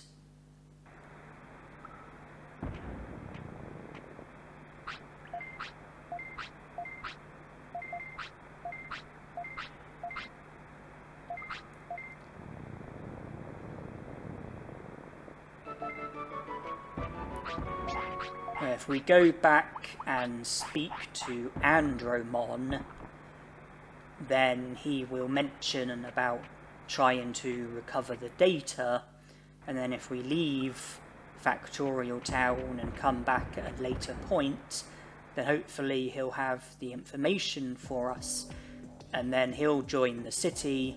We'll also be able to recruit Guromon, and then if we return to the sewer, Nanimon will be in the sewer. That's one of his other locations. For Nanimon to join the city, you have to speak to him at all 5 of the locations that he shows at. One of them's Dino Region. We've already spoken to him there. One of them's Toy Town. We haven't spoken to him yet. The others, Sewer, Leomon Ancestor Cave, and the Olga Fortress. Speaking of the Leomon's Ancestor's Cave, we went there not long ago, and I don't want to be getting into unnecessary battles. That's annoying.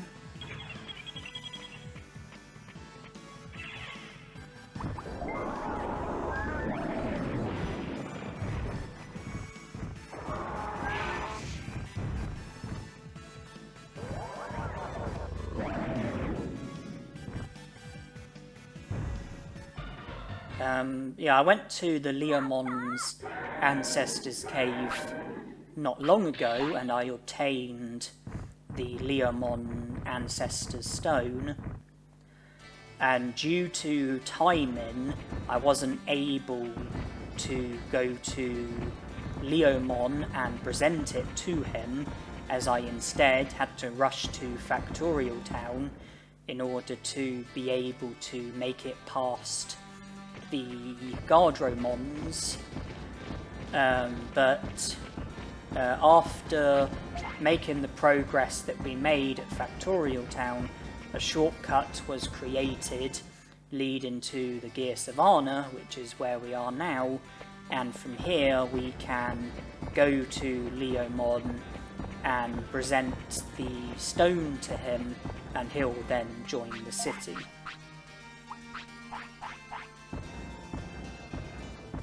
We're also not far away from Vegiemon. The Mount Panorama is close to the Gear Savanna, so we could also go to Mount Panorama and recruit Vegiemon.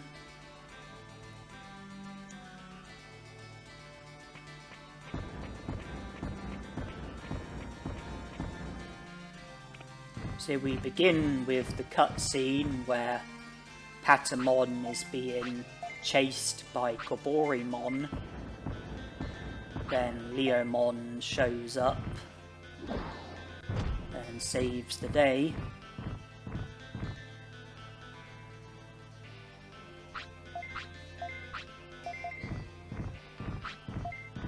He runs off.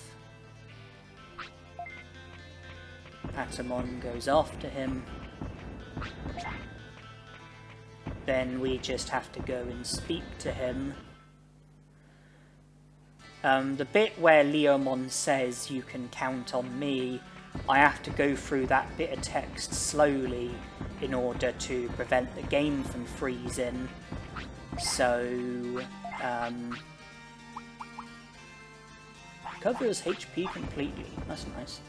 So I have to go through one bit of the text slowly, but I speed the video up so it should be okay for you.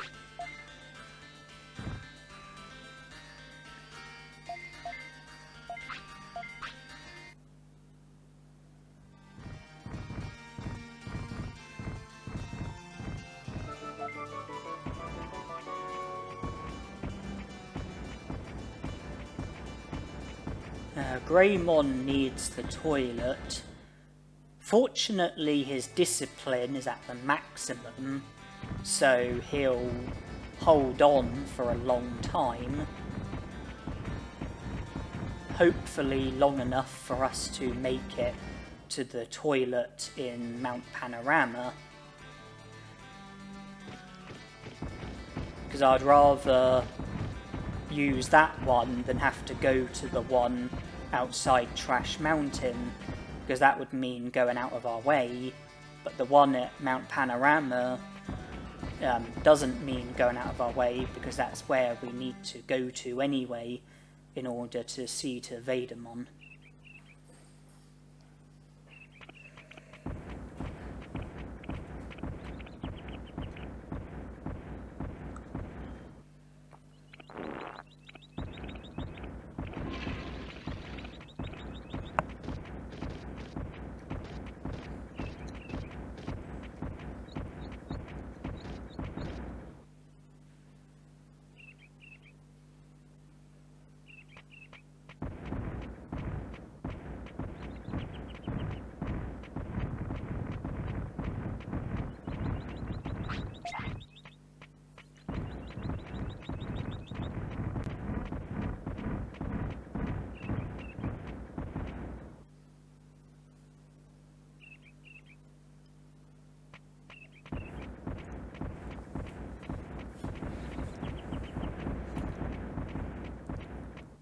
In all the challenges that I've done for this game, I don't think Digimushrooms have ever been so significant before.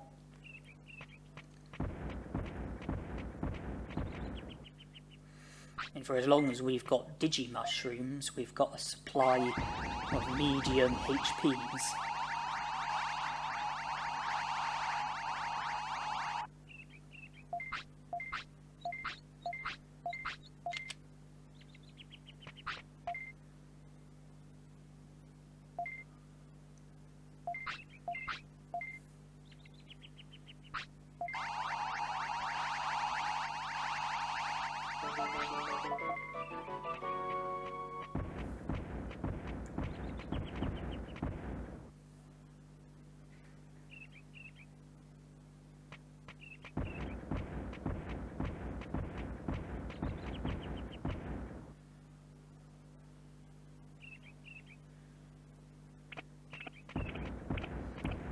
Now, having recruited Leomon, I believe that Nanimon should now be at the Leomon's ancestor's cave.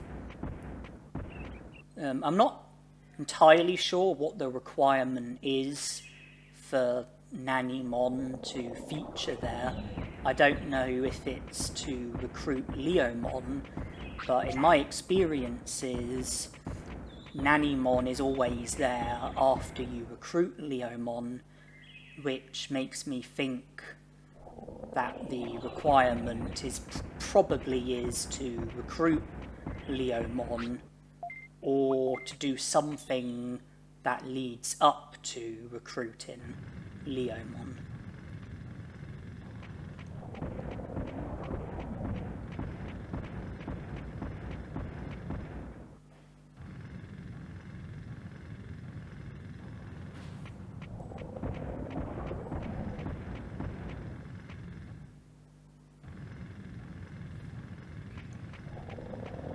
Now, seeing as Greymon wants to sleep, when we wake up, it would be a golden opportunity to have some battles, because our HP and MP should be at the maximum, or at least it should be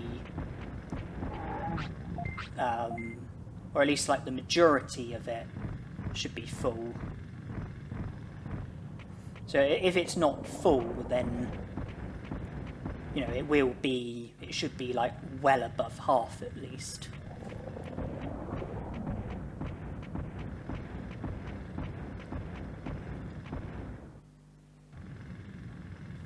There are different battles that we could be having.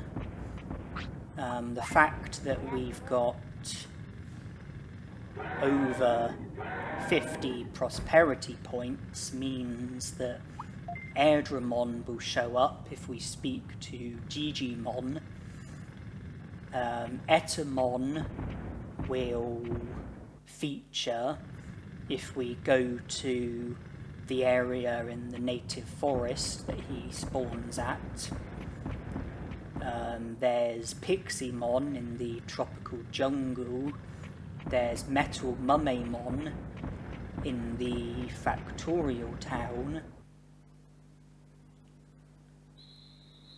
There's Garulamon in Friesland. So yeah, there's a lot of possibilities. If we defeat Airdramon, then we'll have access to Mount Infinity.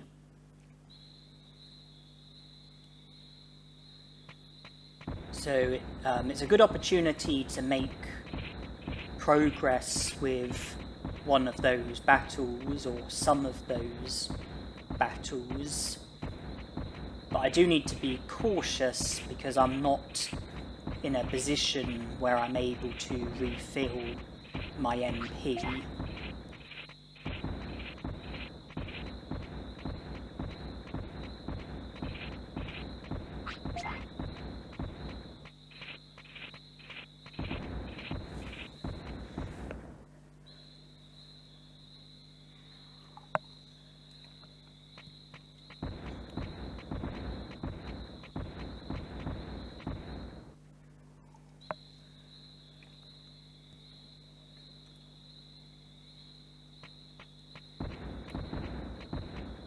I'd like to begin by getting Etamon out of the way.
Wow, our MP has fallen below half.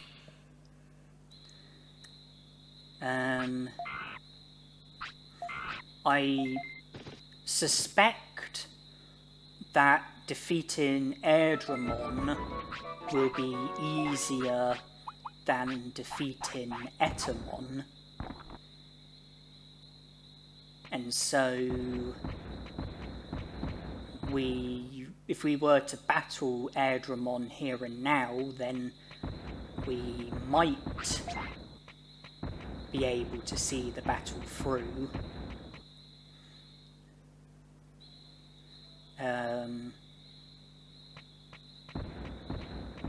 But it might be... I'm thinking it would probably be wisest if, to rest first.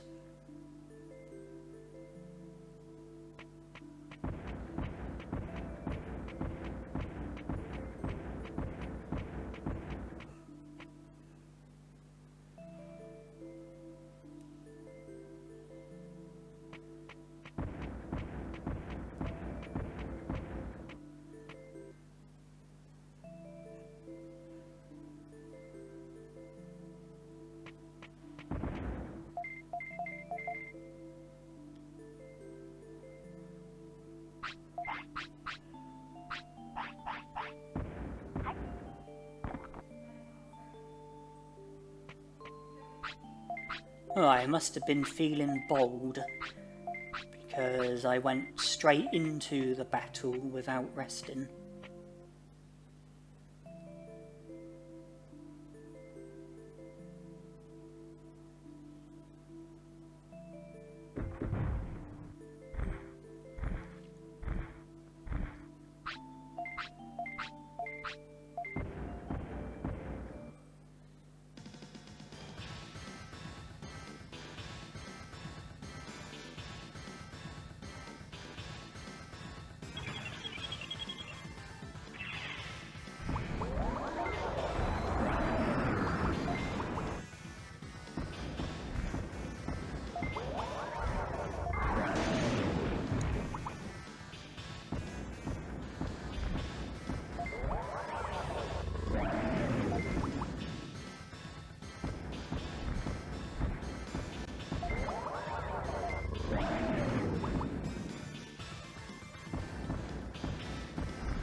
Maybe it was the addition of the distance command that made me feel confident enough to, battle Airdramon despite not resting beforehand to refill some of my MP.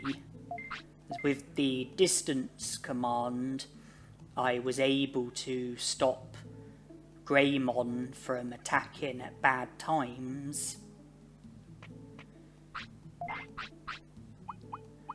So I was able to stop him from, wasting MP with, attacks that weren't going to work. Like, I was able to, stop Greymon from trying to attack just as he's being attacked. Because if he was to try to attack, like, just as he's about to be attacked, then he wouldn't perform the attack and it'd be a waste of MP. But by having the distance command, you could stop him from attacking when it wouldn't be wise to attack. So, you know, reserve your MP better, be more efficient with your MP and your attacks. Now, you've noticed that I entered Mount Infinity, although this isn't in the interest of making any progress on any of the Digimon in Mount Infinity. This is solely in the interest of collecting the items that are available. You know, there are numerous items available which could be of real help in this challenge. Some of them are available prior to the Vegiemon battle, some of them you have to make it past Vegiemon in order to have access to.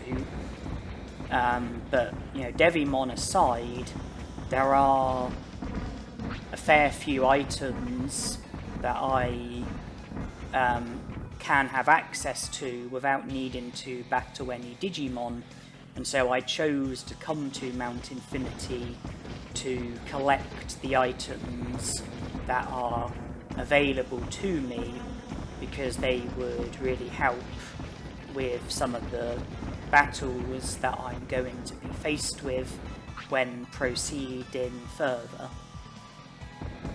This is my second large MP. I've got an Omni floppy as well.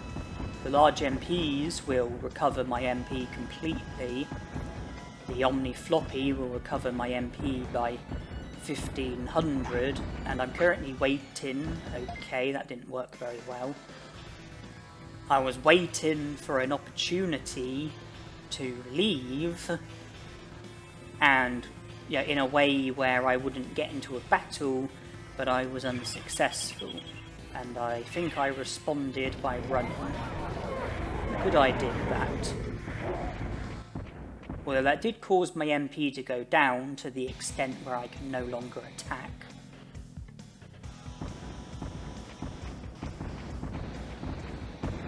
I don't like having to run away. It affects happiness and discipline, but I really didn't have a choice in that situation. I was faced with an unwanted battle.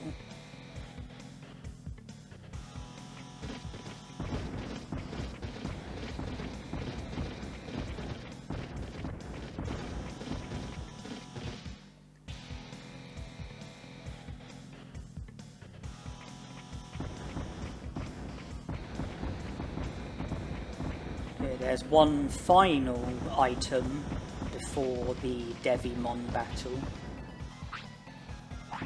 MP chip, thank you very much.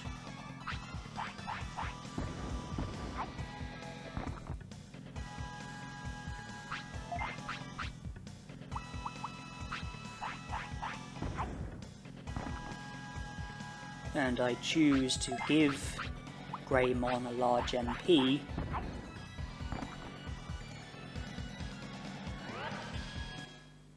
And then I go no further, and I returned to the city.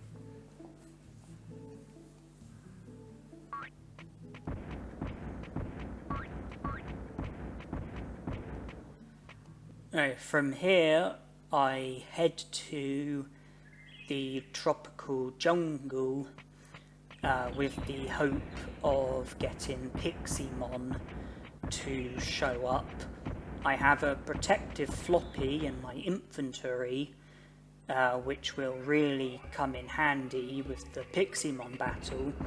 It will protect me from any status harm.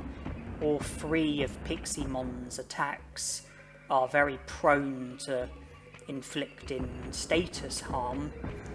Danger Sting and Bug both have a good rate of causing flattening. Confusion Storm has an excellent rate of causing confusion.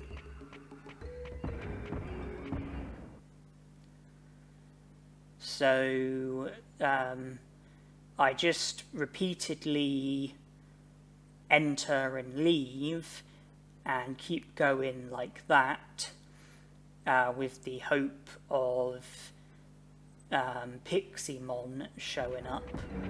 Greymon does signal for the toilet, so I have to put Vegiemon on hold for a few moments just to let Greymon use the toilet.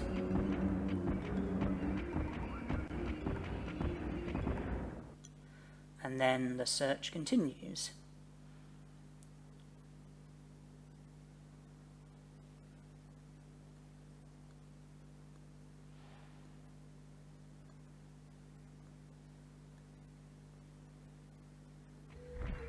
Okay, Vegiemon has now shown up.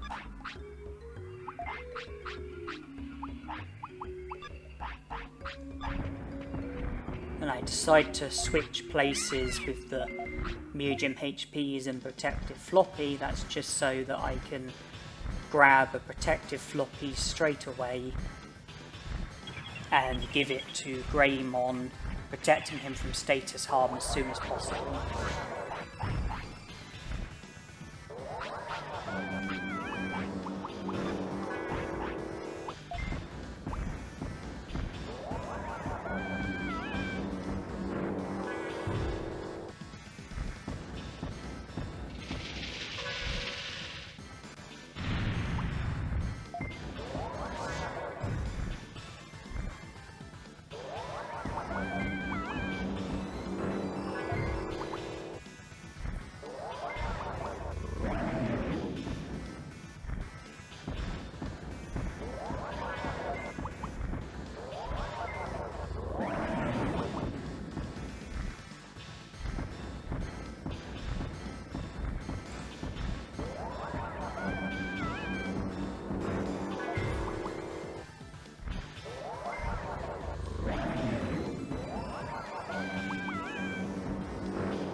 Can't grumble too much with how that battle went.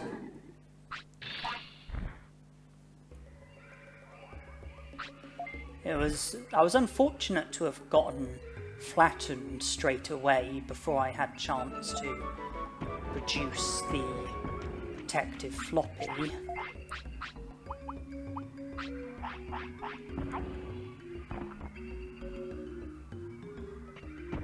Another MP chip. That will go a long way. Now, I spent a fair amount of time...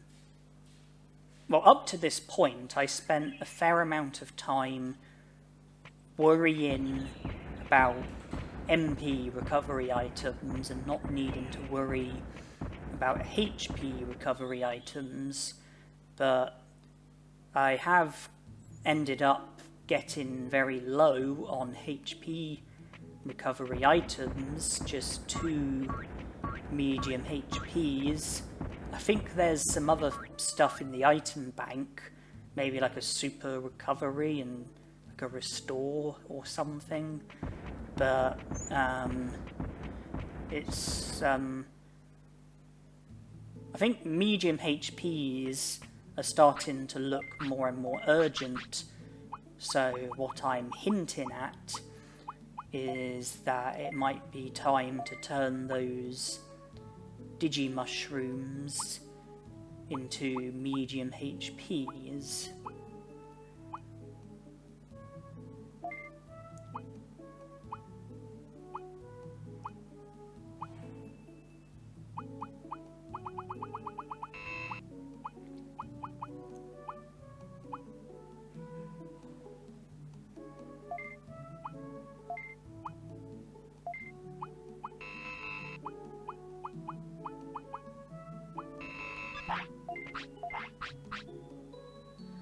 I also took out the Digi-Anchovy intended for a trade with the Vegiemons.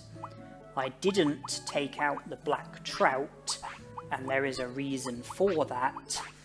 And the reason being, I'm very specific with which Vegiemon I like to recruit. Because when you do the trade-in, the final Vegiemon that you do the final trade with is the one who joins the city, whereas the other 2 Vegiemons remain in Friesland. You can continue to trade with the Vegiemons that stay in Friesland, but you can't continue to trade with the one who joins the city. So I'm very specific with which Vegiemon I like to be the one who joins the city, because the one who I like to have join the city is the one who I consider to be the least valuable when it comes to trades. You know, the one who I value the least when it comes to trades is the one who I want to join the city, and whereas the other 2, I want them to stay in Friesland so that I can continue to trade with them. And the one who wants a Black Trout is the one who I want to leave Friesland and join the city. So I don't want to trade the Black Trout yet. I want to wait until I've traded with all the other items, with all the other Vegiemons first, then trade the Black Trout last, so that that specific Vegiemon is the one who joins the city. The Black Trout's going to have to remain in the item bank for a fair bit more, because I don't currently have a super carrot, which is needed for one of the Vegiemon trades. Get a super carrot, trade it with the Vegiemon, get an Omni Floppy in return, trade that with a different Vegiemon along with the Digi-Anchovy, and then trade the Black Trout with the other Vegiemon, and he'll join the city. Before worrying about that though, I chose to go to Factorial Town, and from speaking to Andromon, he joined the city, and then by speaking to Guromon here, he'll join the city as well. And then if I go back to the sewer, Nanimon will be there. I can speak to him, And then after that, I then try to grind for Metal Mumemon. In other words, I repeatedly enter and leave the part of Factorial Town that Metal Mumemon shows up at, with the intention of trying to get Metal Mumemon to show up so that I could try and win against him in a battle.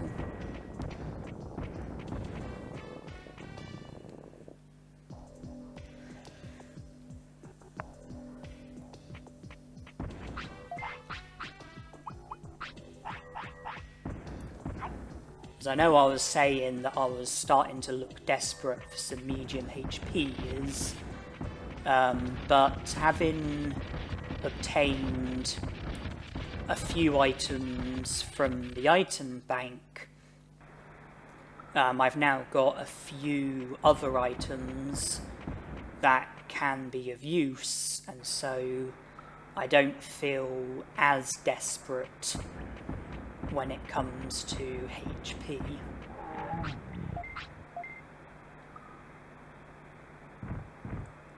Now, I felt confident enough to battle Metal Mumemon.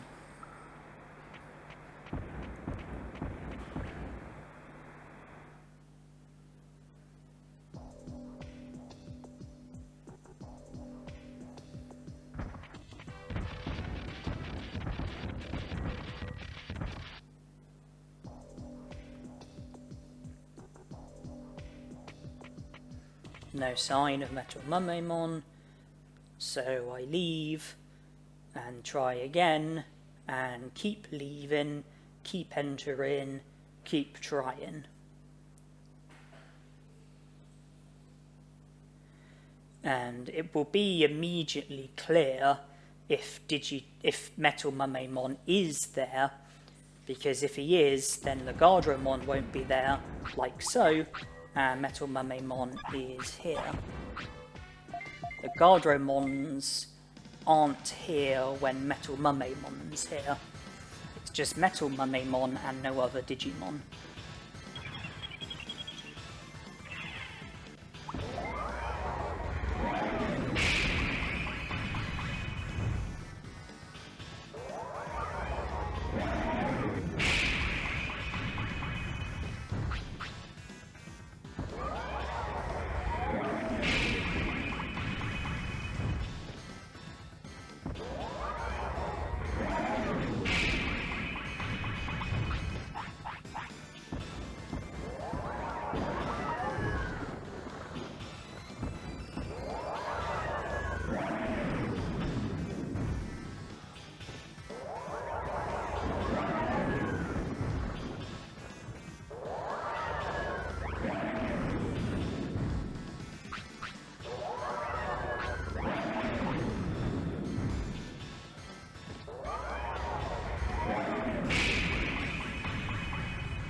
Okay, well, I managed to win against Metal Mumemon at the expense of my last remaining medium HPs.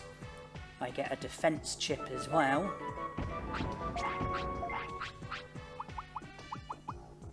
And here's a magic trick. Abracadabra, Greymon Digivolve.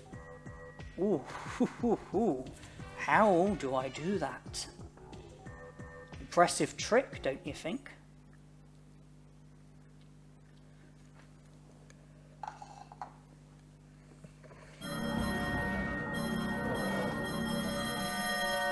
Oh yeah, for what it's worth, I wasn't actually planning on Greymon Digivolving.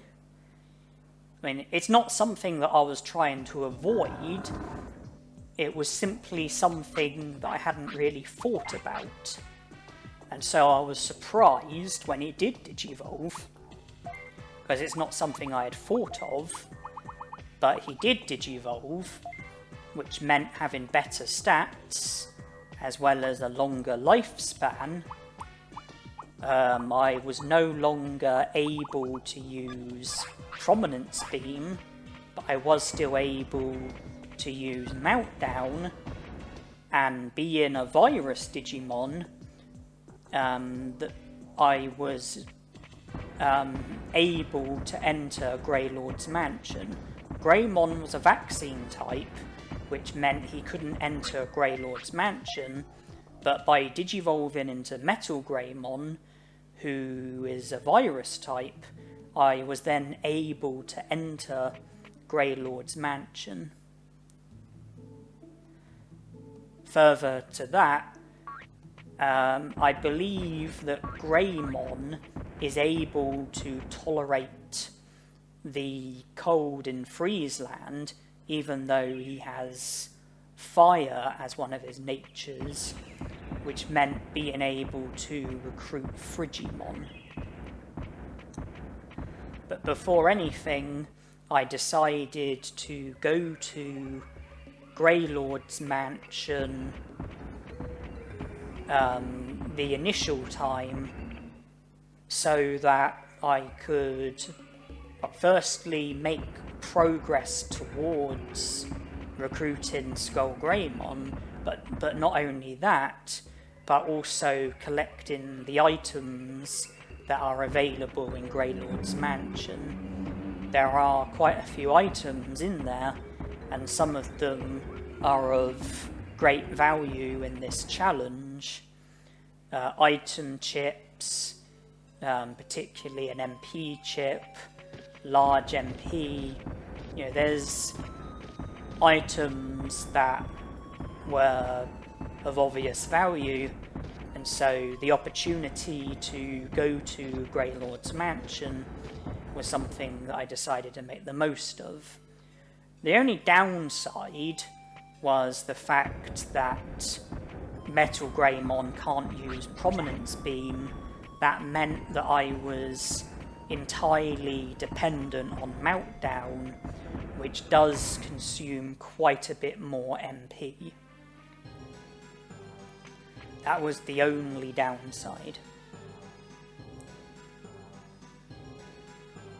But by coming here and doing the initial bits, if I was to then go to Xiaomon's notice board, it would mention, there'd be an article about my Ultismon, because I think you only need 40 prosperity points in order for that article to feature, and I'm well over 40 prosperity points, so I was in a position where I could do the first part of Greylord's mansion, return to the city, see to the notice board, and then do the second bit of Greylord's mansion, should I,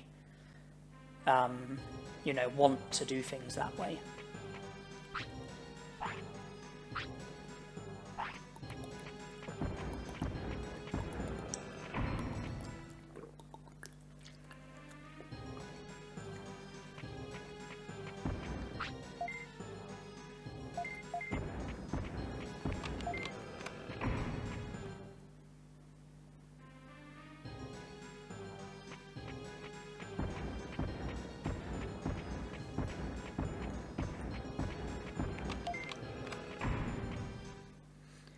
In here, a couple of brain chips. That will put my brains up to 500, giving me the enabled technique command.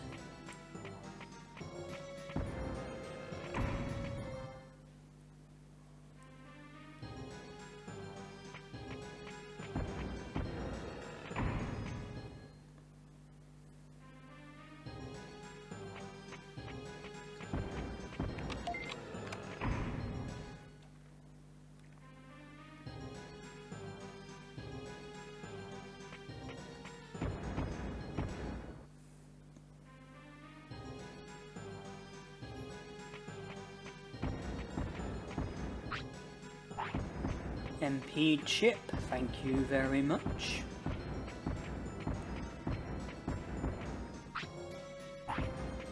Restore, thank you very much. Autopilot, that's less valuable.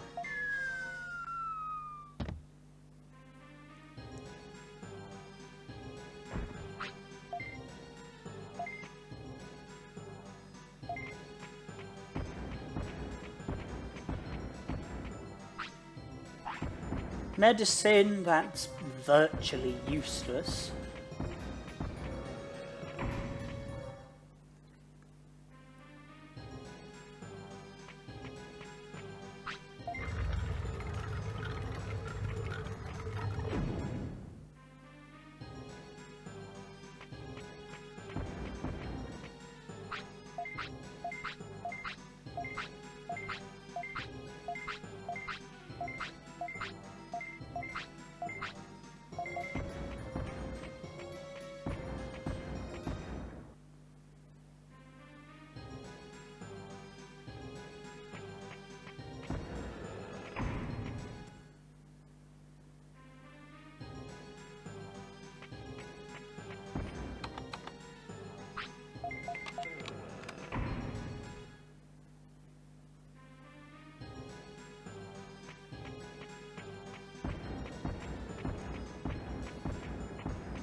There are 4 items inside this room. Medicine, defense disc, protective floppy, large MP. Well, large MP was fantastic. Protective floppy was good. The defense disc, that has little value. And medicine, virtually useless. And as a little shortcut, we pull that book, triggers a trapdoor, and then we're back down here. But I didn't sustain any damage from the fall, and I can only imagine that my HP must be down to 1, and so Metal Greymon physically couldn't lose any more HP, so the drop didn't do any damage.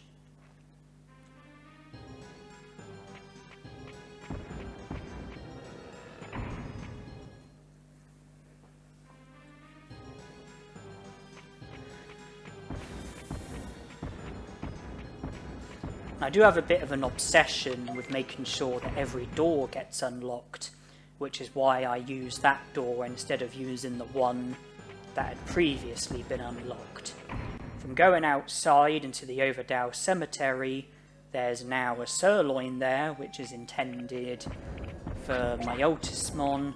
Those of you who know me well will know what I'm about to do.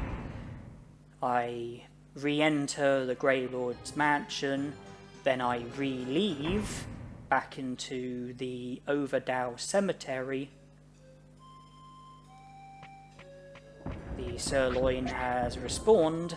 I collect a second one, and then I re-enter Grey Lord's mansion. And no, I don't re-leave Grey Lord's mansion to collect a sirloin and then re-enter Grey Lord's mansion. I just settle with 2 sirloins and go from there. Because the sirloins keep respawning until you give one to my Ultismon. So I always like to collect 2, just so that I've then got like a unique item in my inventory, an item that you're not meant to have, and I, put the spare one in the item bank and just leave it there. Because I just like to have an item that you're not meant to have.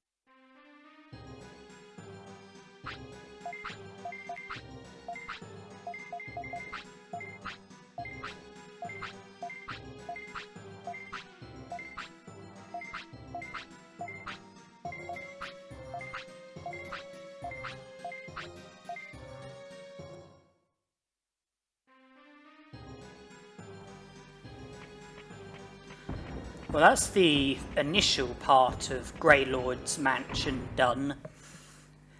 And in the interest of preserving my autopilots, I choose to return to the city on foot rather than use an autopilot to make the return.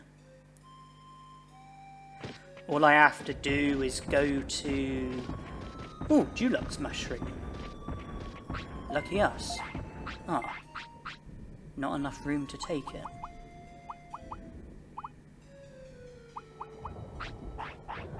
Well, there is now.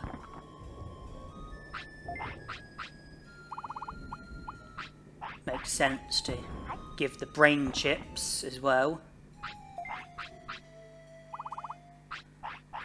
All I have to do is go to the Shellmon notice board, read the article about my Otismon, and then if I return to Greylord's mansion, then I'll be able to do the next bit, where I have to defeat Tekamon and Skullgreymon, and then find my Otismon for the second time.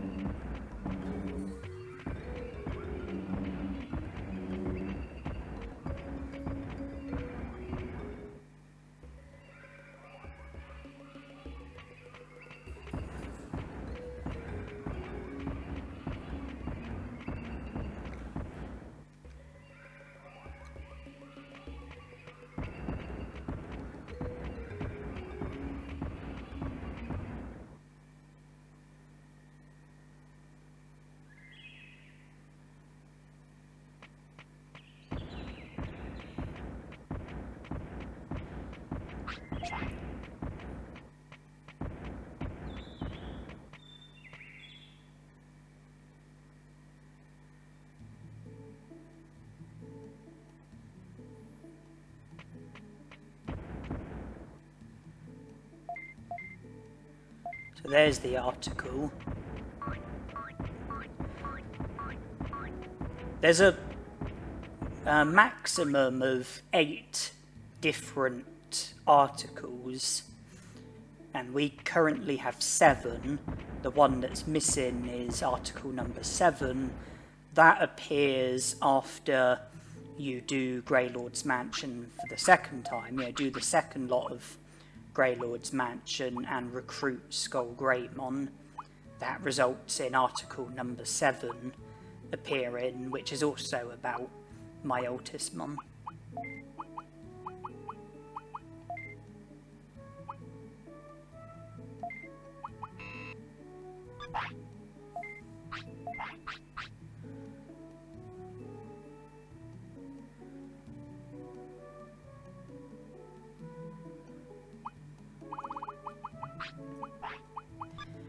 But even though I've read the article, I don't have to go to Greylord's Mansion straight away.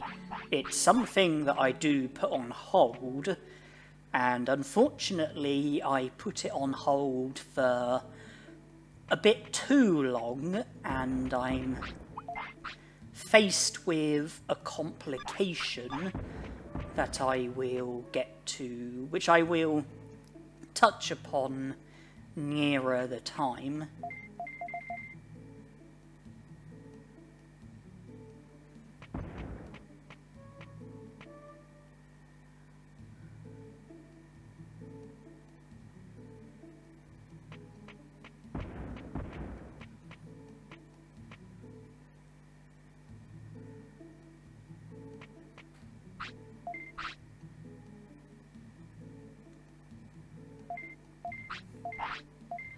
So I decided to have Birdramon take me to the Great Canyon so that I can go to the Olga Fortress and speak to Nanimon.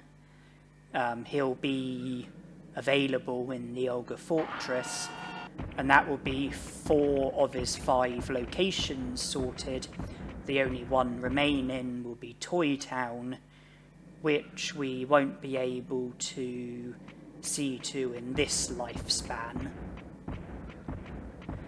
As in order...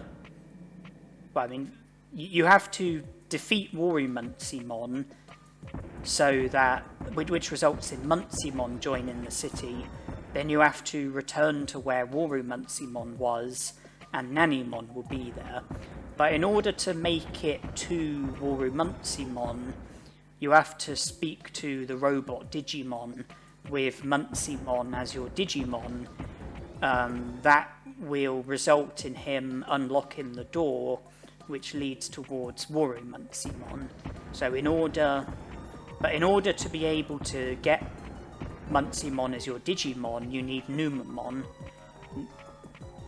And I can't get Numamon in this life cycle. So Toy Town is something that will have to be put on the back burner until much later.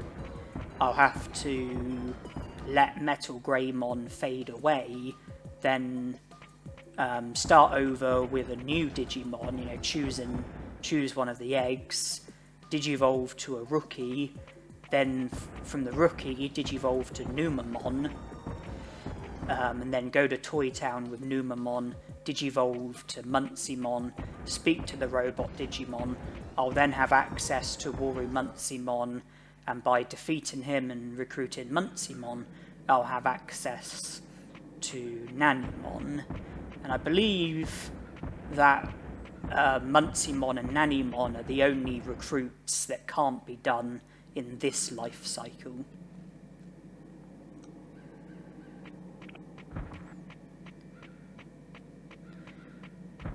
So with Nanimon, we've gone as far as we can currently go.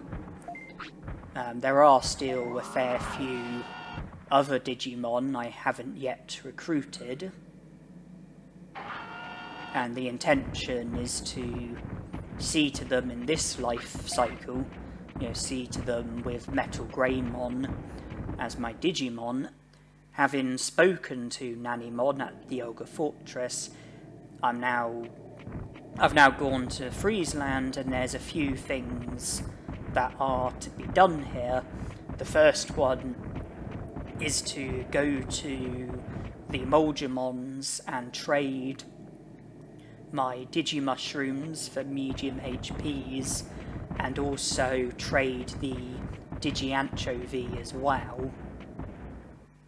So I think that will leave me just needing Super Carrot, which I haven't yet got, Omnifloppy, which I can get one from trading the Super Carrot. Black Trout, I do currently have one, but it's in the item bank. I've explained that I don't want to trade that until last. This isn't the only thing to be done in Friesland. I'm still yet to recruit Frigimon or Garulamon, or even have the first Garulamon battle.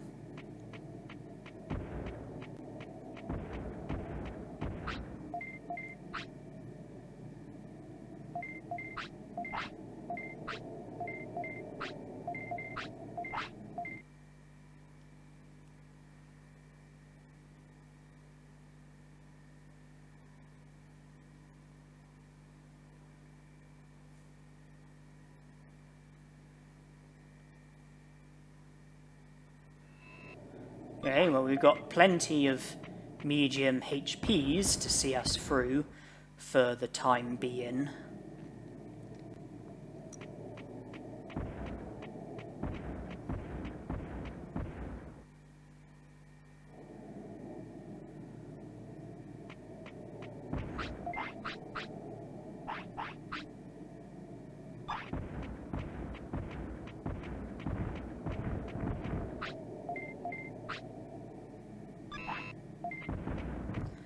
Just a Black Trout left to be traded with that Vegiemon.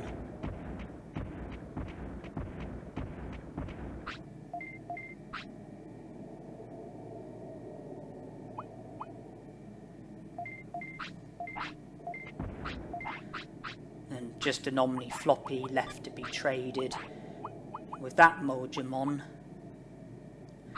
You know, I do have an Omni Floppy in my inventory, but I would like to hold on to it because of the value that it has of recovering HP and MP by 1500.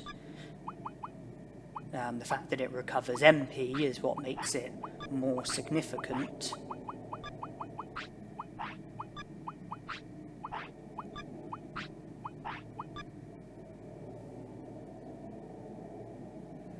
I might need the Omni Floppy in a battle, and if I don't have an Omni Floppy later on, that's no problem, because I'll just get one by trading a Super Carrot with the other Vegiemon.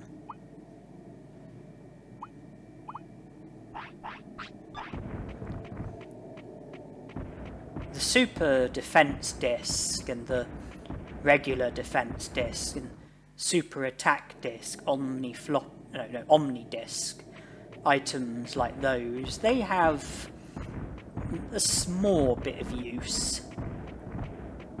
I mean, I can use them in the more difficult battles in order to help myself out a bit. It makes sense to use them rather than just leave them in the item bank. Not much point in selling them, because money has very little value in this challenge. I don't have much money, but I'm in a position where I don't need money. I'm not able to buy items, so there's not much to do with the money.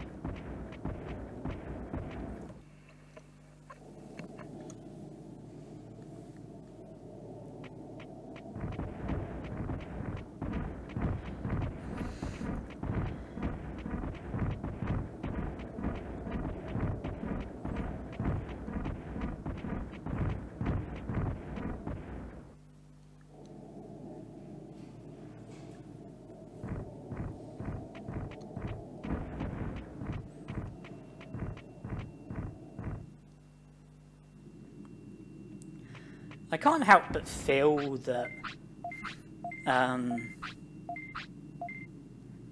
Metal Greymon should dislike the cold based on his natures, but he seems to be fine, and I guess I won't complain because that's something that's gone in my favour, because it enabled me to recruit Vegiemon there and then, instead of having to do it with Numamon or Muncymon or you know, a Digimon not until like later on. Might as well use the Deluxe Mushroom.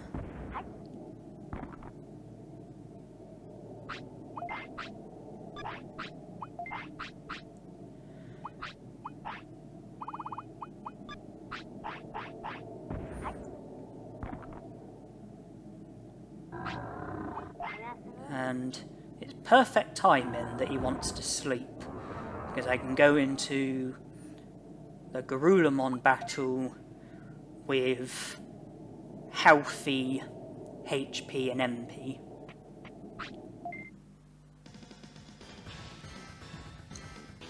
This is, of course, only the first of 2 battles.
played it a bit risky by finishing with such low HP.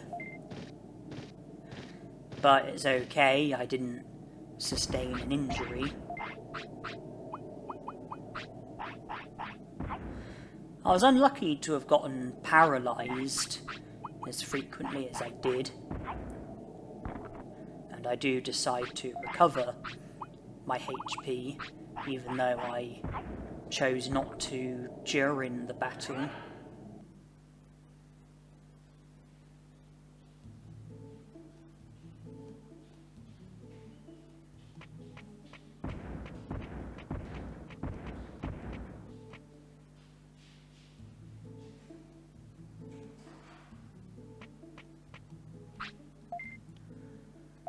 Vegiemon, Garurumon, Monochromon. Vegiemon can't recruit yet. Monochromon don't want to recruit yet.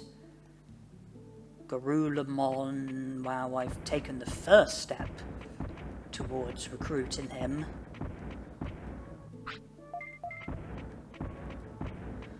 But there is still the second battle.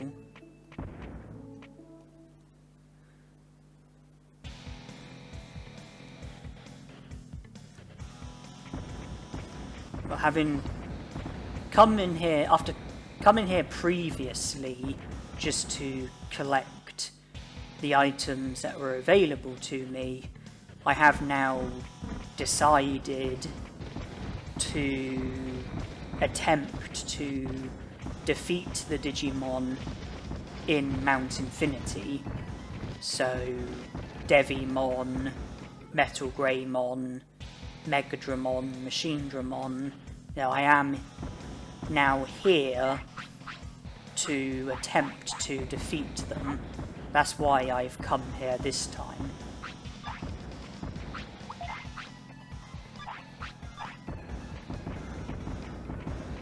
And I have to hope that the items that I've got are going to stretch far enough in order for me to be successful.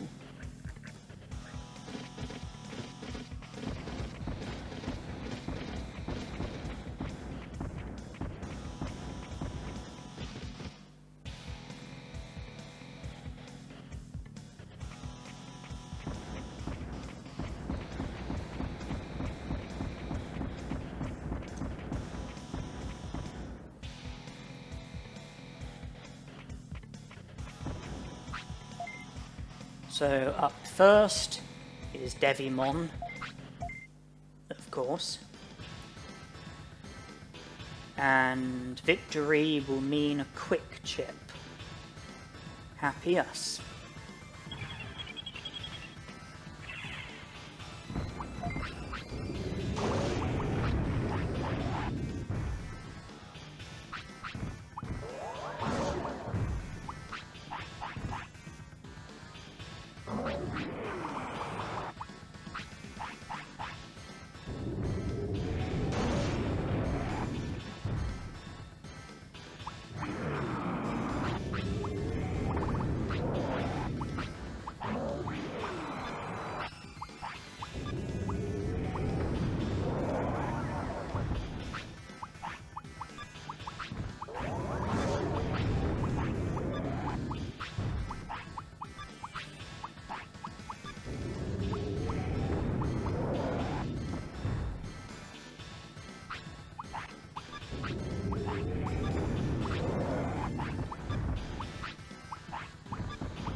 Looks like I just about found room to do my finish.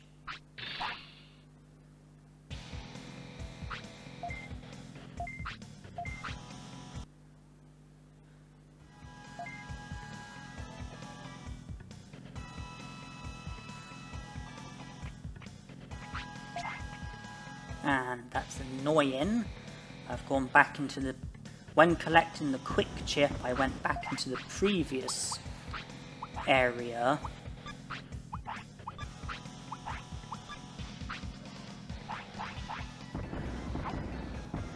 Which means that in order to proceed, there's now going to be Digimon in this area that I have to get past.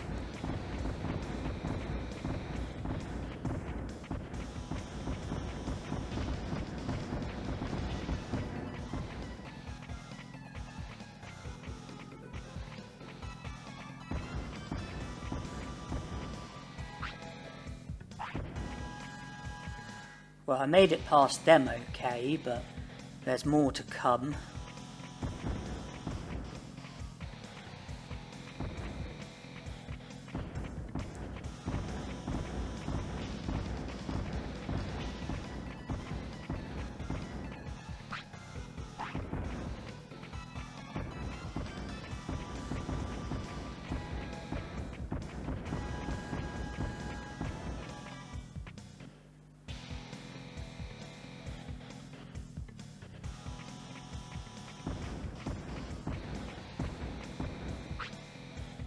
Double flop, that will help. That recovers MP by 1500.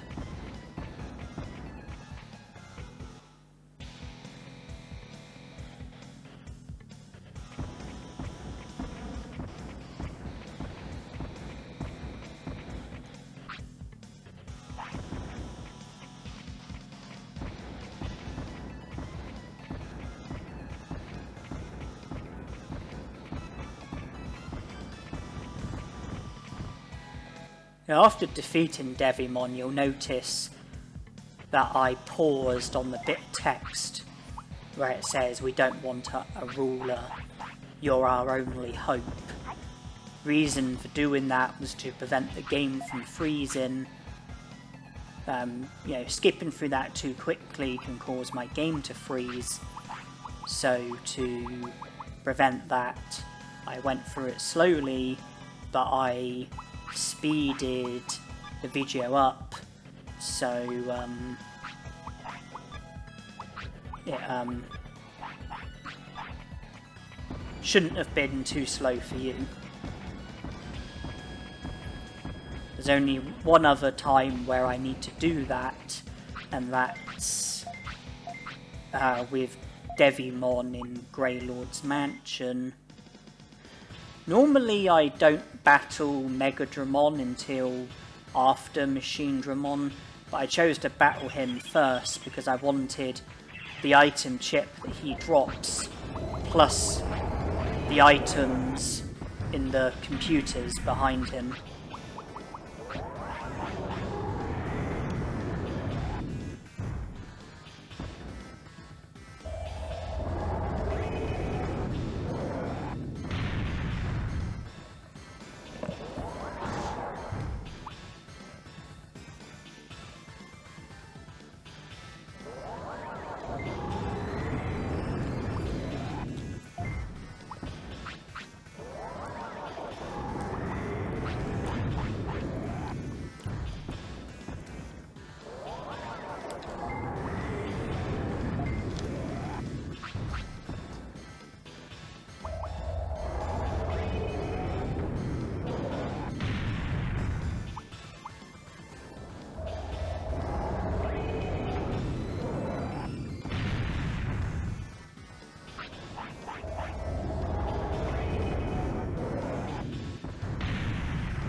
Thanks to all the MP chips that I've been given to Metal Greymon, my MP is now over 5,000, which means that it's possible for me to get the full effect when using large MPs, providing that I use them at sensible times.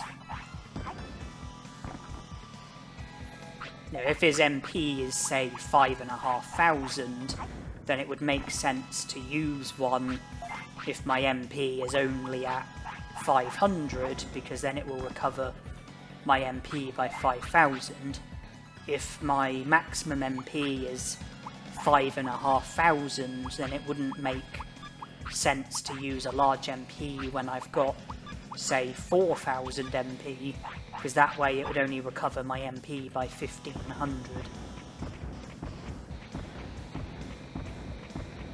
The only downside with defeating Megadramon before Machinedramon is that when you return to battle Digitamamon, there are going to be random Digimon in the area that Megadramon was in, Digimon that you have to avoid. Normally I defeat Megadramon after Machinedramon to avoid that problem, but in this situation I wanted those item chips ahead of the Machinedramon battle because of the stat boost that I would get. It would help me ahead of the Machinedramon fight.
Well, I have now made it up to Machinedramon, which is very good.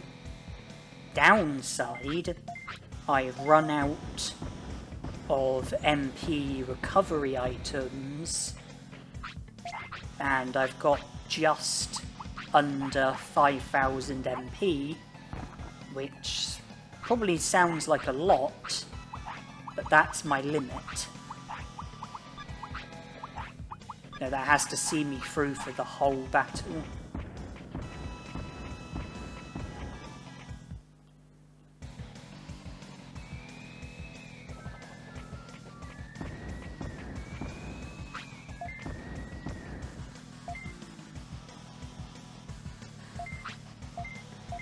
If I was to try and work it out off the top of my head, I would say that's probably about 16 meltdowns. Some of them might get stopped, some of them might get blocked. I'm going to have finishes as well, though.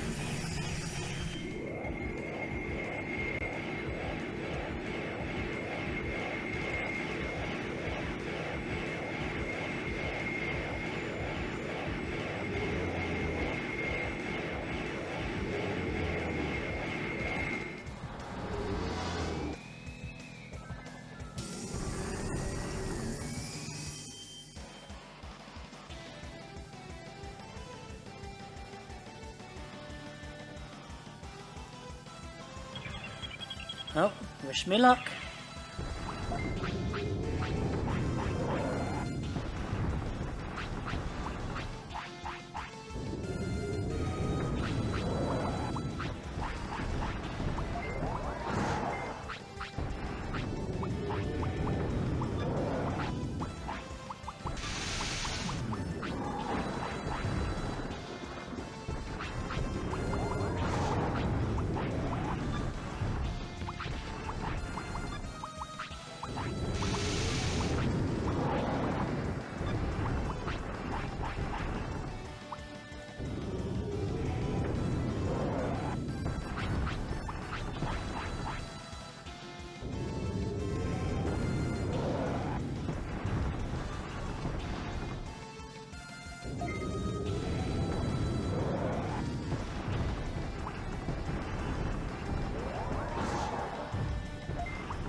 Run out of MP.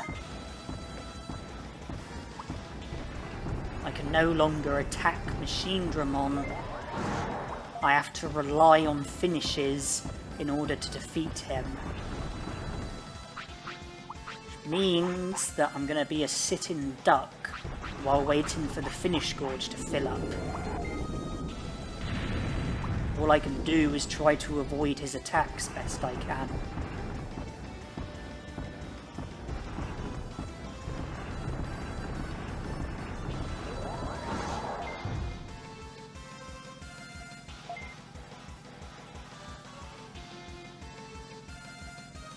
Will this finish the job? No. I need another finish. And I have to make sure my finish doesn't get stopped. So I need to use my finish at the right time.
Okay, we have managed to defeat him.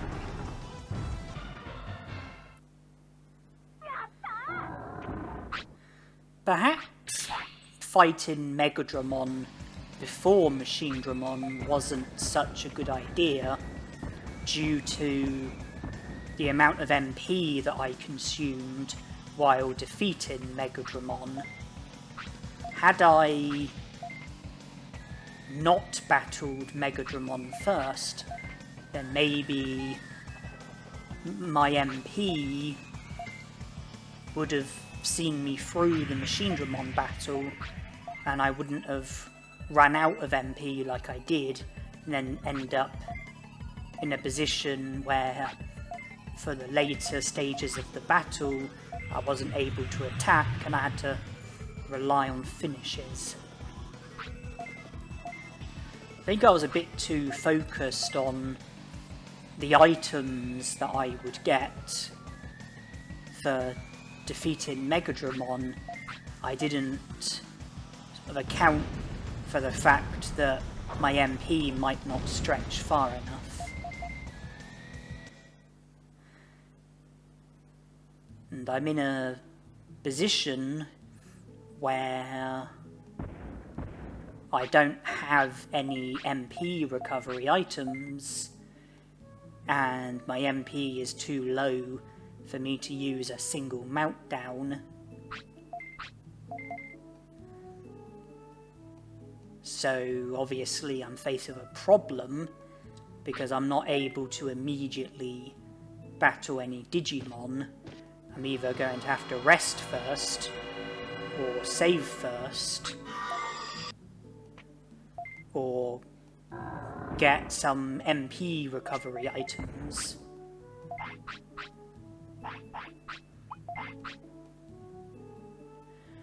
But I've returned to the game after defeating Machinedramon. My inventory's looking a lot more empty now.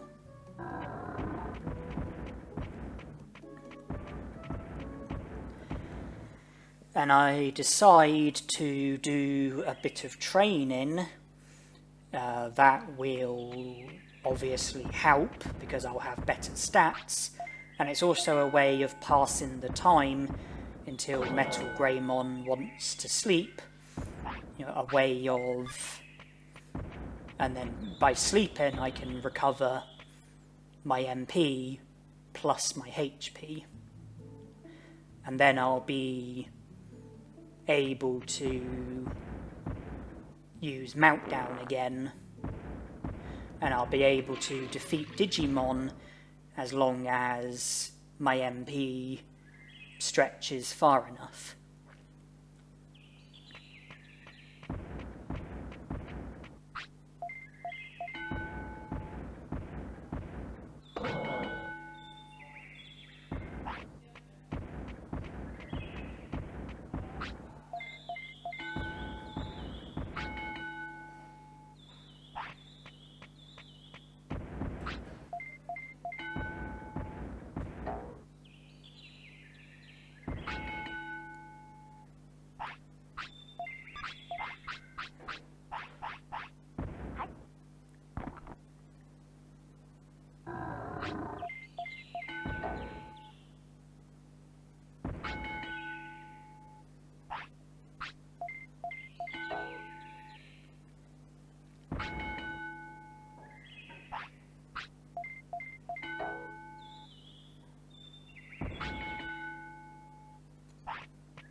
Okay, I think that's all the training that Metal Greymon is prepared to do for the time being, but we're not far away from when Metal Greymon wants to sleep.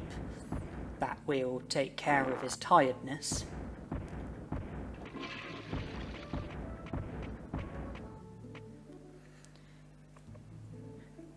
We can rest at the clinic, that will help with tiredness. It'll also pass an hour of time as well.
Well, HP and MP are both virtually full,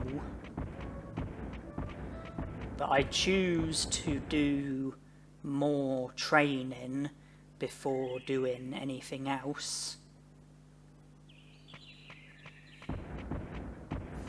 I do have to return to Mount Infinity for Digitarmamon. I still need to have the second Garulamon battle, and I still need to return to Greylord's mansion, and that's something that I did try to do, but I encountered a problem which forced me to reload, and well,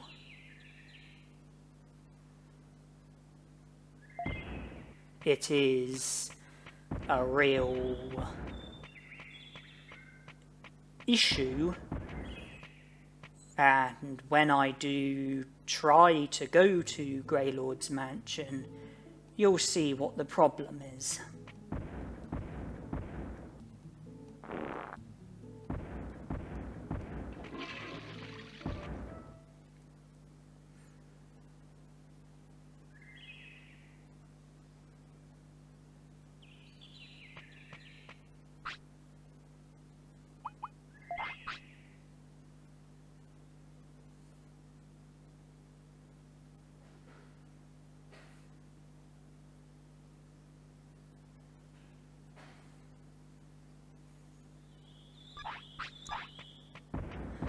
Apologies about that, I did have to pause, and I speeded the video up and I went to where the timer was displayed, and you're able to see the time pass by. I can't actually remember why I had to pause, but I think I had to leave my room for some reason. I think I was needed elsewhere in the hospital. I can't remember why.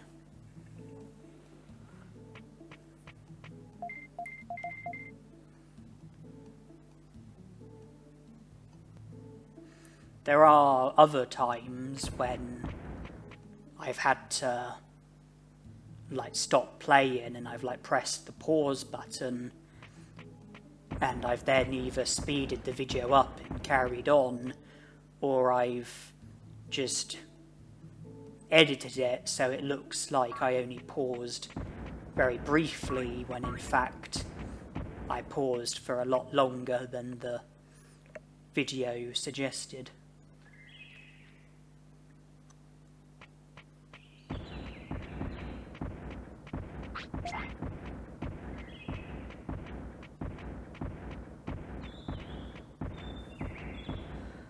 I am now heading towards the Greylord's mansion,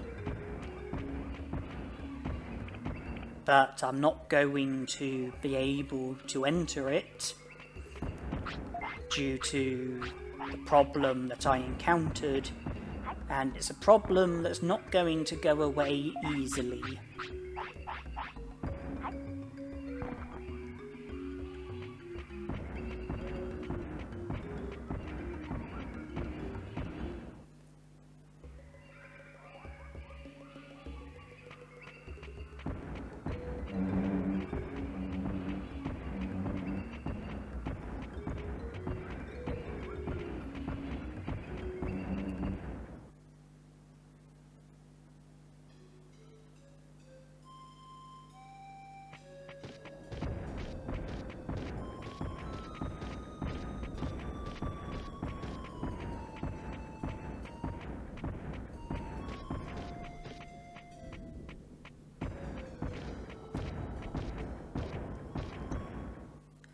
See, all appears to be okay at the moment, but the mistake I made was putting Greylord's mansion on hold until after defeating Machinedramon because instead of entering Greylord's mansion, it's the back dimension.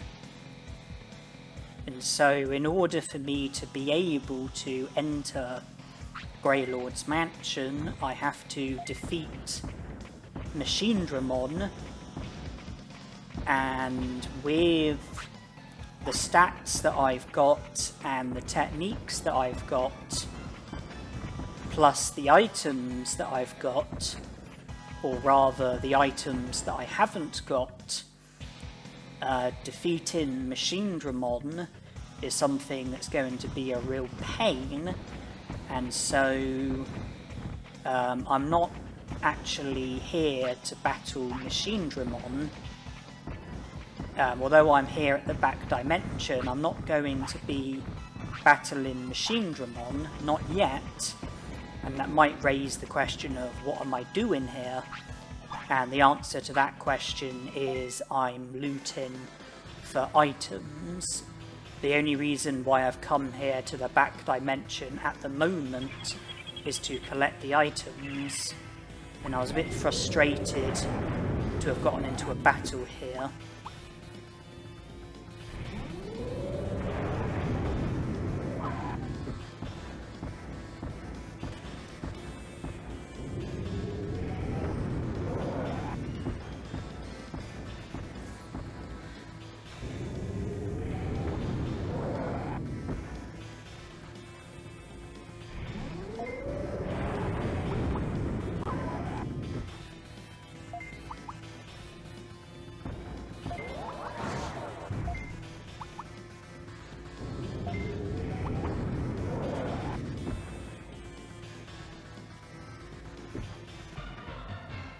Yeah, at the moment I'm not in a position where defeating Machinedramon is feasible. I do have to defeat him in order to be able to get to Greylord's mansion, and that's something that's going to be put on hold until I'm in a stronger position. You know, until I'm in a position where beating Machinedramon is more plausible. At the moment, I'm only here to collect the items that are available, because they will help with other parts of the game, other battles that I'm going to get into.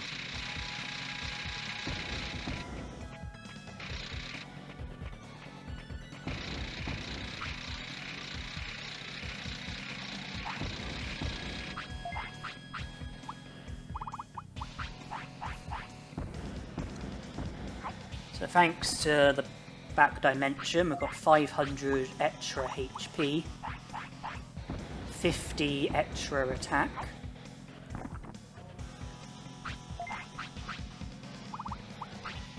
500 extra MP, 50 extra brains,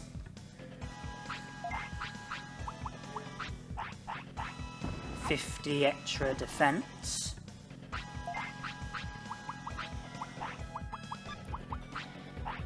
50 extra speed.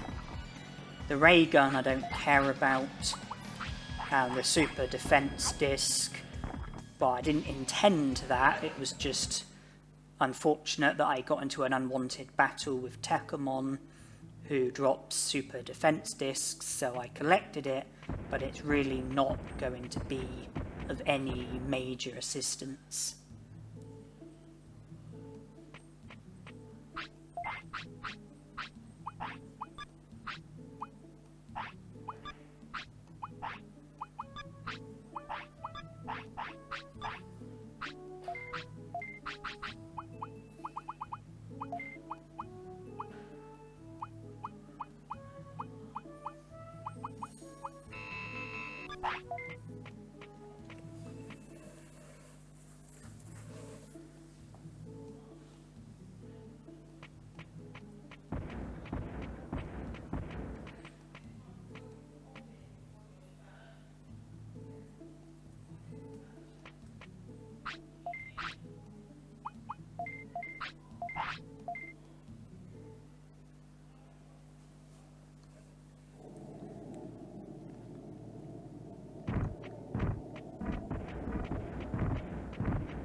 Garulimon's taken care of.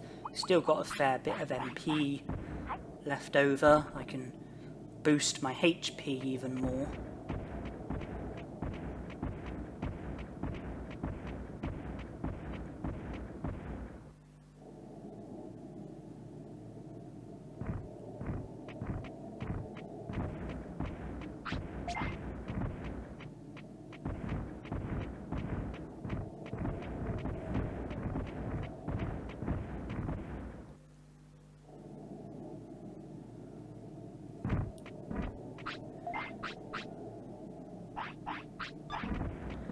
I've only got one autopilot, and so I decide to return to the city on foot, keep hold of the autopilot, and the autopilot is something to be used after the Digitamon battle as an easy way of returning to the city from Mount Infinity.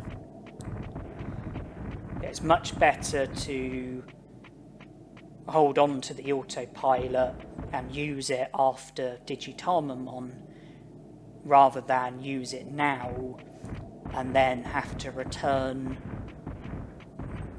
from Mount Infinity to the city on foot, as there are some unavoidable battles that I would be faced with if I was to do that.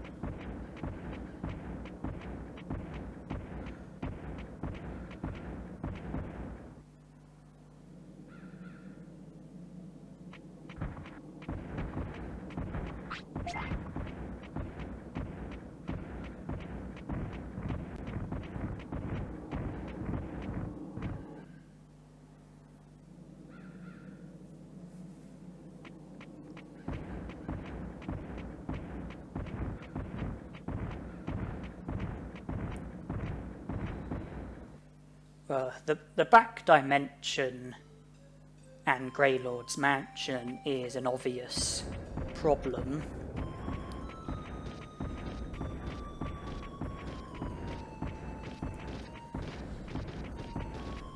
In the meantime, well, there is still Digitamon, there is still the Monochromon shop.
I do squeeze in a bit more training.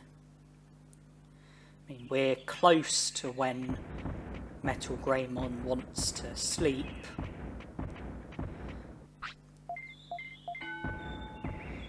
But there is time just to train a little bit more.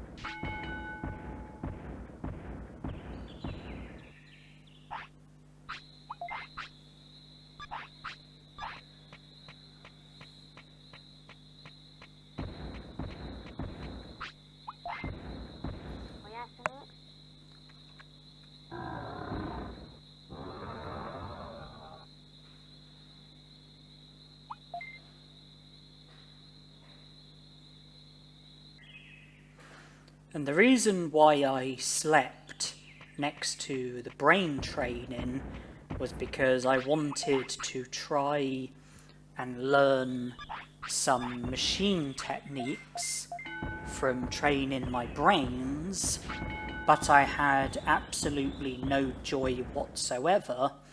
I couldn't learn a single machine technique, and so I decided to stop pursuing trying to learn machine techniques from training brains.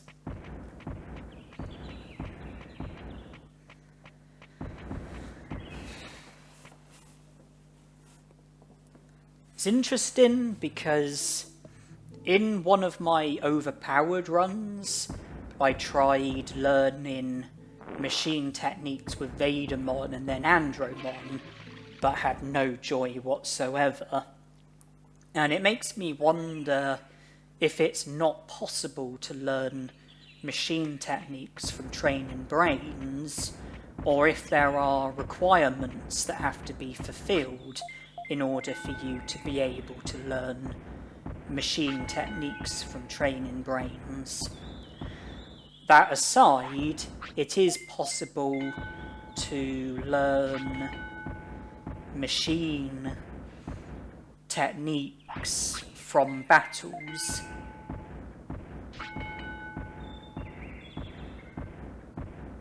Yeah, that's something that's never been an issue for me.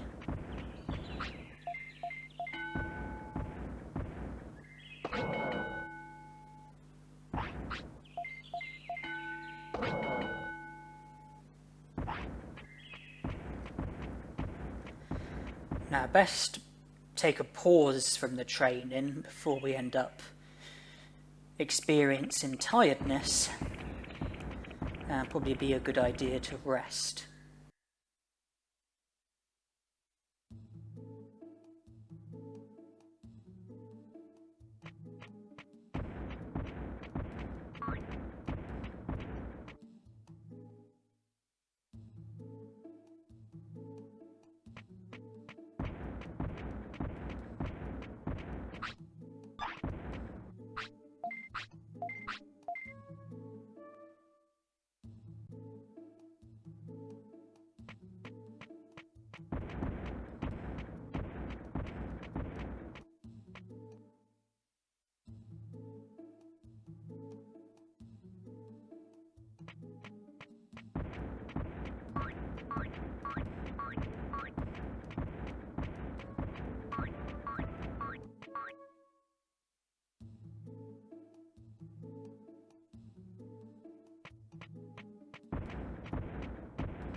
I'm now going to the final room in Mount Infinity,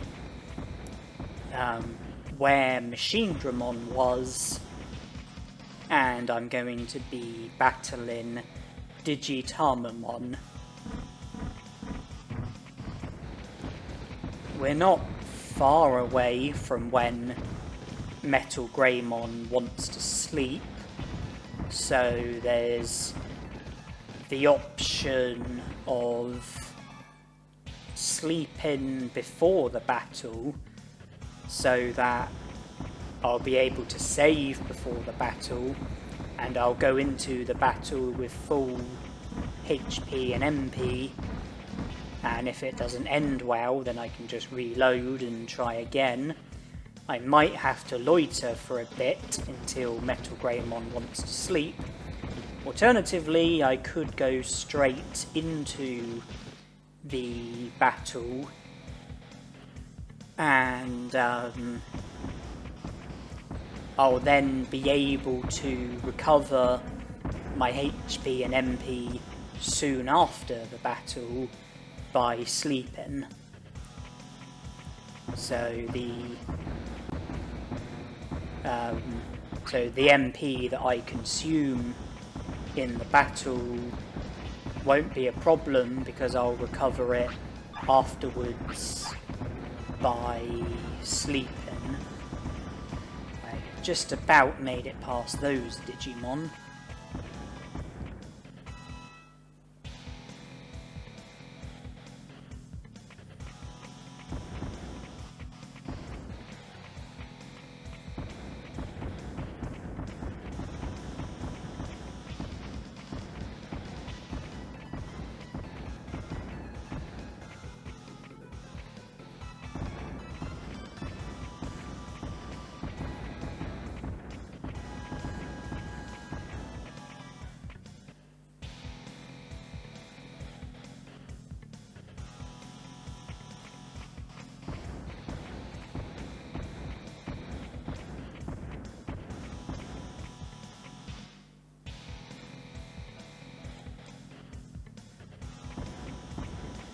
If Digitamon gets any finishes during the fight, then it would be very helpful if they were to hit him instead of me.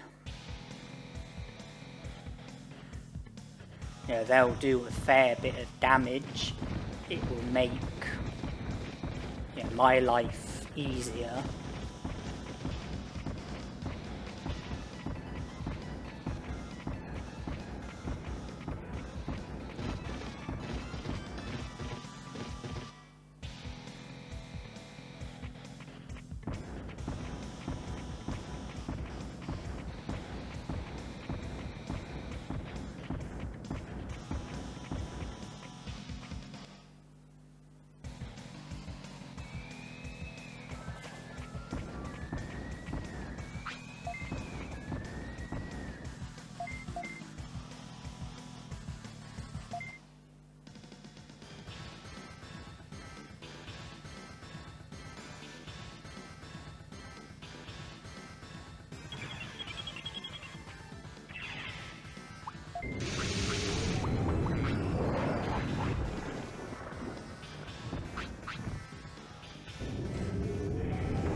This could be significant.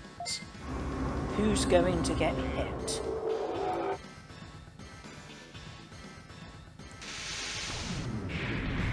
Ah.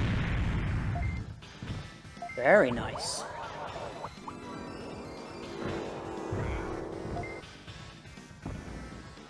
And I've got my finish as well.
I ended that battle with plenty of MP left over. I mean, I was helped by the fact that his finish hit him, and the fact that I was able to use my finish. I mean, had it not been for that, then maybe it might have been a different story, but I was very pleased with how that battle went.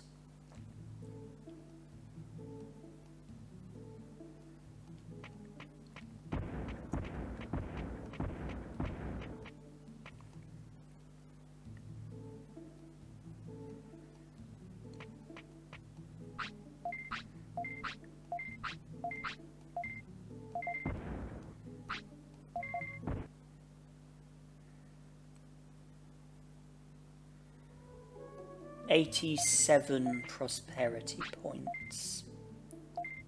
Vegiemon, Monochromon, Vegiemon. That would bring it up to 93 prosperity points. Skullgreymon 96, Munsimon 99, Nanimon 100.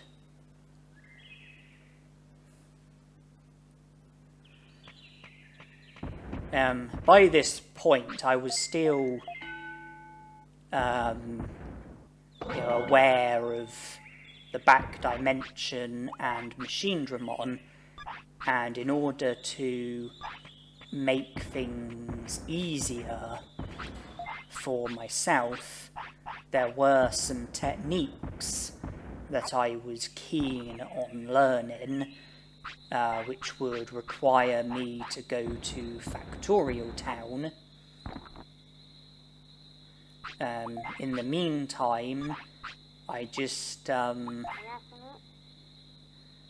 a tiny bit of training, which led up to when Metal Greymon wanted to sleep, and I wake up on day 15, which means that the rain plant is now available, which will enable me to recruit Vegiemon.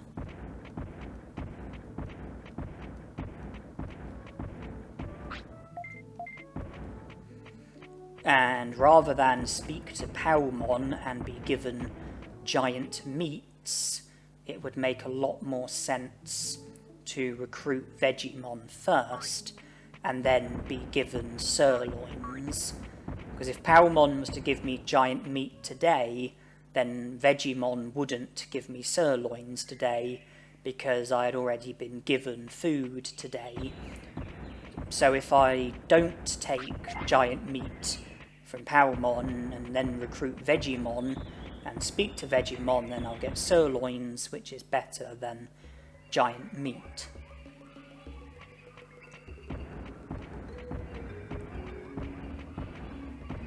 in order to help me against Centarumon in Back Dimension, there are some machine techniques I would like to learn. One thing that I would like to do is go to the room in Factorial Town that has the Guardromon who says about remodeling. If you just speak to him, then he won't battle you, but there are 2 other Guardromons in that room, and if one of them like runs into you and challenges you to a battle, if the Guardromon who says about remodeling is on screen, then he will battle you as well, and he uses full power, which is a technique that I was very keen on learning, because by using that in battle I would be able to get my stats up so that it would be as if my attack is at the maximum, and that would enable me to do a lot more damage against Centarumon.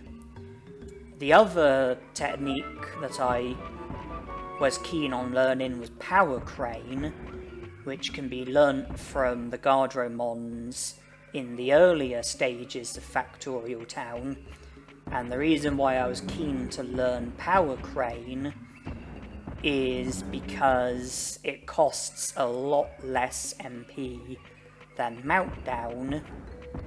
It's faster than Meltdown. It works quite well when you've only got one opponent, and so I wanted to learn Power Crane as a faster, less MP consuming technique. Ooh, blue apple. Happy us. Admittedly, Power Crane's not as strong as Meltdown, but when you compare the power to the MP, I think Power Crane works out to be more efficient than Meltdown. And Meltdown is a technique that's ideal when you have multiple opponents, but not so ideal when you have just one opponent. But Power Crane is a technique that works best when you have a single opponent.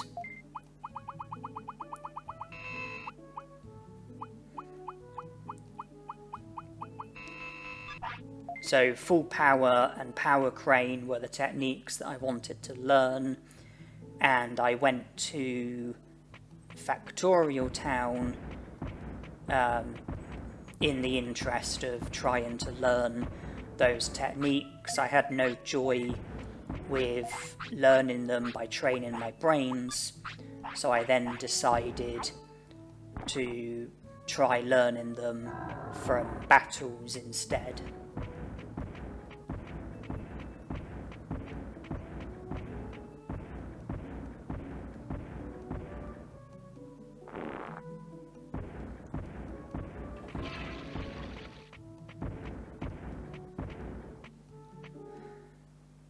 But before I do anything, I choose to save.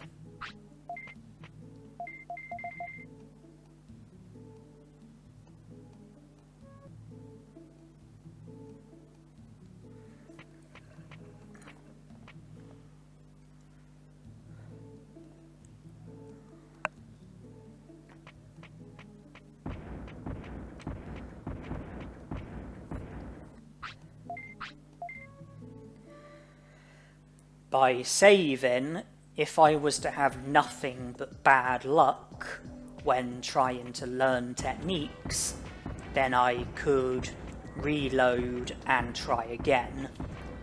Because if I was to not save beforehand, and then I was to have loads of battles and not learn any techniques, then I would end up wasting time, wasting MP, wasting HP, wasting items, and I wouldn't gain anything from it. But by saving, then I could take the attitude to restrict myself to a certain number of battles. If I haven't learnt a technique after having the particular number of battles, then reload and try again.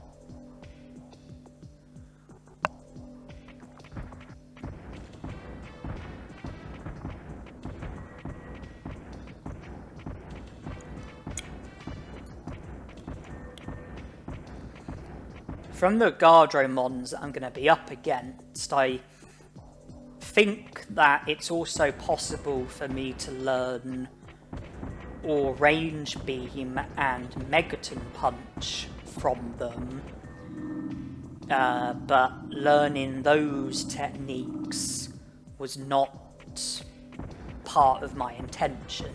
It was not what I had set out to do, and I didn't want to get into a battle like this because I'm not fighting the Guardromon who uses full power.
From the looks of things, I'm choosing not to use MP by attacking and to instead just wait for my finish to fill up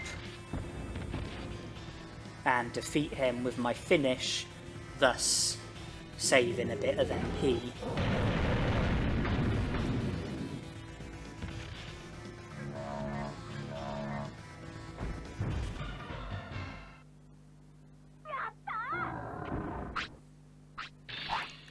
Nothing useful came out of that fight.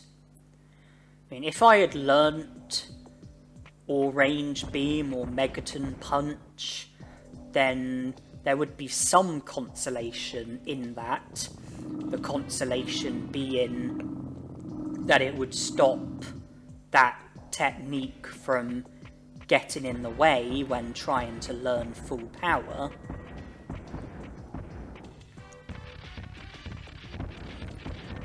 Because it's like, let's say that full power gets used, but I end up learning Range Beam instead, then Range Beam got in the way of me learning full power, but if I was to already know the technique, then it wouldn't be able to get in the way again.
once again choosing to use my finish instead of costing myself MP by using Meltdown.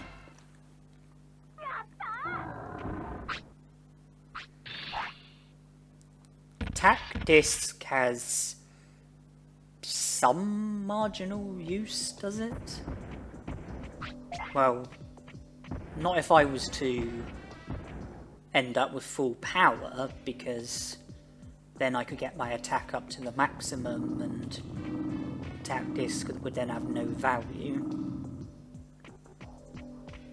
So if I learn full power, then the attack disc won't come in handy.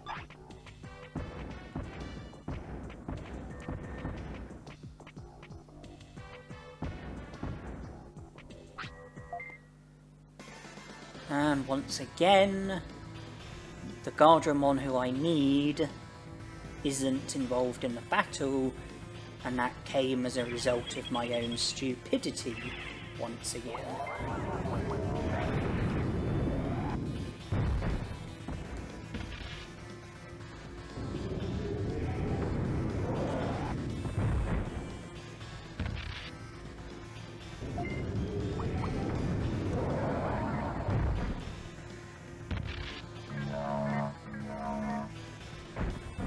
That time I was less patient, and I decided to just take them out as quickly as possible.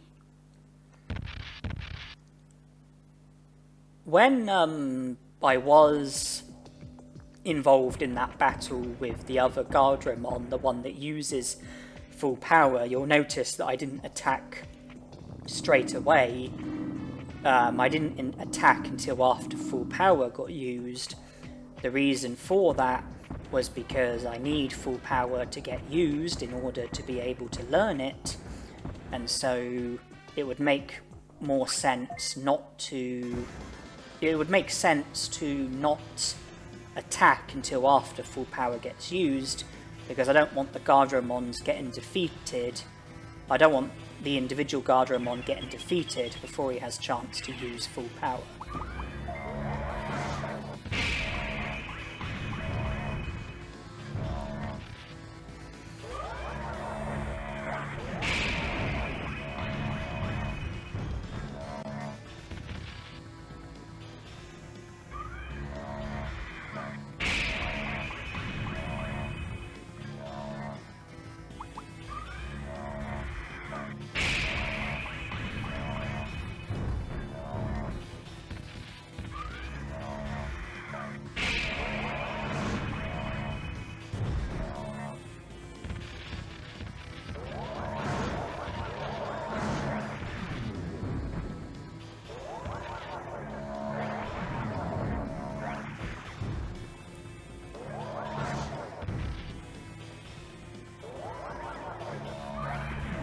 Oh, full power hasn't been used yet. Oh, he just went to use it. I heard that Guardramon just attempt to use full power. So there is the chance of learning it.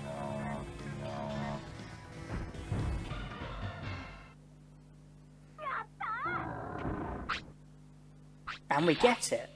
Full power.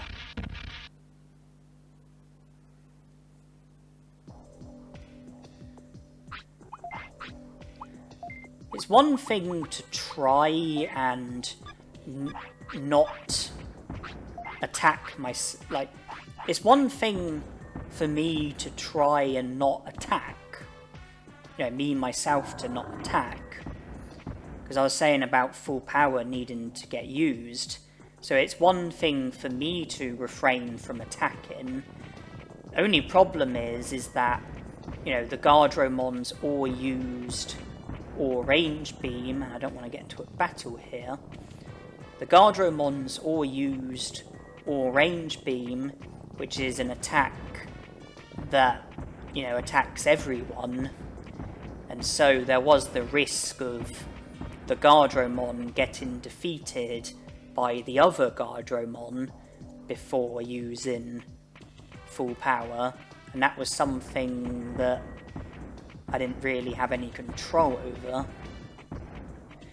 And the Guardromon almost got defeated when it was too early, but he just started to attempt to use full power, and that was all that was needed in order for it to be possible to have learned it.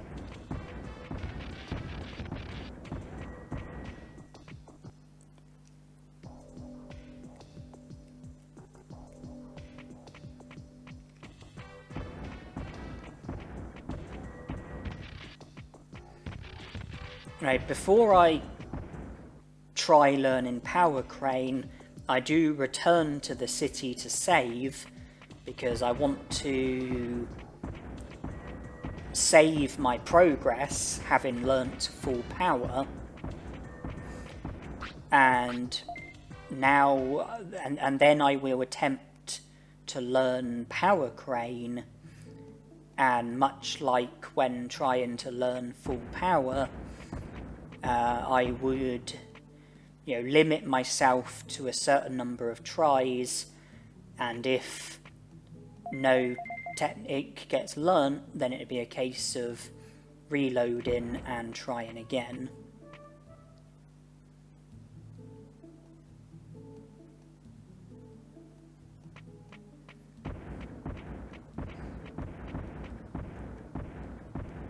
So here it was all about Power Crane.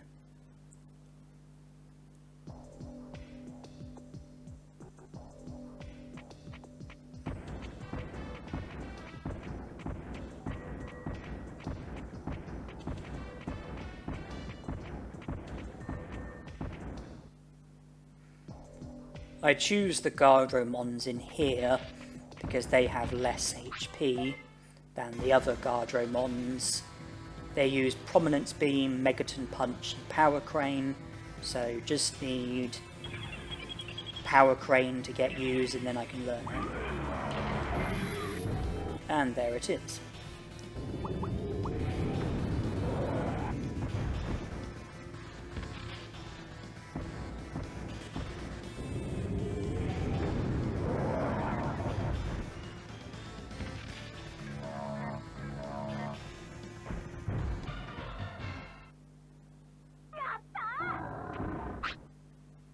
So I didn't learn Power Crane, but instead I learnt Megaton Punch. That wasn't my intention.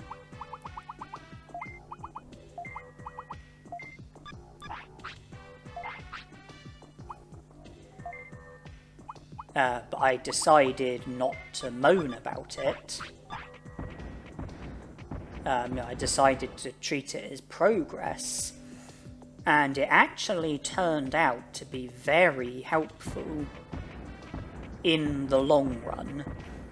Learning Megaton Punch turned out to be a lot more helpful than I assumed when I learnt it.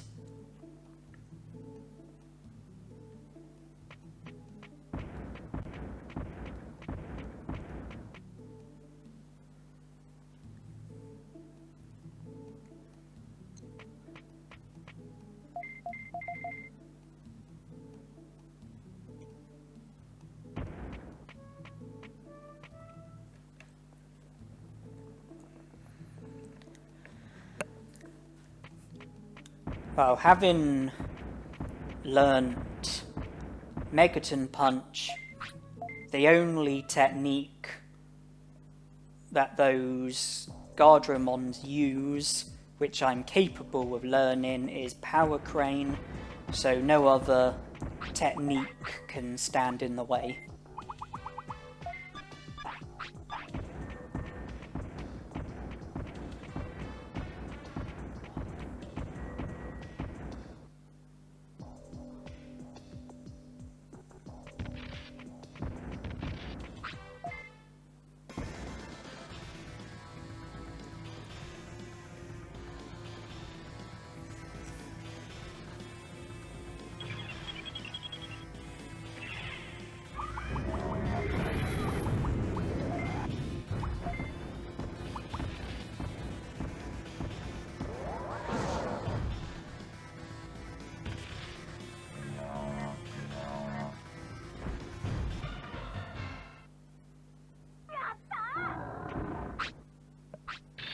no technique learnt that time.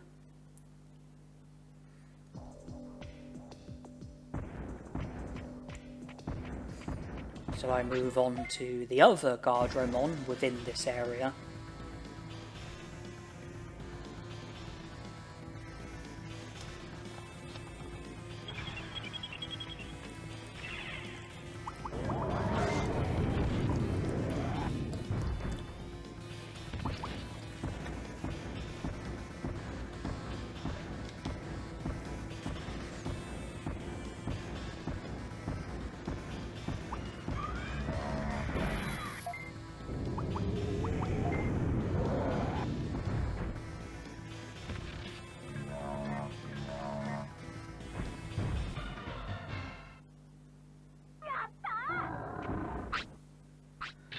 Didn't learn it that time either.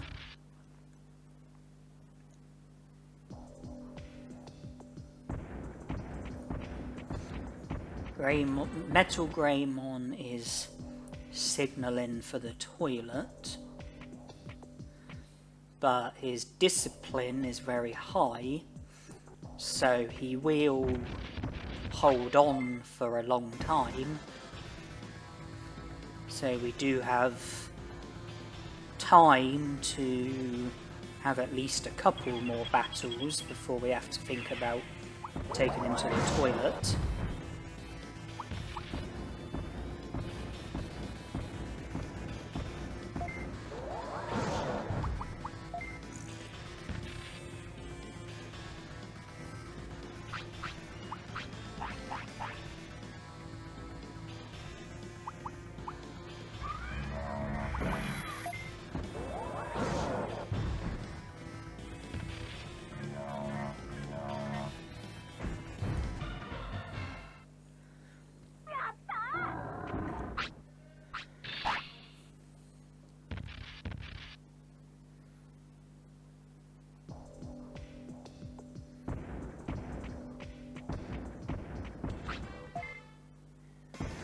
Well, we didn't have any joy, so we'll try again here.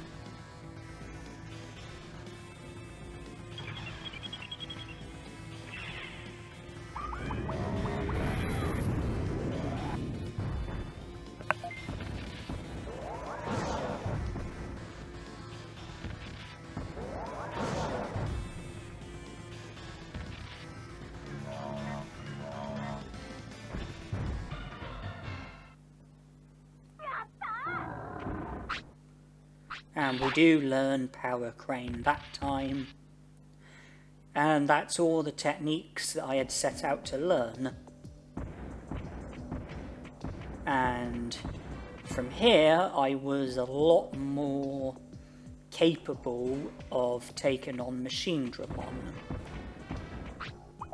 I could use full power in order to bring my attack up to the maximum during a battle, and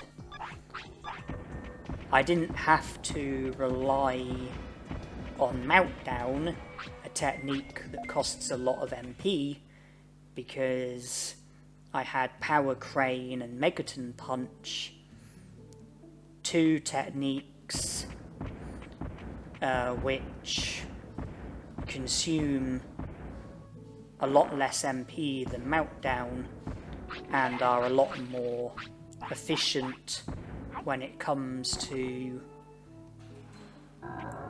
like how much MP they cost and how much damage they do, plus the fact that they are techniques that are intended for one opponent as opposed to Meltdown, which is intended for when there are multiple opponents.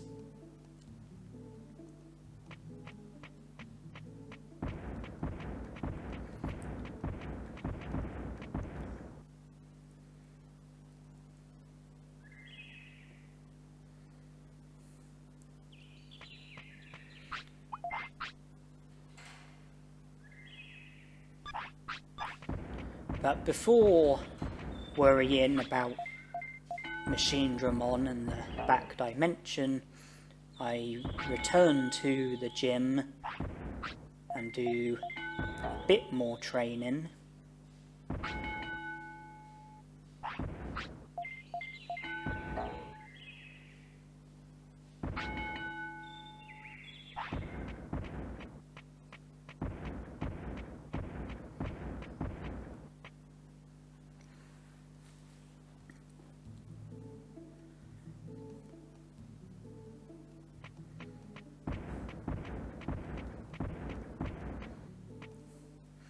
So my defense is a bit better, and we're, close to when Metal Greymon wants to sleep.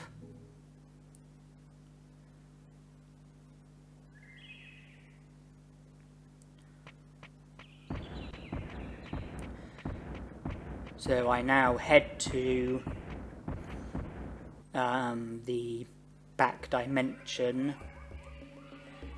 and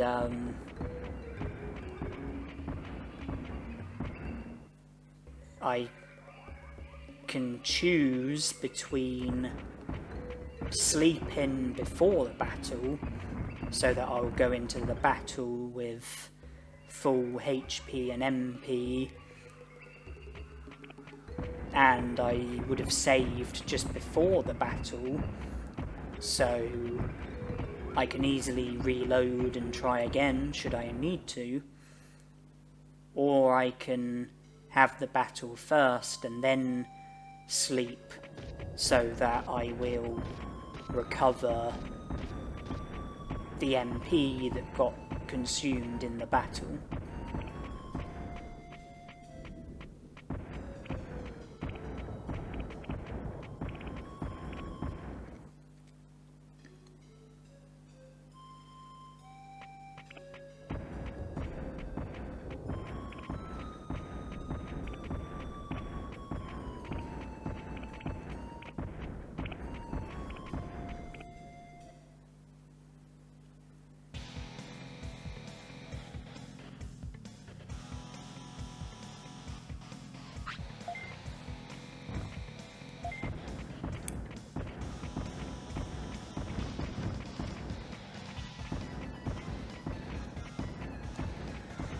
Well, I don't have to collect any items, they've already been collected.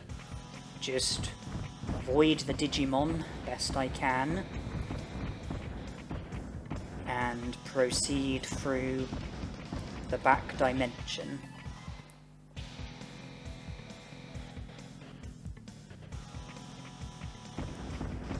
Okay, Metal Greymon does now want to sleep.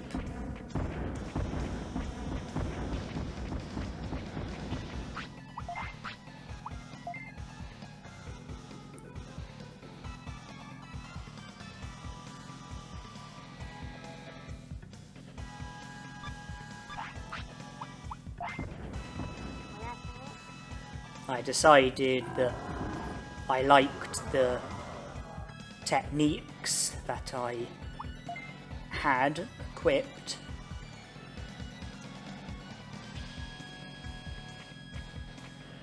and then I go into the battle having slept just before. My Otismon isn't here. You're damn right he's not. But Machinedramon is. So too is Analog Man.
Well, that's gotten rid of the barrier that was stopping me from entering Greylord's mansion.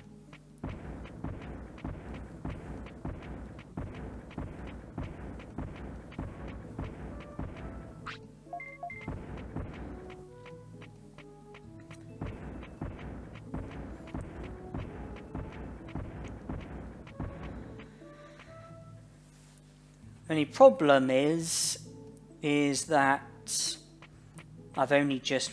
Metal Greymon's only just woke up, so...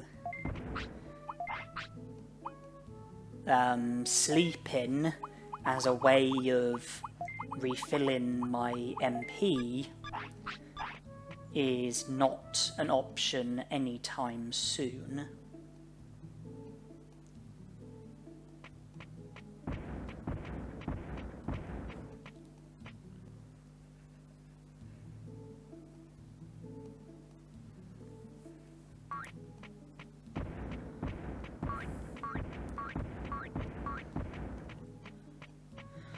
However, resting is something that's always available to us.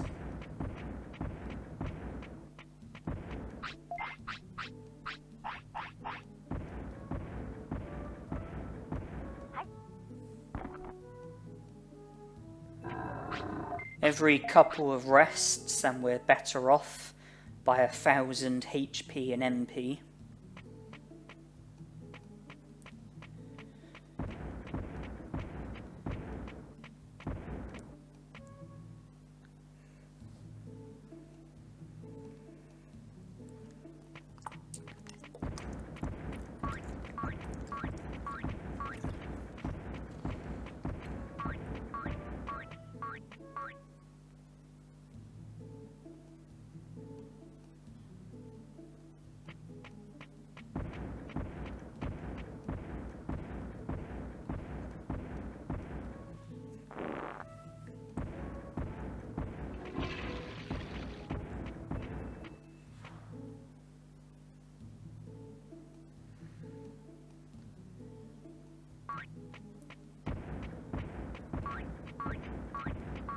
There are... When I go back to Greylord's mansion, there's going to be 2 battles. The first against Techamon and the second against Skull Greymon. Skull Greymon is the tougher Digimon.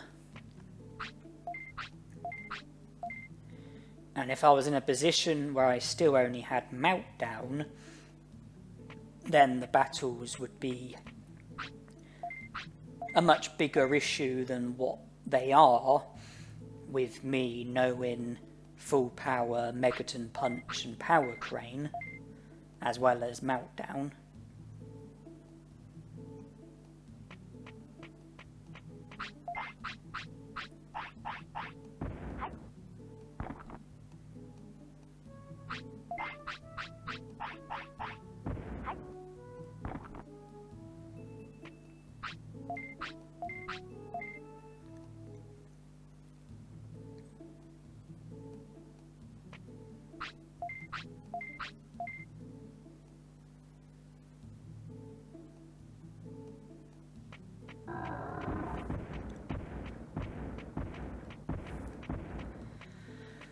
Well, we've done our MP a massive favour with all of those rests.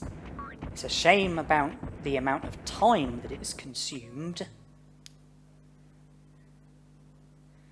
because we're only a number of hours away from when Metal Greymon wants to sleep. On the plus side, if we are able to get the 2 battles out of the way,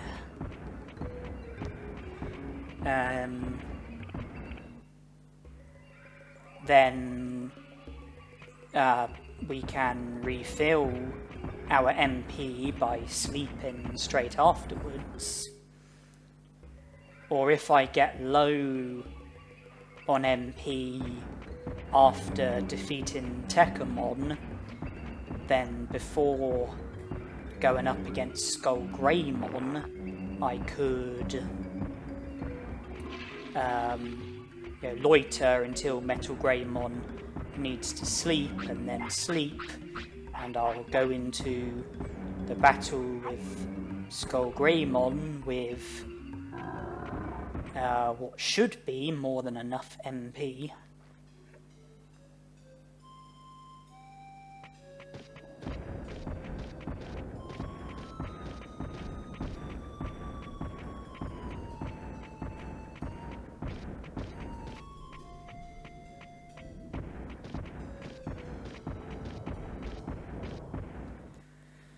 I'm just trying to work it out in my head. I had 87 prosperity points, but I think that was before recruiting Vegiemon, and in which case Vegiemon would have made it 89, Monochromon would make it 91, Muntzymon and Nannymon would bring it up to 95, Skullgreymon would bring it up to 98. That would just leave Vegiemon, wouldn't it?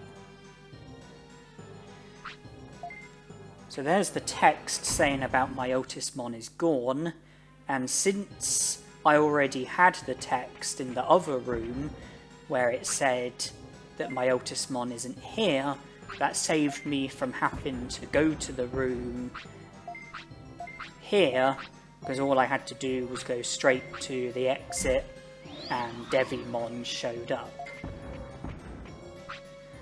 When battling Machinedramon, the text popped up saying Myotismon isn't here, and it's because of that why when I went into the room just a moment ago and it said that Myotismon was missing, then the other requirement had already been fulfilled, so I just had to go for the exit. That was an unintended shortcut. I wasn't aware of the shortcut.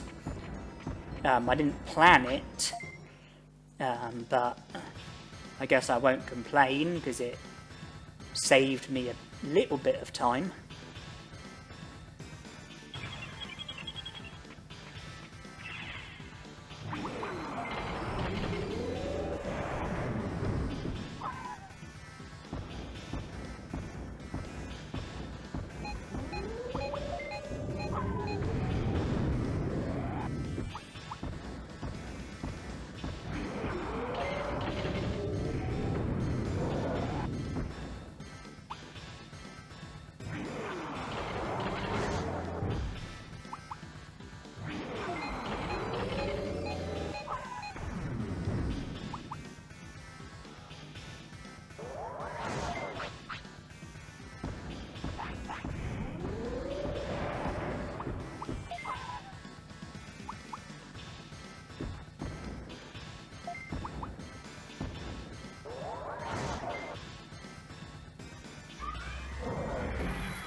I was talking about prosperity points. Skullgreymon would make it 92. Devolve program learned, don't care about that. Skullgreymon would make it 92. Vegiemon 94, Monochromon 96. Then it's just Muntzymon and Nannymon. So when it comes to defeating Digimon who you have to defeat in order to make recruitments, it would look like Skullgreymon is the last Digimon within this lifespan. That's how it would seem, anyway.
Well, if Skullmon is the last Digimon that I defeat, then I would no longer have to worry about MP, would I? But is it possible that I might still have battles ahead of me in this lifespan with Metal Greymon as my Digimon? Maybe. I mean, who could there be?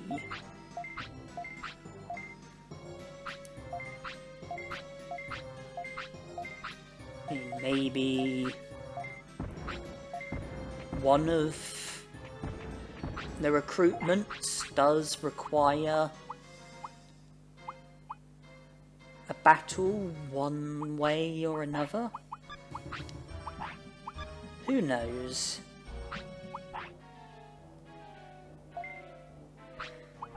But I guess we'll find out as the rest of the video goes.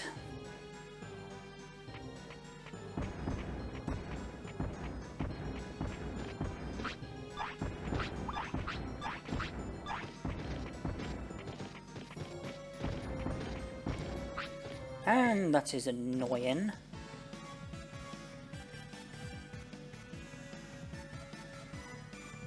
Well, I've still got MP left over, and only one of them is fighting.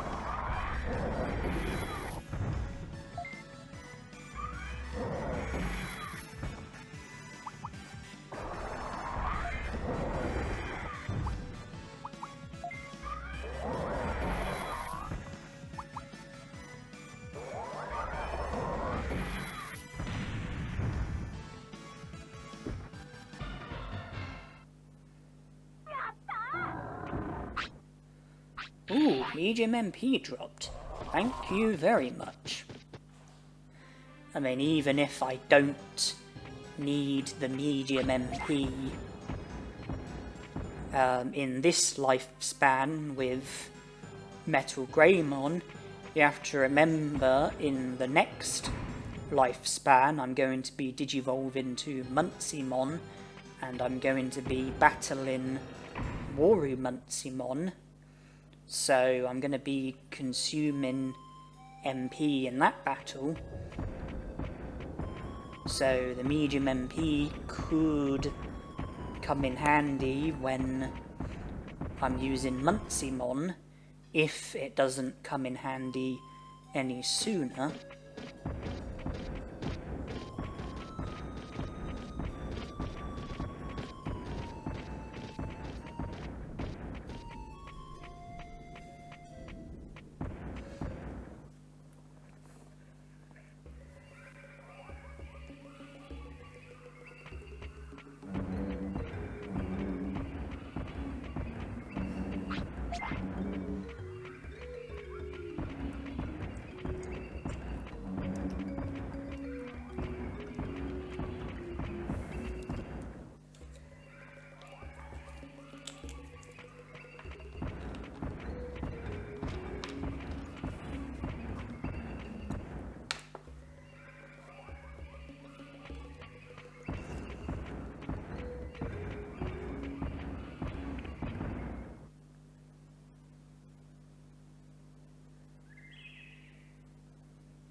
There's the 7th article, also about my Ultismon.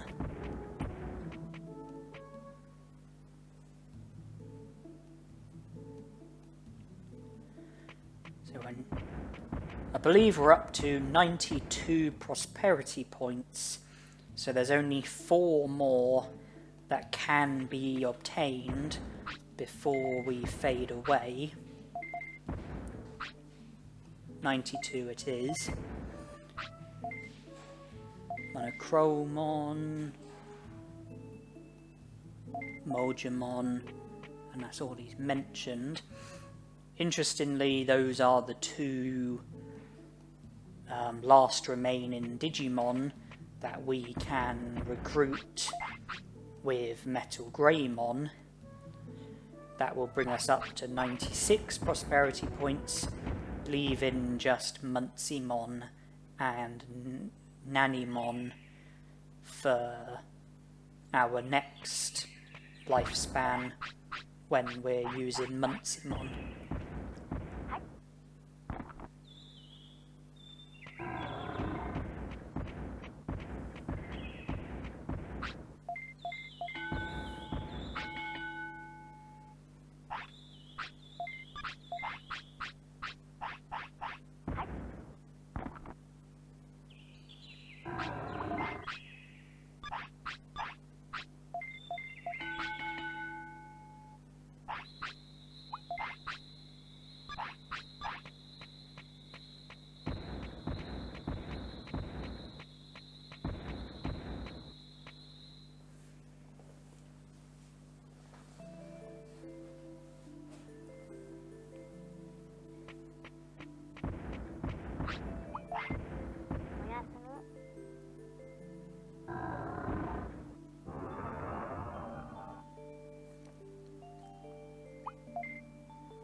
First things first, it's a new day, which means new sirloins.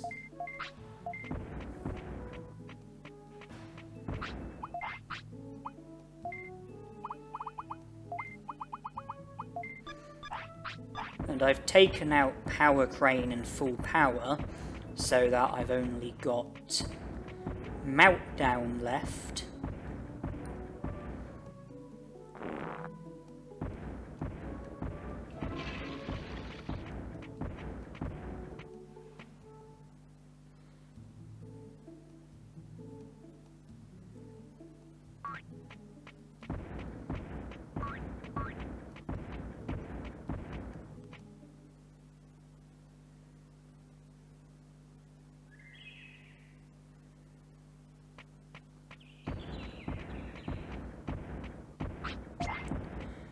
Now I am heading to Kunamon's bed, and I do have battles ahead of me against Red Vegiemon. Now, why would I be battling Red Vegiemon? What advantage do I have to gain from that? It's an easy fight, an easy win. 100 bits, that's not much at all. Why would I be fighting Red Vegiemon? What could I possibly gain from it? How can it possibly help me in any sort of way? And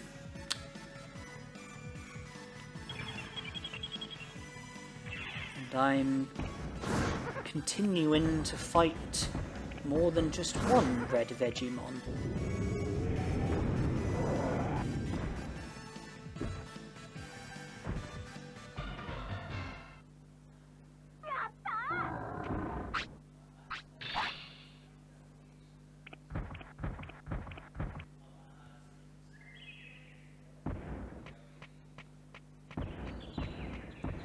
So now I've left Kunamon's bed, but I'm going to return straight away.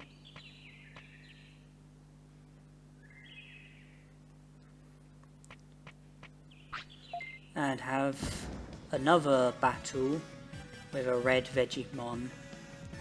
What am I up to?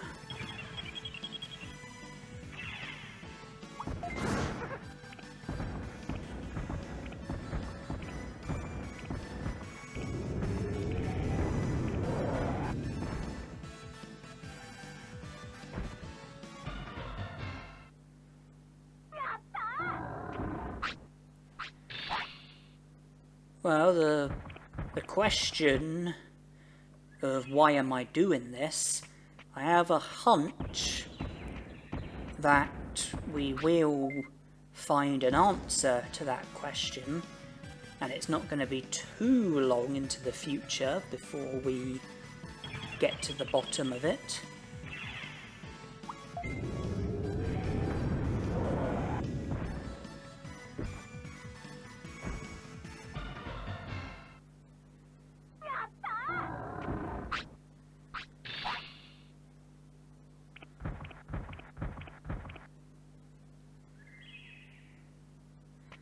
Once again, I leave Kunamon's bed, but only to return straight afterwards.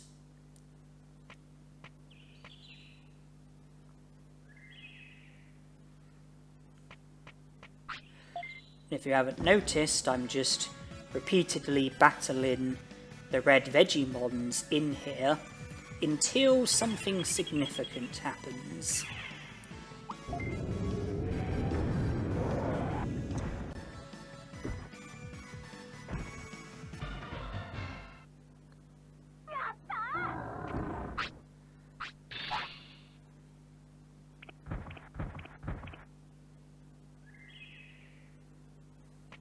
And rather than go to the other red Vegiemon, I think I probably will travel less distance just by focusing on this one here.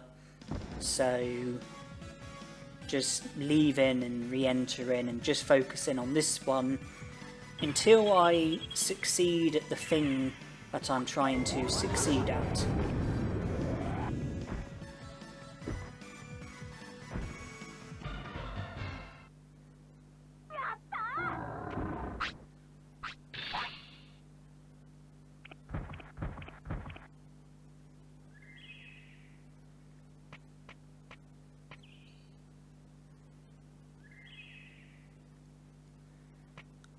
Looks like I'm not yet successful, because I'm still loitering in Kunamon's bed. Still battling red Vegiemon.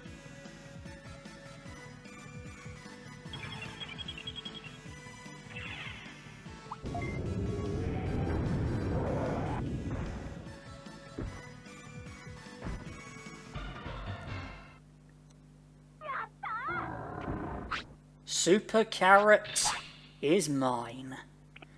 Don't have to buy them from Vegiemon because they get dropped by red Vegiemon. Super Carrot is mine. Conclusion, Vegiemon is mine as well. We have what we've needed for a long time, a Super Carrot.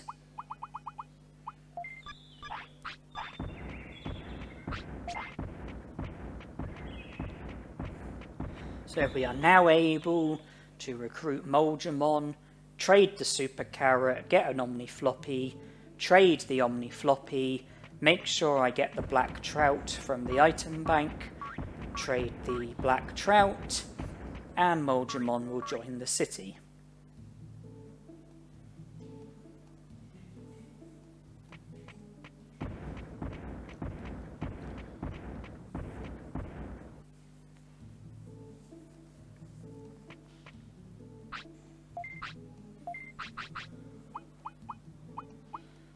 So that's the Black Trout.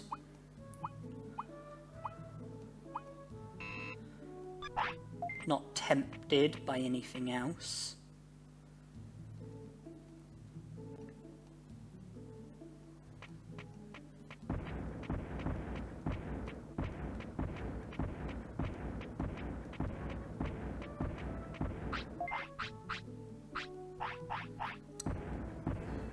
And you might be wondering what I'm doing now.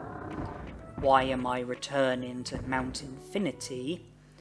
Well, to answer that question, one obsession that I do have is to try and collect every item within the game, or at least when collecting every item is a realistic possibility, and so I've come here just so that I can get to an item that hasn't yet been collected, which does require me to have a battle beforehand.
I think the item is an Omnidisc. Yes, it is. We can give that to Muncimon when we're fighting Waru Muncimon.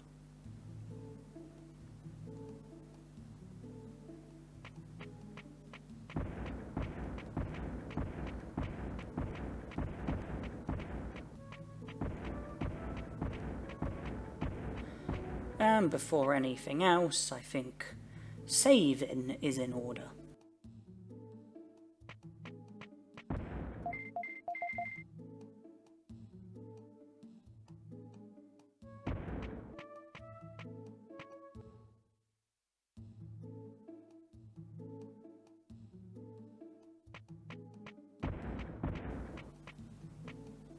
My next job is to go to Friesland and recruit the Vegiemons.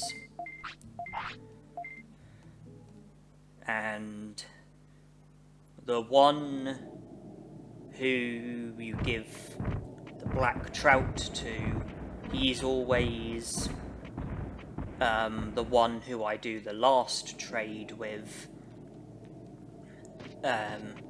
So that way he's the one who joins the city, whereas the other two Vegiemon stay in Friesland, and you can continue to trade with them. I value those Vegiemon more when it comes to what you have to gain from making trades.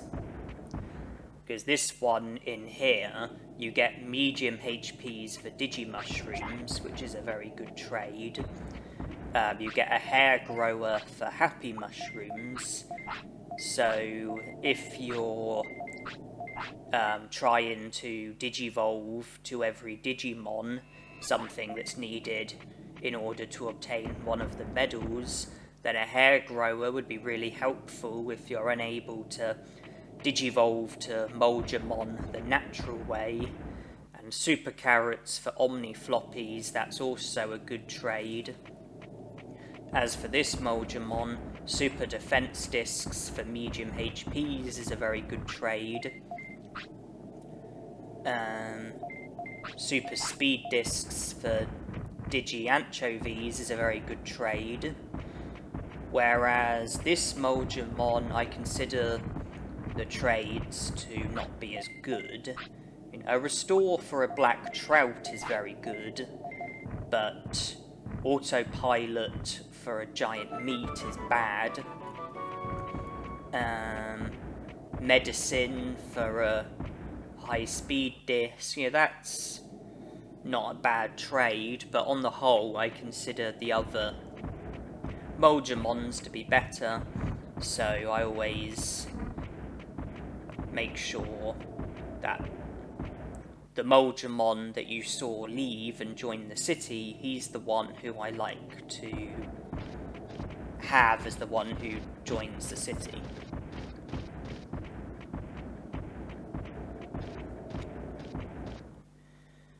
So, with Vegiemon recruited, the only other remaining recruit to be done is Monochromon,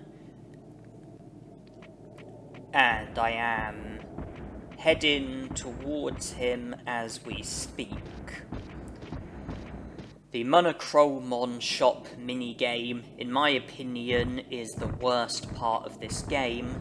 The Monochromon recruit is the worst recruit, so I always dread the Monochromon shop minigame. It's always the one downfall of the game for me. I don't like to do it, but unfortunately it has to be done.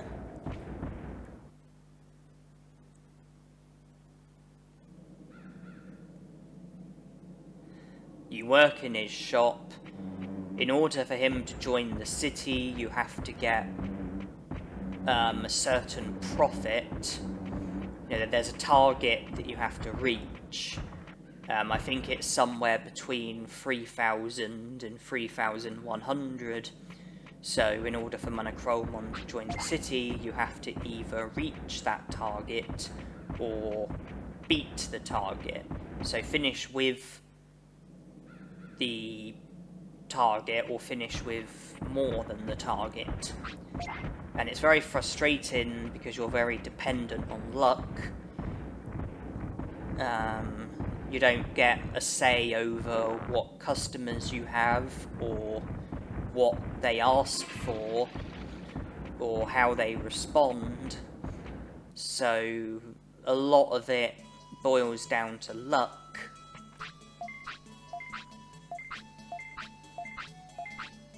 And if you have really bad luck, then you're not going to succeed regardless of,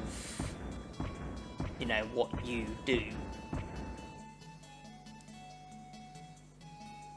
And my first attempt ends unsuccessfully.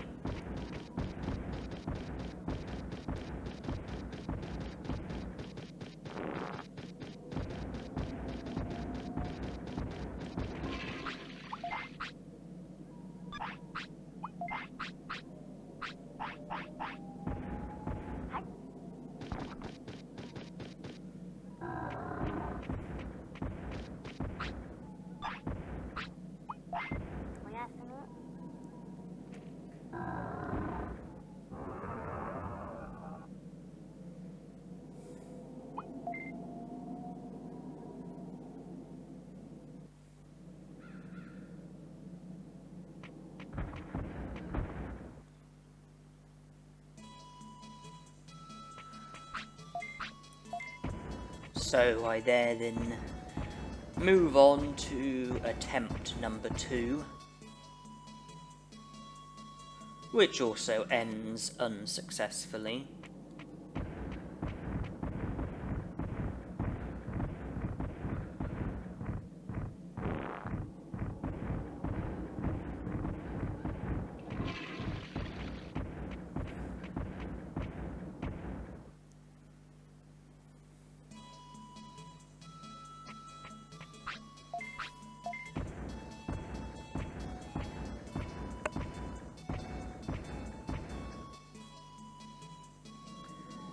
And we have another unsuccessful attempt.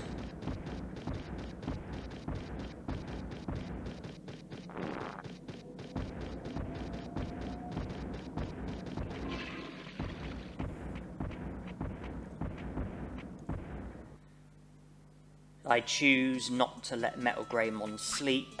I choose not to feed him.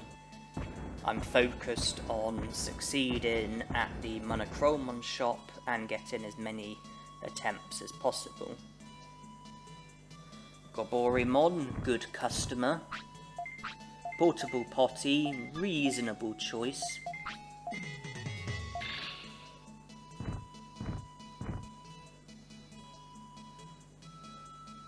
Weedmon, bad customer.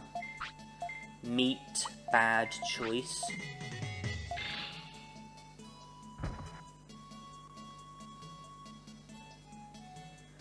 Bad customer. Good choice.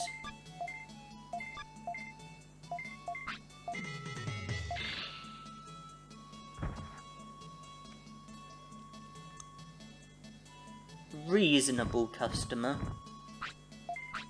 Good choice.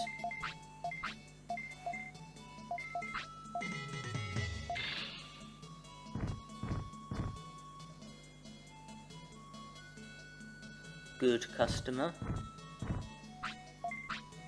Reasonable choice.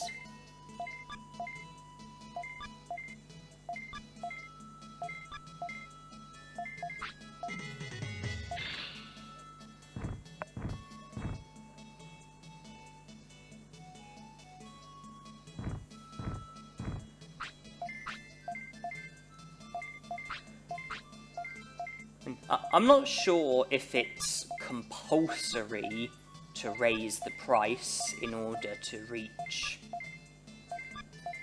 the target, but if it is possible to reach the target without raising price, then it's going to be extremely difficult and you're going to need an awful lot of luck.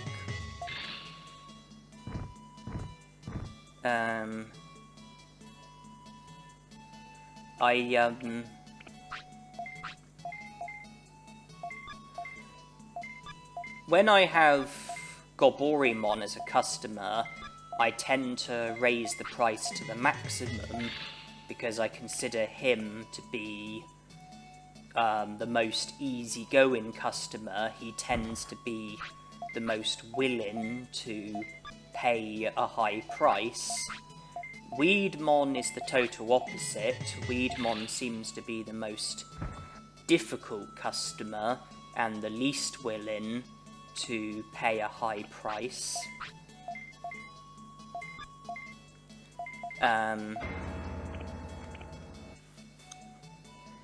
So when I have Weedmon as a customer, usually the most I do is raise the price by one step. Gotsumon, I'd say, is somewhere in the middle. He's not the most easygoing customer, he's not the most difficult customer. I tend to raise the price by 2 steps when I have him as a customer. And Muchomon, I really don't know what to make of that Digimon. That Digimon seems to be very inconsistent and unpredictable, but normally I raise the price to the maximum. Sometimes they agree to it, sometimes they don't. But Goborimon is my favourite customer, followed by Gotsumon, and then Weedmon and Muchomon are my least favourite customers.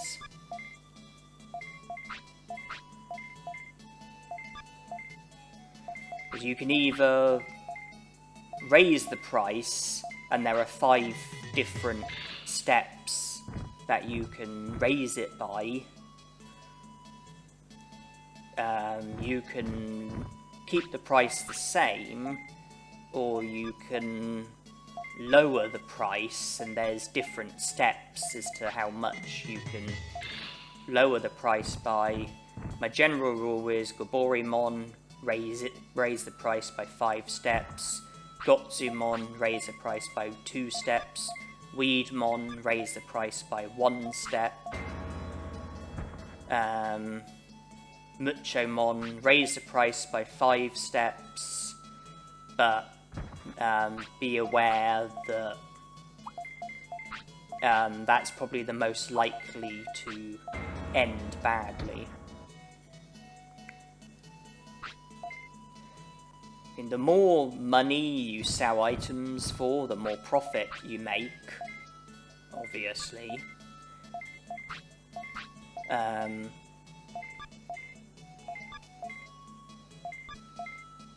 But the more you charge, the more likely the customers are to storm off without making a purchase, and if that happens and you don't make any money, and I think it also results in you having one less customer as well.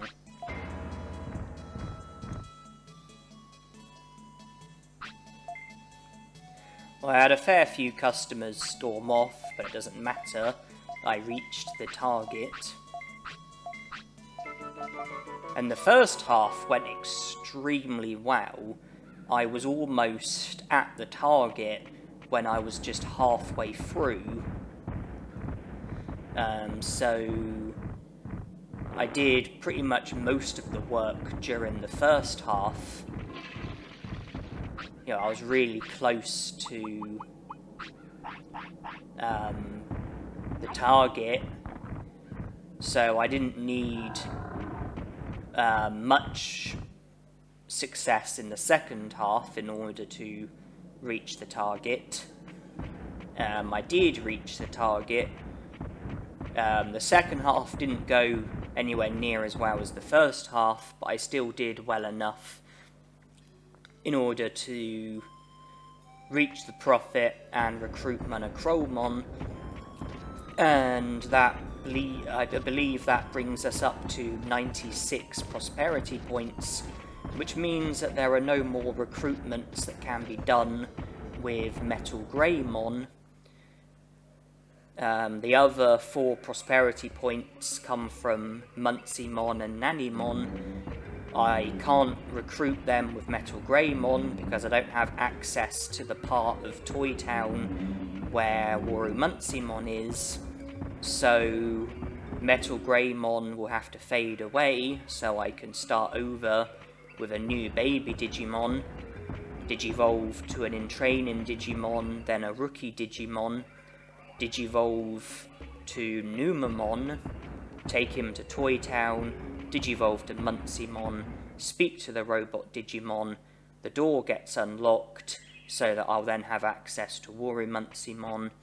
Defeating Warumuncymon is what you need to do in order to recruit Munceymon, and then afterwards you can speak to Nannymon at one of his locations, which for us is going to be the 5th and final location, and he'll then join the city afterwards, as well as drop in another key item which will enable us to carry 30 items instead of 20. 30 is the highest number of items that you can carry in this game.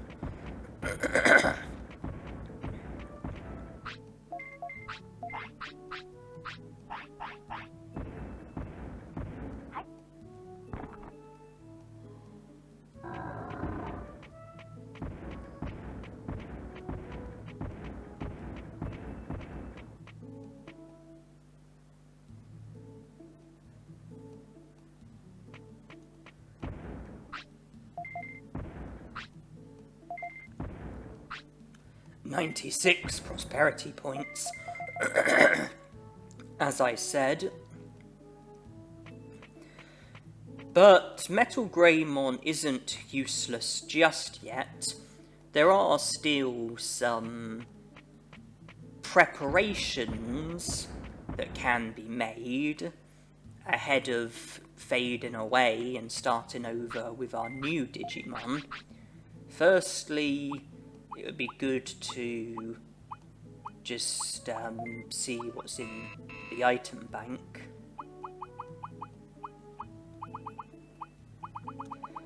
I took out the blue flute, and there is a reason for that.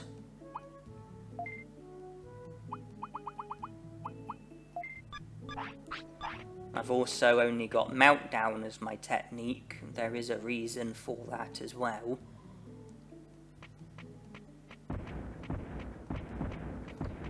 And now I'm speaking to Birdramon as I'm after transportation to Beetleland. And there might be the question of, why am I going to Beetleland? Well, I'm here with the intention of defeating the Centarumons in battle in the interest of trying to get autopilots. The Centarumons are prone to drop in autopilots when you defeat them, and I would like a couple of autopilots ahead of starting afresh with my new Digimon. So I've come here to defeat Centarumons in search of autopilots.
No autopilots dropped, so I'll have to try again.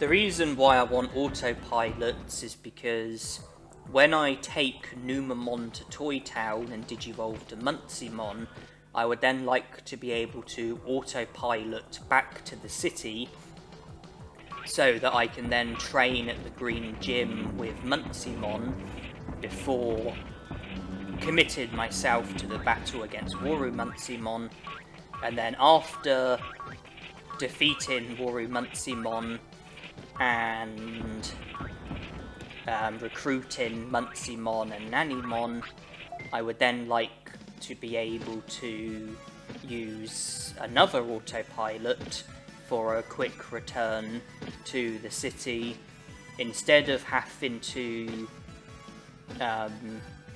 return from Toy Town to File City on foot both times.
autopilot. That's one of them. I only require one more. I got the blue flute so that I can return to the city on foot rather than have to use an autopilot. I would only return to the city from here with an autopilot if I was to end up with 3 autopilots, but for that to happen, I would need, when an autopilot next gets dropped from a battle, I would need more than one autopilot to get dropped. If just one gets dropped, then I'll have to return to the city on foot. If more than one gets dropped, then I can return to the city with an autopilot. I need 2 autopilots to reserve for when I have Muncimon. I don't want to have to return to File City from Toy Town on foot.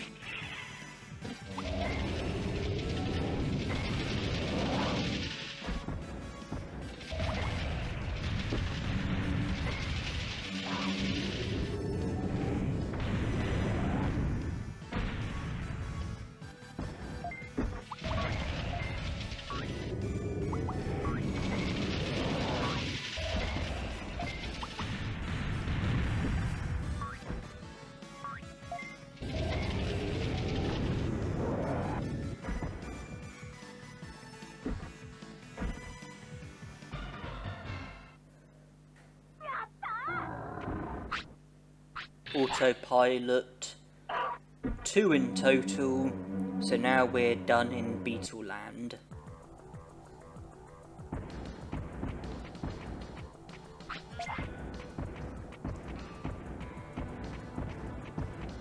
There is just one other preparation that I would like to do, and that's that I would like to search the native forest for Digimushrooms, just so that I've got an adequate amount of food to give to my Digimon when I have a baby Digimon and in training Digimon, but probably not when they're a rookie, because I want to digivolve to Numamon, and so I probably won't feed my rookie because I'll want high care mistakes and low weight in the interest of trying to digivolve to Numamon. I want to not fulfill the requirements for a natural champion. So I'm just searching for Digimushrooms. I am looking out for Happy Mushrooms as well, but I just want to make sure I've got enough food for when I have a baby Digimon and in training Digimon. So I've speeded the video up, and it's just me, searching the native forest for Digimushrooms. Well, mostly Digimushrooms. I also go to Kunamon's bed and Cola Point, but it's the native forest and the surrounding areas.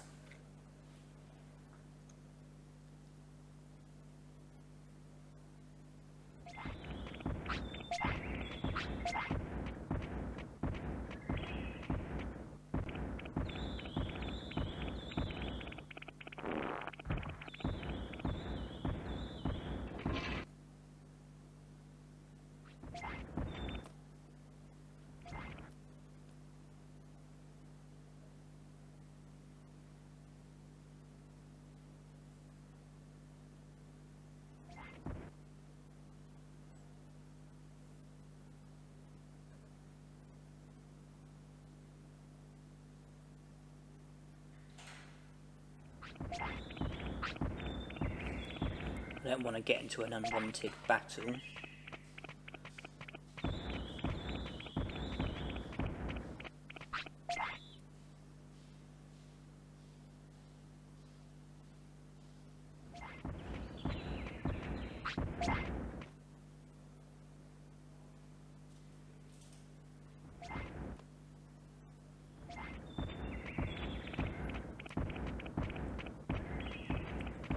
I think that will do. Says baby Digimon and in training Digimon do want to eat a lot. The sirloins alone would probably run out pretty quickly. I'm not allowed to buy any food items. So I thought that,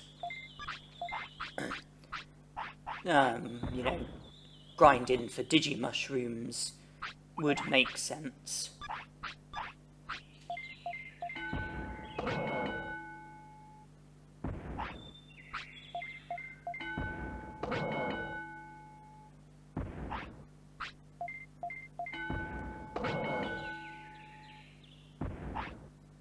But I am pretty much just waiting for Metal Greymon to fade away.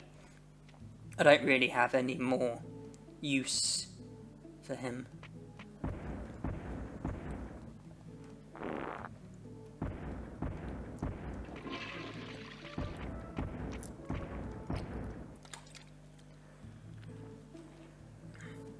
I do also want to have the items that I think are going to be most helpful for after fading away.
Yeah, I made sure I had medicine because happy mushrooms can cause sickness, as well as having happy mushrooms. I also had blue apples and the chain melon, you know, items that are good for boosting happiness. Reason for that is because I anticipated that my happiness and discipline might end up getting very low at some point during my efforts to digivolve to Numamon.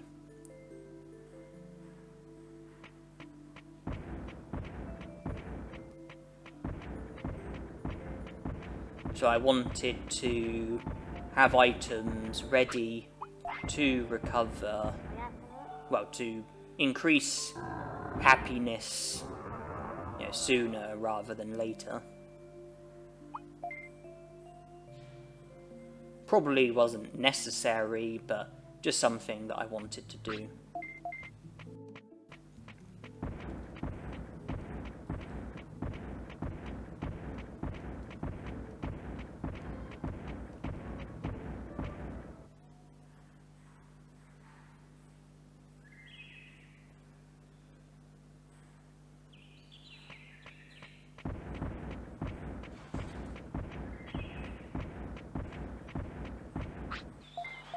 I believe Metal Greymon's 19, so he can't have too much life left in him. Oh no, that's it. He is now fading away, so we are now starting afresh with a new Digimon.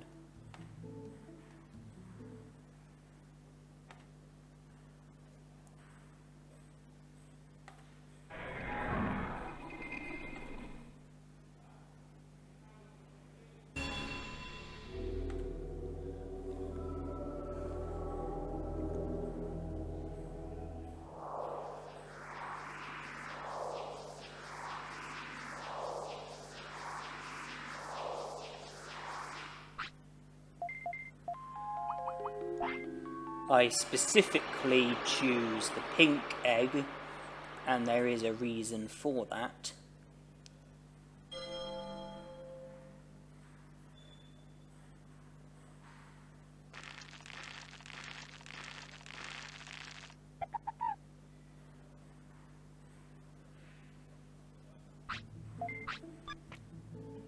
Because when you train at the gym, if you train at the same piece of equipment over and over again with a baby Digimon and in training Digimon, well, baby Digimon or in training Digimon, then you end up upgrading the piece of equipment, which results in the stat boost that you get from training being increased. I think you have to train 10 times in order for it to happen.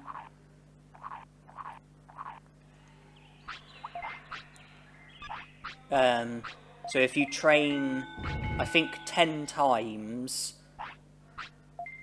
on a piece of equipment, then you upgrade it, and so training on the HP 10 times upgrades it, training on the attack 10 times upgrades it, training on the speed 10 times upgrades it, same with defense. I have a feeling that it doesn't work with training brains. I think if you train brains, then you don't get the upgrade. Instead, I believe that the upgrade for brains comes from training MP, and as well as boosting, as well as getting like the brains upgrade, I think you also get the MP upgrade. So in order to produce the upgrades on all of the pieces of equipment, I believe you have to train 10 times on the HP, MP, attack, defense, and speed. And I'm currently training my HP. The reason why I chose the pink egg is because normally you're in training Digimon with Digivolve before you have chance to upgrade all of the pieces of equipment, but with Tainamon there's a bug where it's possible to stop her from Digivolving if you don't fulfill certain requirements. I believe that in order to stop Tainamon from Digivolving, your attack has to be the highest stat, and your weight, I think, has to either be below 10 or above 20. In other words, not between the range of 10 and 20. So do that and Tainamon won't Digivolve, and so you then have time to train at all of the pieces of equipment in the green gym with Tainamon and in training Digimon, and you can then upgrade the whole of the green gym with just one Digimon.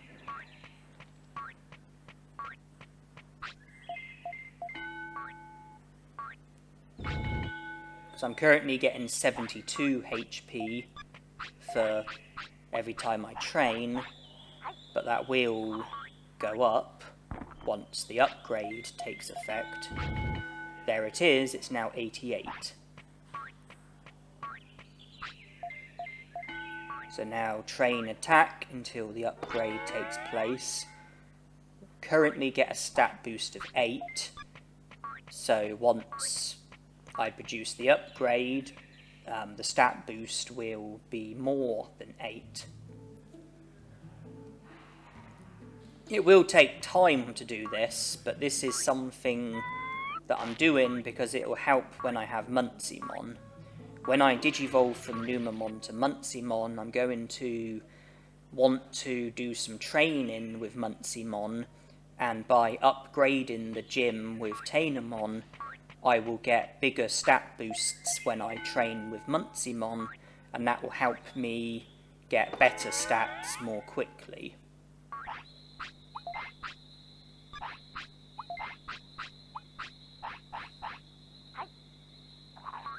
So I'm a good tamer with Tainamon. I'm avoiding care mistakes. I'm taking her to the toilet, feeding her, letting her sleep. But when I have a rookie Digimon, it's going to be different, because I'm going to want to not fulfill any of the requirements for a natural champion in the interest of trying to digivolve to Numamon.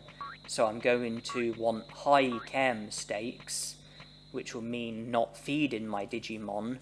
Well, high care mistakes and low weight, which will mean not feeding my Digimon, as well as possibly letting it mess on the floor and not letting it sleep straight away. I also want low stats, which might require me to produce the butterfly in order to lower my stats. Because with the training that I'm doing, it looks like my attack is going to exceed 100. HP looks like it's going to exceed 1000. MP might do as well. So in order to not fulfill any of the requirements for a natural champion, I'm going to want my HP and MP to be below 1000, as well as my attack, defense, speed and brains being below 100. And from doing the gym upgrade that I'm doing, it looks like I'm probably going to bring some stats over the threshold. So when I've got a rookie Digimon, I'll have to produce the butterfly in order to bring the stats back down.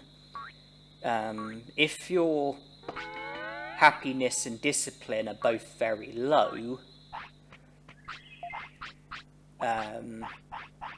then you can get what's called the butterfly, which causes your happiness to go back up, but it also lowers your stats. And so when I have a rookie Digimon, I'll probably have to repeatedly praise and scold until my happiness and discipline are very low, produce the butterfly, and bring my stats down so that HP and MP are under 1000, attack, defense, speed and brains are under 100. That way I'm not fulfilling any of the stat requirements for any of the champions. My weight will probably be at the minimum, so I don't think I'm fulfilling any of the requirements there either. Care mistakes are going to be very high,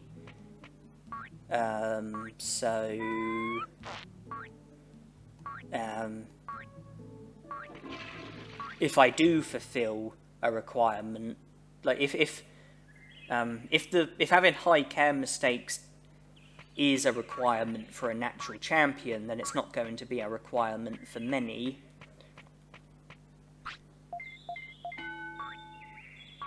So it looks like I probably I'm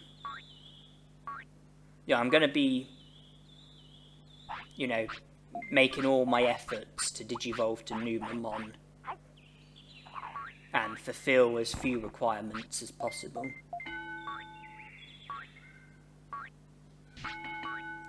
I did stop with my attack because I wanted to upgrade MP, but I can't have my MP overtake my attack.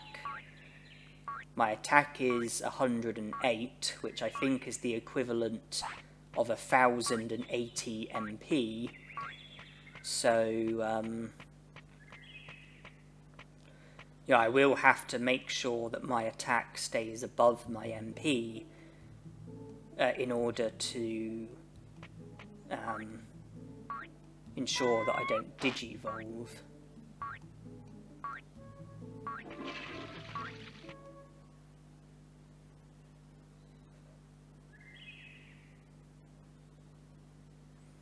You know, I have a feeling that your attack doesn't have to be superior to your HP and MP. I think in order for this bug to work, I think it just has to be superior to the speed, defense and brains. But nonetheless, I wanted to ensure that my attack was higher than any other stat, just to eliminate any risk.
So I now train my attack again, and attack is upgraded.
I do continue with my attack, just to make sure it is a fair bit superior to the other stats.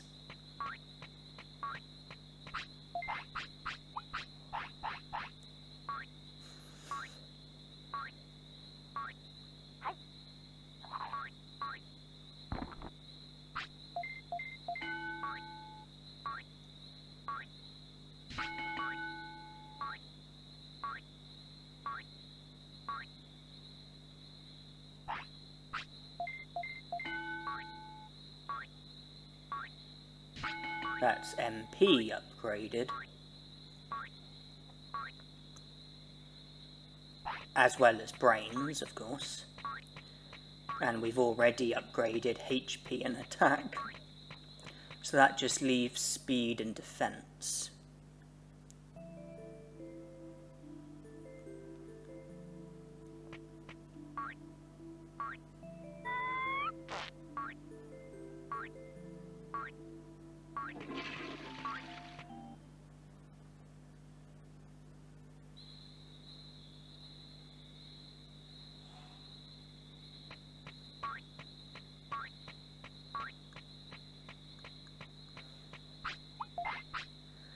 Now when we trained our attack, our speed also went up.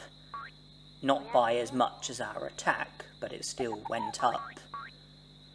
So when we train our speed, I think if there's, any risk of a stat catching our attack, then I think speed is the most likely. Now we have to make sure our attack is, our best stat.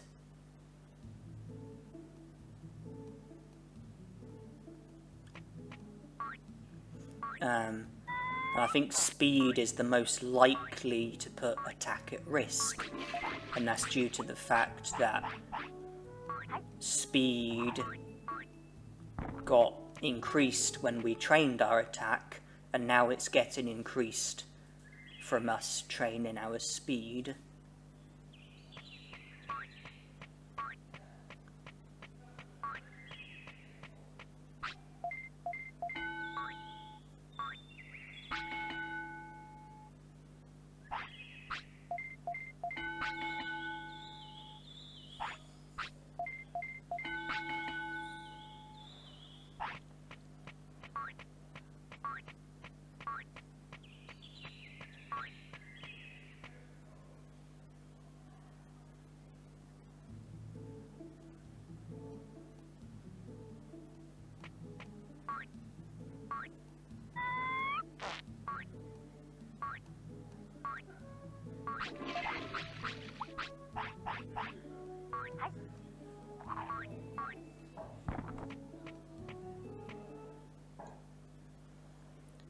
Our happiness and discipline, it's high at the moment, but it's all gonna drop to 0 after we digivolve. Gonna have to do loads of praising and scolding to produce that butterfly.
Only defense left to upgrade.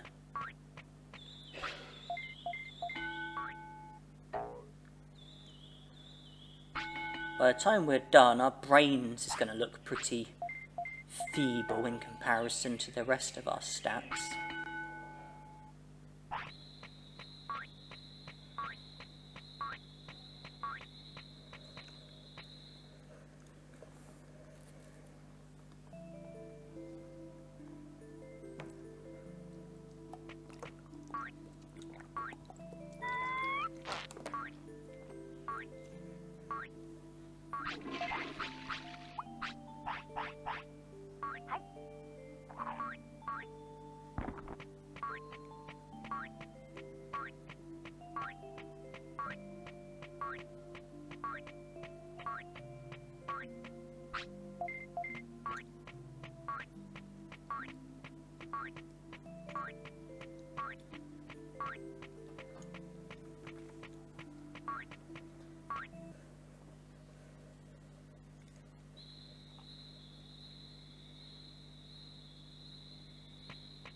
Apologies if it's becoming boring just watching me train. Suppose there could be something learnt from this video, and that's how to fully upgrade the gym with just one Digimon, plus how to upgrade the gym in general.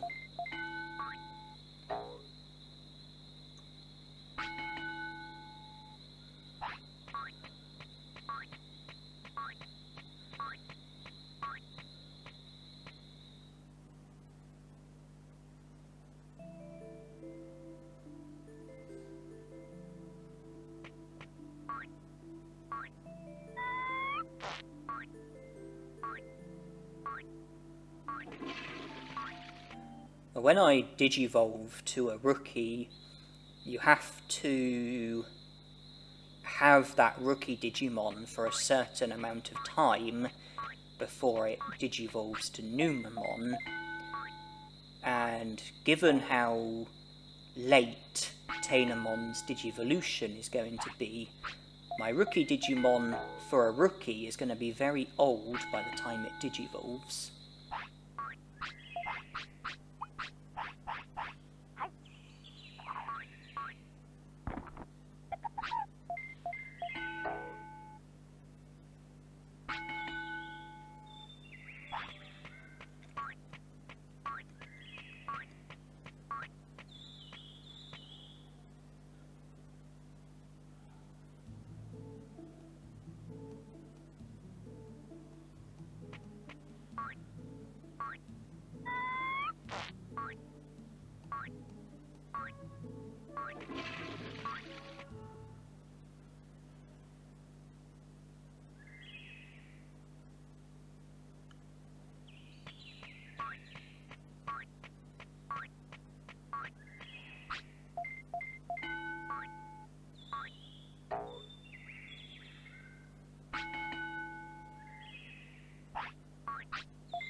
So that's defense done.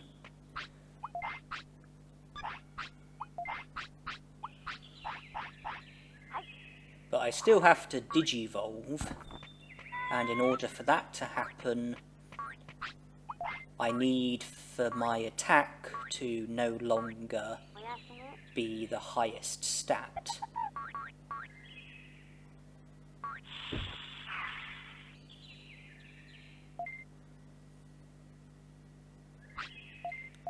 So I see if I'll digivolve by having MP that's superior to attack.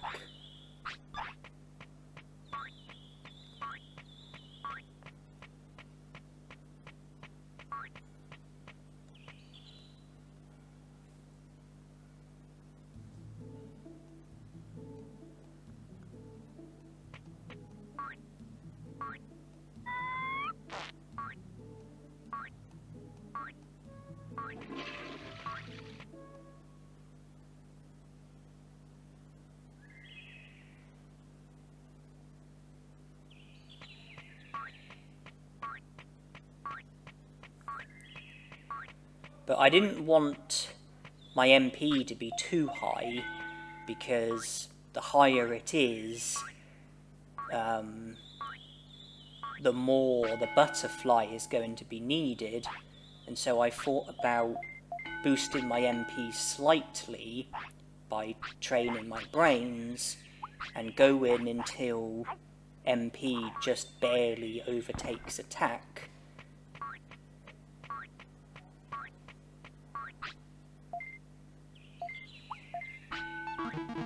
Then I do a bonus try.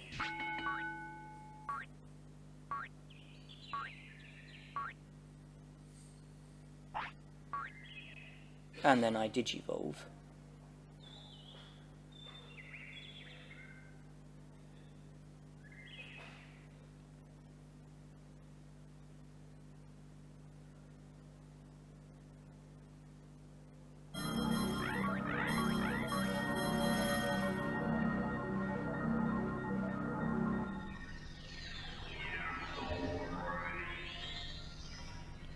And Palmon is the Digimon.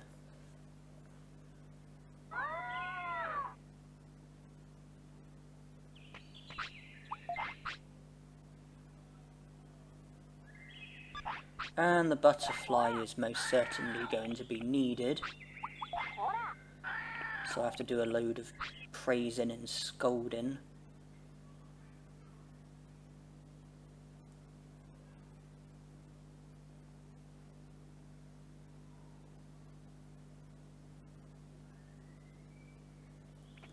So that's happiness and discipline in the minimum.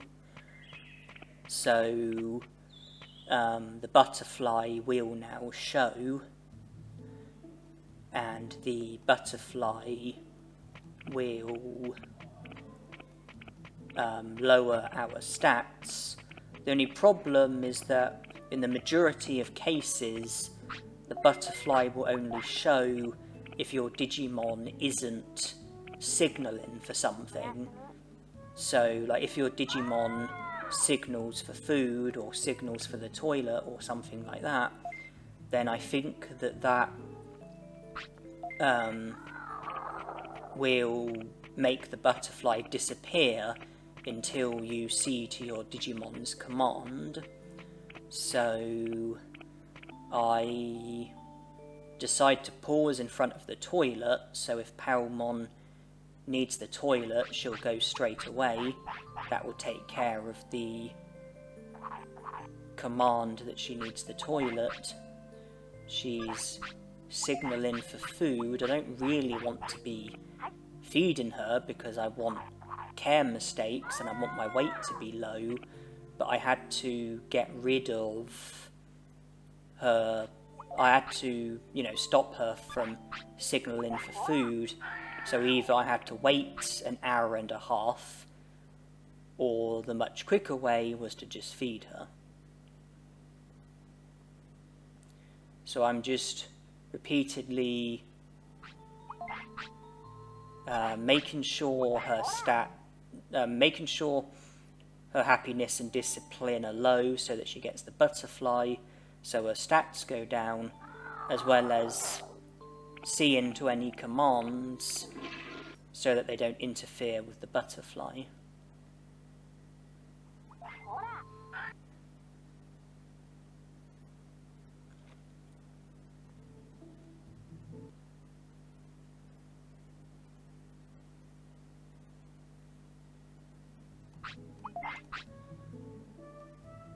So attack and MP are still over the threshold, but they are slowly going down. And Palmon wants food again, and rather than feed her, it occurs to me to maybe pass an hour by training something. Brains, seeing as brains is the lowest. That will also boost MP though. So that's an hour gone. And then just wait the other half an hour, and then she'll no longer be asking for food, and then the butterfly will be able to come back.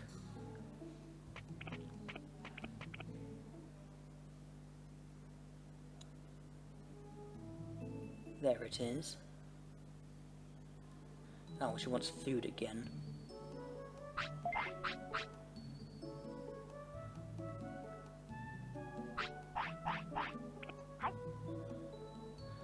Well, that time I just did it the quick way.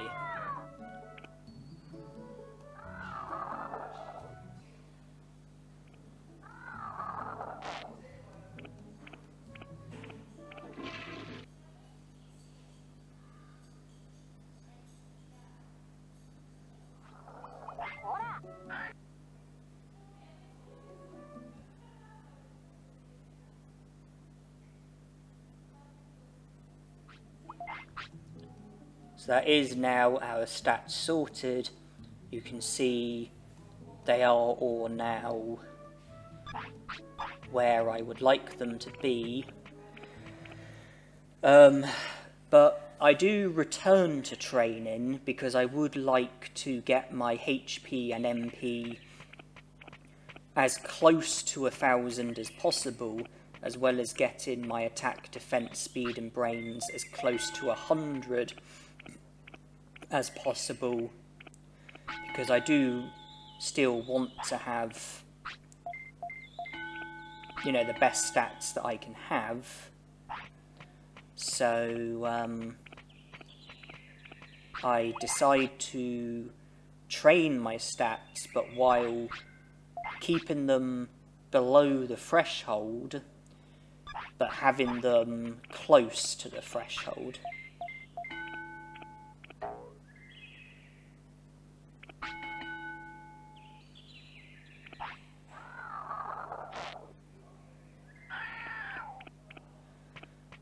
And I do want care mistakes, so that's why I'm not feeding Palmon and I let her mess on the floor.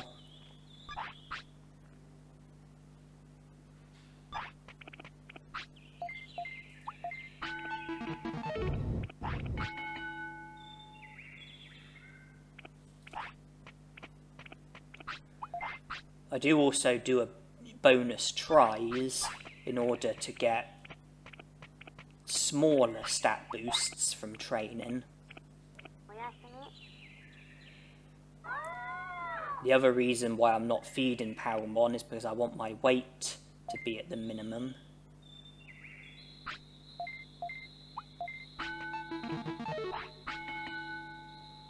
So MP and brains are very close. Attack is very close. Speed is very close. HP isn't.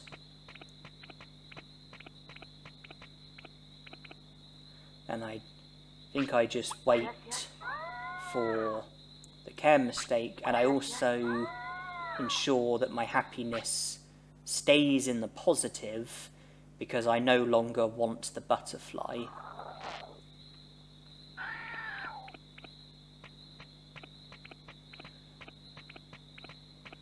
The butterfly no longer has any use. I don't need my stats to go any lower, and it wouldn't be helpful for my stats to go any lower.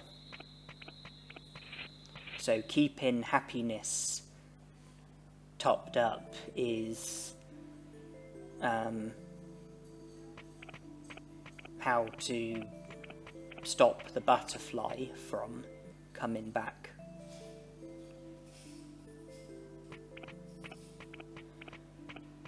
And from here, it's pretty much just a case of passing time until Palmon digivolves.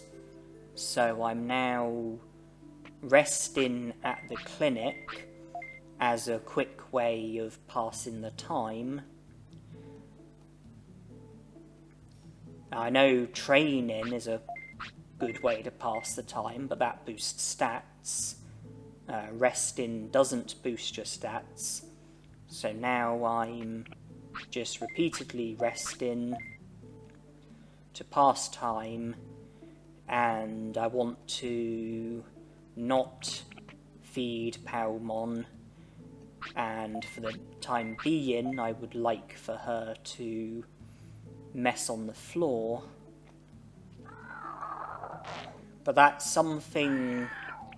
Well, the not feeding her is something that I do for the whole time that I have her, but the messing on the floor is something that I do put a stop to after I'm confident that I've had enough care mistakes. But I continue to not feed her to keep her weight low.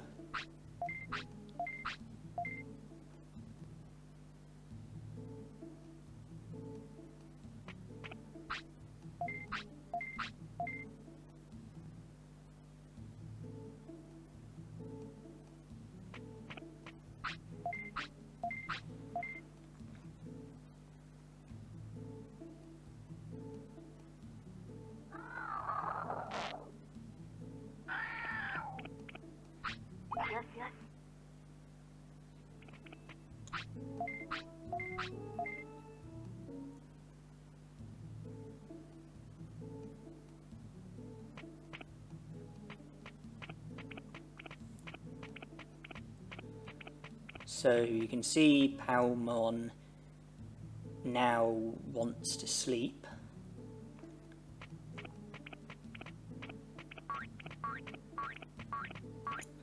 My happiness is okay, I guess, but my discipline is at the absolute minimum.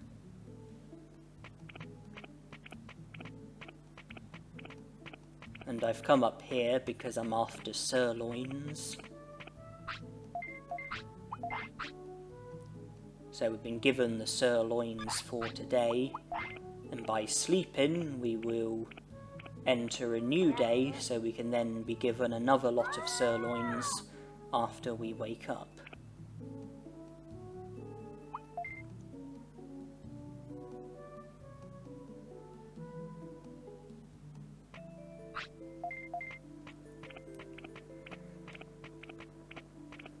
But now it's back to the clinic to do more resting.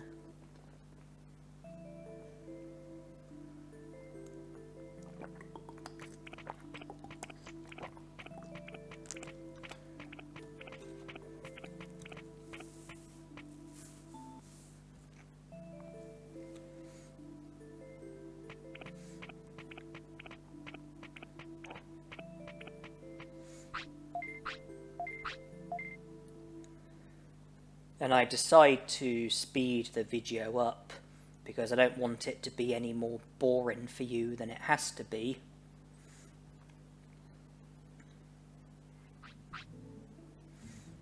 And Palmon wants the toilet. I offer her an item, hoping that she declines it, which she does.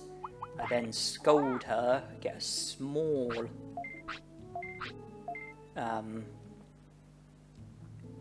increase of discipline. Well, Palmon didn't need the toilet then, but she does now. But before she needed the toilet, I intentionally did a scold to boost my discipline slightly, so that when she needs the toilet, she will hold on long enough in order for us to make it to the toilet. And here onwards, I don't want Palmon messing on the floor. I want to take her to the toilet because I've had a fair few care mistakes, and if the number of care mistakes isn't currently adequate, then the not feeding her will be enough on its own in order for me to have a high enough number of care mistakes. The not feeding her is also contributing to her having low weight. So I start resting again, I speed it up again, and I do go back to normal video speed when anything significant happens, but when it's just the same old, the video has been speeded up. Here I just go back to normal speed just while I let Palmon sleep.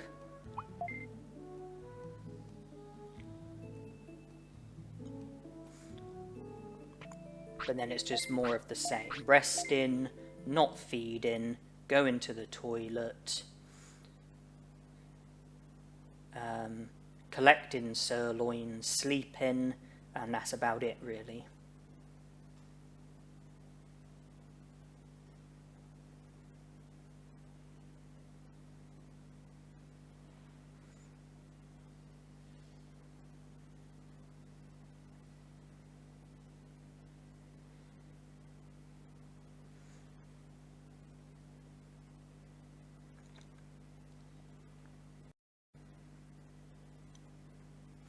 And here we digivolve. If it's Numamon, then great. If it's any other Digimon, then that's a total disaster.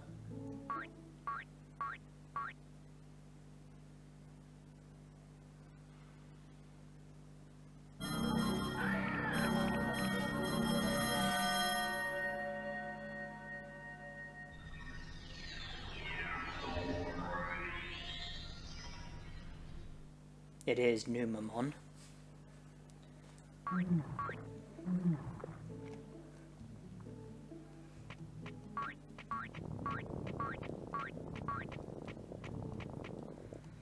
And one thing that would be nice is to clean up the city. And there are only 2 Digimon who can do that. One of them is Sukamon, the other is right in front of your face, aka Numamon.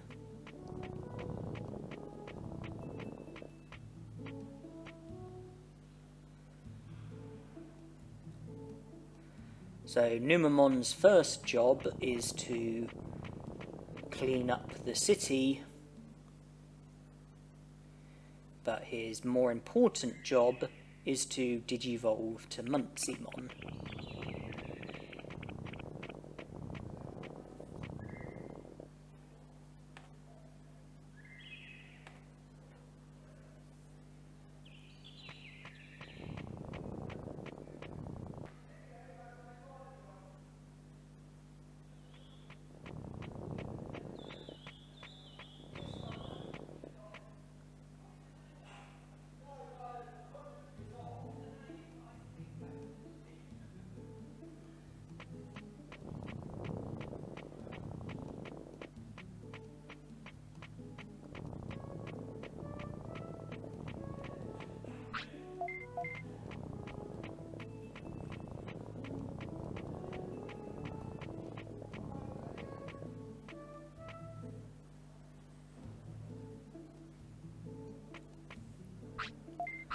I haven't yet spoke to Cherrymon, and so being taken to Misty Trees isn't a possibility, but Friesland isn't far away, so that's the best place for Birdramon to take us to.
So now that we've spoken to Cherrymon, when we return here later with Muntsimon, Birdramon will be able to take us straight to where Cherrymon is.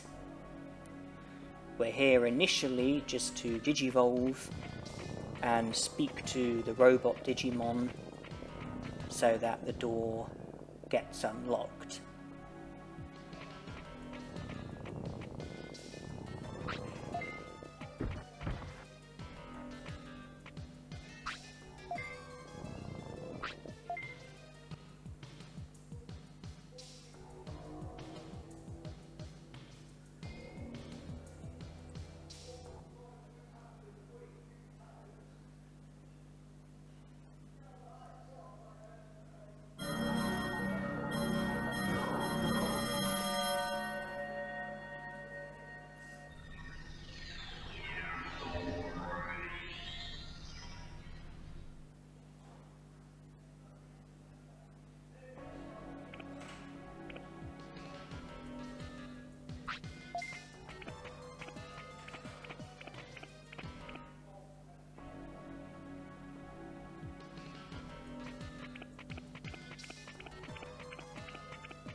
So by speaking to the robot here, he'll unlock the door that leads towards Vegiemon. Then we just have to return to the city, do some training, and then return when we have better stats and are in more of a position to defeat Vegiemon. Attack chip, that will come in handy, and I don't mind Muncimon refusing, gives me an excuse to scold him, boost his discipline, then move so that he might decline again, which he does, so we get another scold, then move again so that he might decline once again.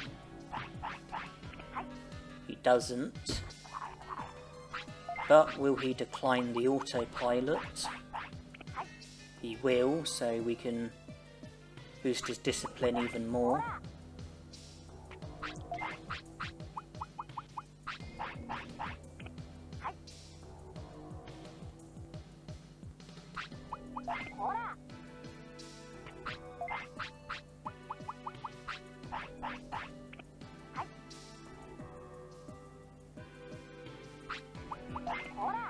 Right, very little effort, we've been able to get his discipline into the positive.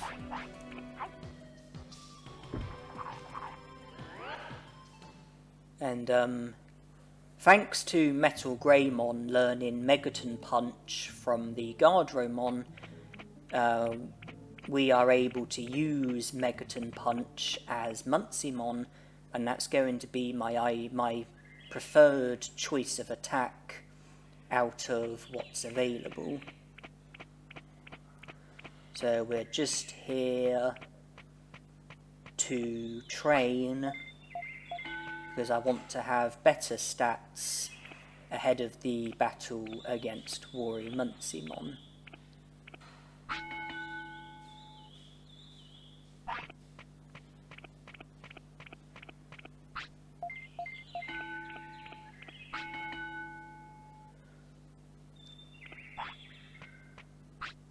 So he wants to eat, so we can boost his happiness by giving him a happy mushroom. Makes him sick. So we'll give him a medicine.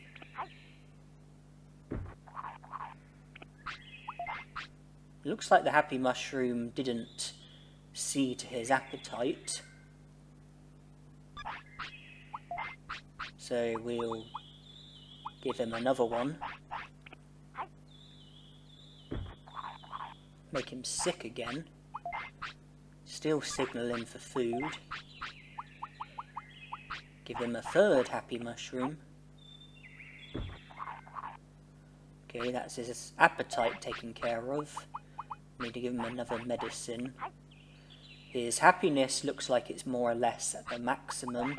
Declining the medicine gives us the opportunity to boost his discipline more.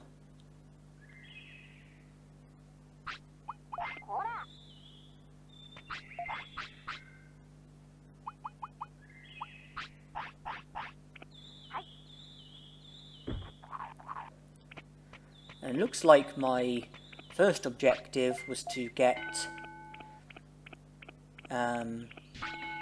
brains up to 300, speed up to 300, MP up to 3000, and I'm continuing with the MP, maybe in the interest of getting defense up to 300, but before we go any further, we have to sleep.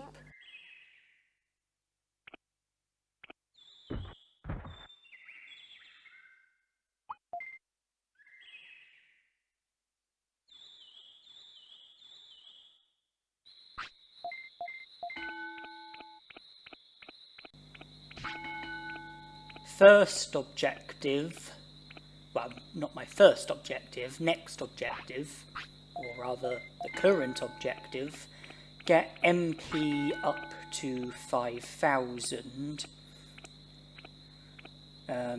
Attack, defense, speed and brains are all at a minimum of 300.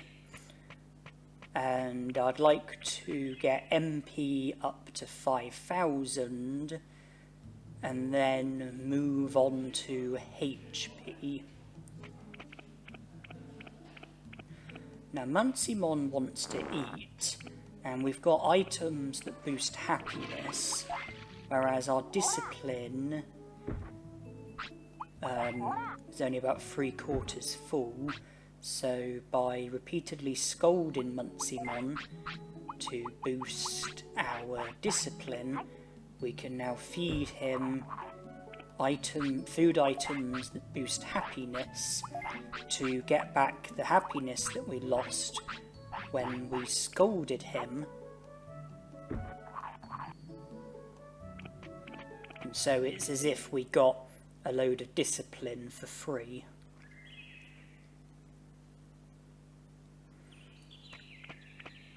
I wanted to make sure that attack, defense, speed and brains are all at a minimum of 300, so I raised my brains, raised my speed. Defense came from raising my MP, which I'm still working on. Attack, well, that went over the limit when I gave Vegiemon an attack chip, and my attack will go up further from training my HP.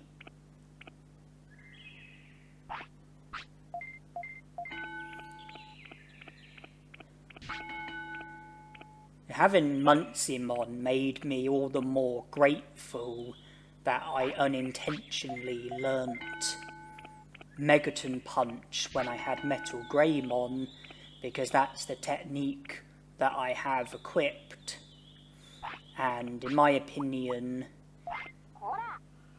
Megaton Punch is probably the best battle technique, and it's what I'm going to be using against Waru Vegiemon.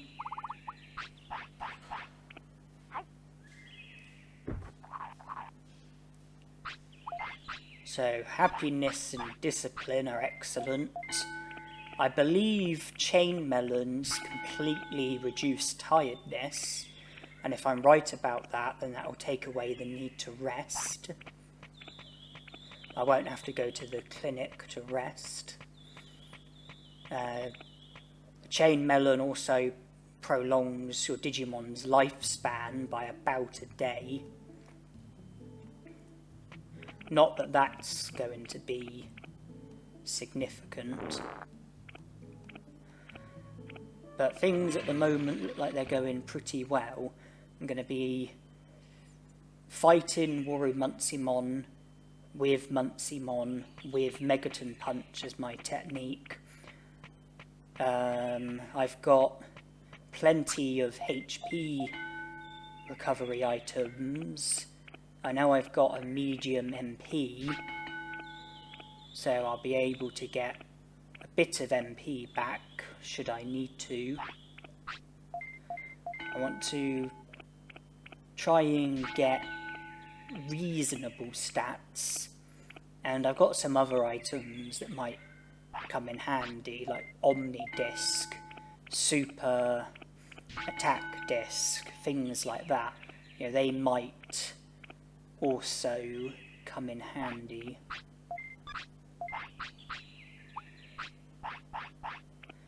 I'll use my last remaining Digimushroom,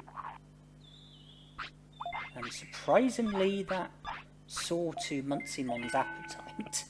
I was expecting to need sirloins as well.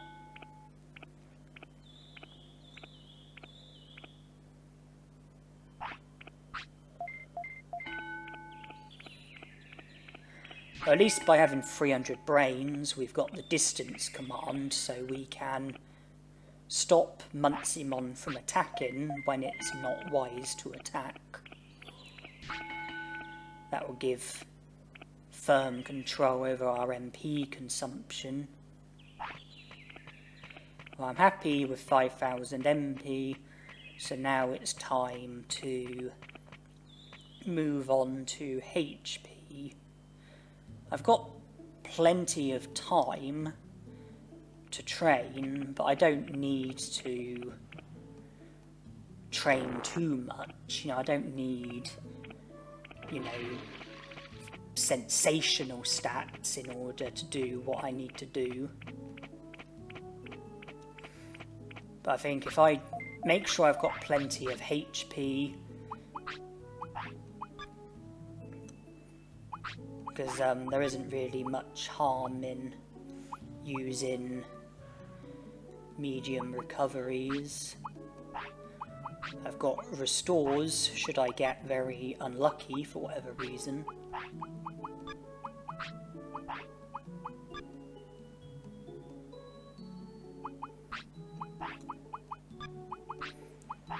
There are traps in the Toy Town, those doors where if you don't get the right one, then a booby trap strikes you and causes your HP to go down.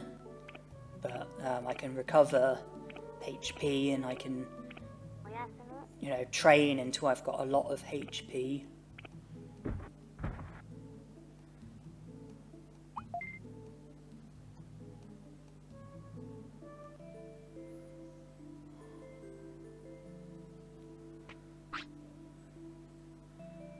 So I believe sirloins are our last remaining source of food, but they're very filling. I think they reduce tiredness as well, and I've got the clinic should I need to rest.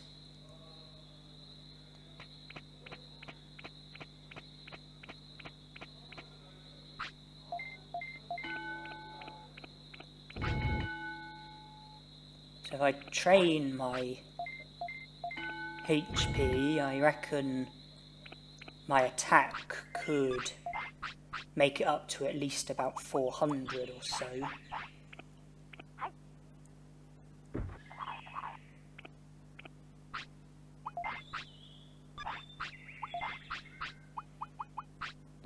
Plenty of sirloins to go around.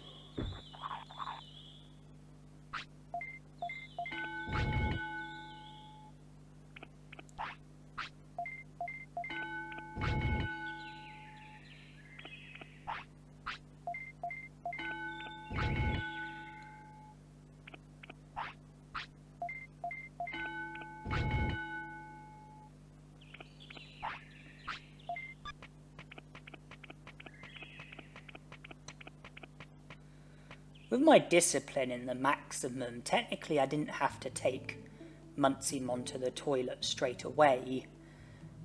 Had I trained once more, then he still would have held on long enough for me to make it to the toilet, and that's due to his discipline being full, but I guess that didn't occur to me at the time.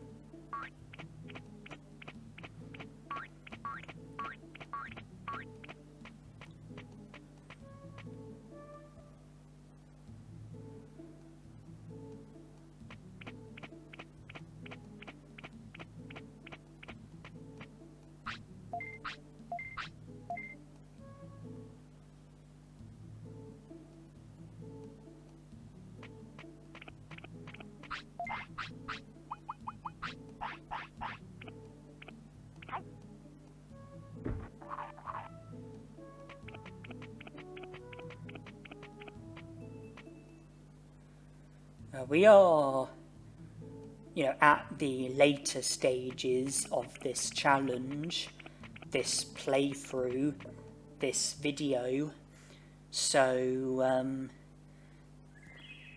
I would like to, say now, before it's too late, that if you have been watching this challenge all the way through from the start, and if you continue to watch it all the way through until the end, then I'd be very grateful if you could comment on the video and, tell me what you thought, share your feedback, be it positive feedback or negative feedback. Both are helpful, both are welcome, and both would be appreciated. This isn't the only challenge that I've done for Digimon World. It's not the only playthrough. I have done other videos as well, which you might or might not have seen. Some of them have already been uploaded, some of them haven't yet been uploaded, some of them haven't yet been recorded. But I'd be very grateful if you could let me know what you thought of this challenge. Any thoughts on this challenge, any thoughts on any other Digimon World videos I've done, or any other videos in general, be it Digimon videos or something else. I would love to hear from you. I'd be very grateful. And it seems that resting twice wasn't enough to stop Muncymon from getting tired. But at least he wants to sleep now. I'd be very grateful to hear back from you. And if you have, watched this through, and if you do, continue to watch it and watch the whole video, then I'm very grateful that you chose to devote your time to me. All the things that you could have done, all the ways that you could have used your time. I'm very grateful that you chose to devote your time to me. I thank you for that. It's very flattering. And the stuff I do doesn't appeal to everybody. It can't appeal to everybody. I'm not the best in the world at what I do, but I very much enjoy doing what I do. I have a strong passion for it. I love it very much, and I do try my best. I try my best to entertain you. I try my best to provide material that you enjoy. And if you like what I do, and if you like this, then I'm very satisfied and would love to hear feedback from you. If you aren't so keen on what I do, or if there are certain elements that you're not keen on, if there's certain things that you don't like, certain things that I'm not doing as well as I could do, then I would very much appreciate it if you could comment and let me know. Negative feedback is very valuable, just like positive feedback. They're both very valuable. Positive feedback is reassuring. Negative feedback can help you improve. So any feedback would be much appreciated. And all I can do for the remaining 20 minutes or so is just focus on the last bits of this challenge. It was slack of me to allow Muncymon to get tired yet again. I got my HP, I've raised my HP a lot, plus my attack at the same time, but I do continue to train my HP while also boosting my attack as well. So the training's not done just yet, but when it is done, I then take Birdramon to Misty Trees and head to Toy Town for the last remaining bits.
I need to go to Vegiemon and receive more sirloins, then sleep right next to him, wake up on the following day and receive the next supply of sirloins.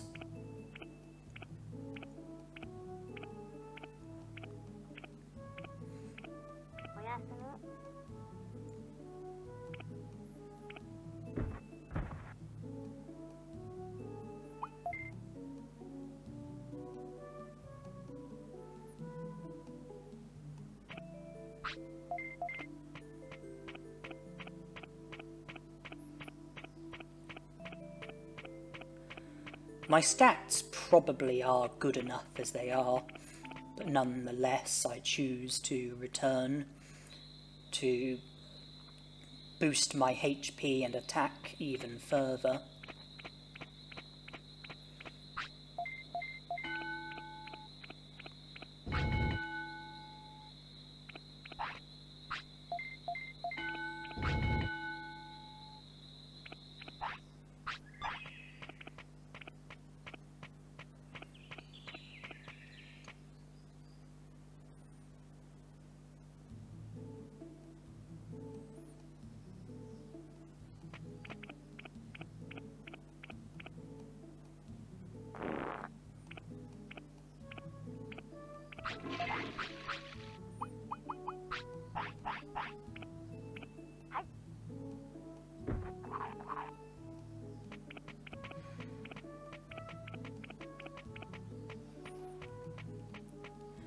And now I do make my way to Toy Town. I can only imagine the reason why I continued to train was just to make it up until Muncymon needed the toilet, then let him use the toilet. That would stop me from ending up in a position where he needs to use the toilet while I'm in Toy Town and there are no toilets available. And I would like to give you a heads up, I do a horrendous job at avoiding the Digimon who stand in between myself and Waru Muncymon.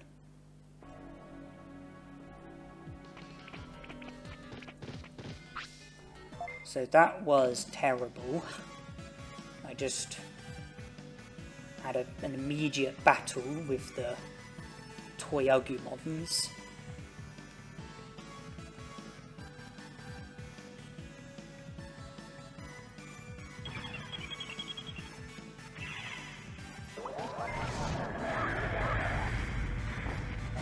So I choose to run.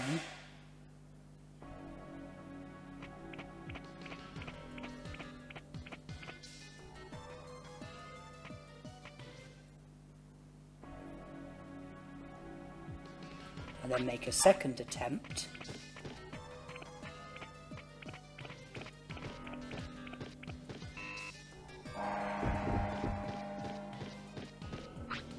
And get into another battle.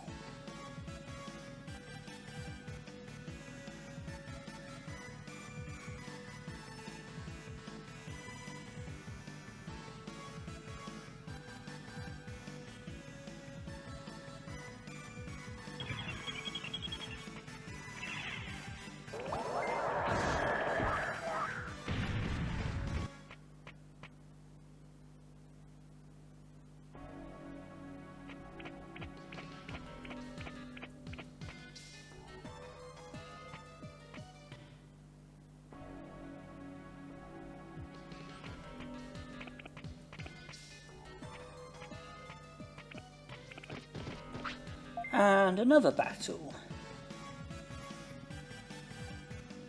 In the second one, you could say I was unlucky, but this one and the first one was just awful. Awful on my behalf.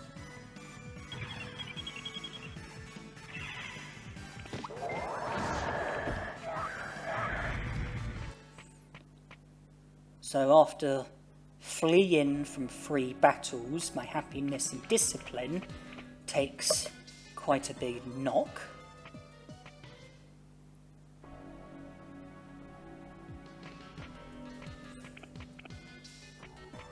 And I suppose the middle door isn't the correct one, because it wasn't when I tried not long ago, and I assume that it hasn't changed.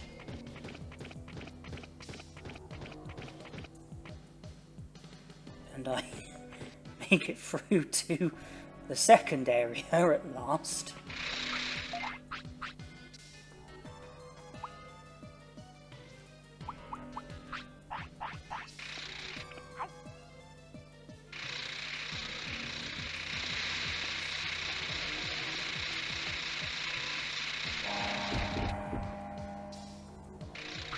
And get into another battle.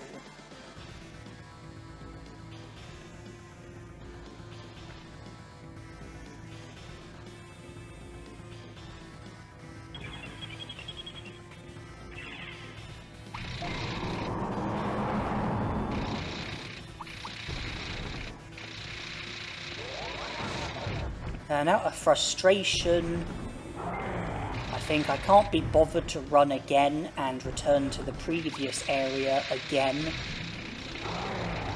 So instead, I just choose to fight, and I just choose to fight.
Well, at least they helped me a bit by attacking each other with Red Inferno.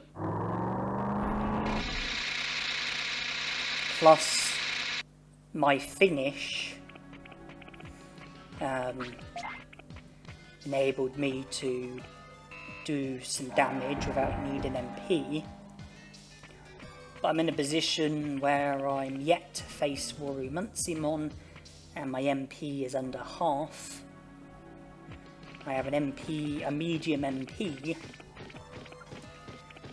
but that's only gonna recover 1500 MP.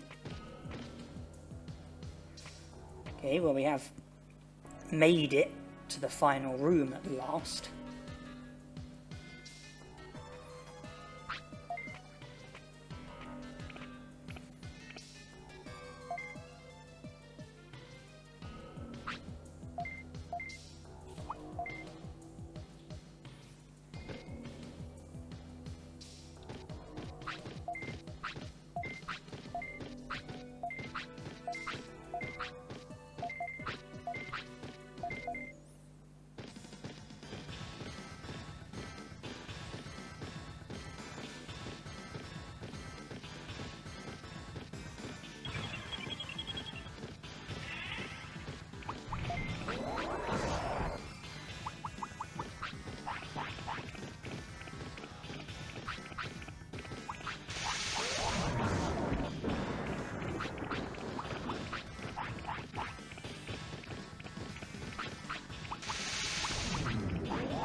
Well, we did see the battle through, and we learnt Buster Dive, which is most useless.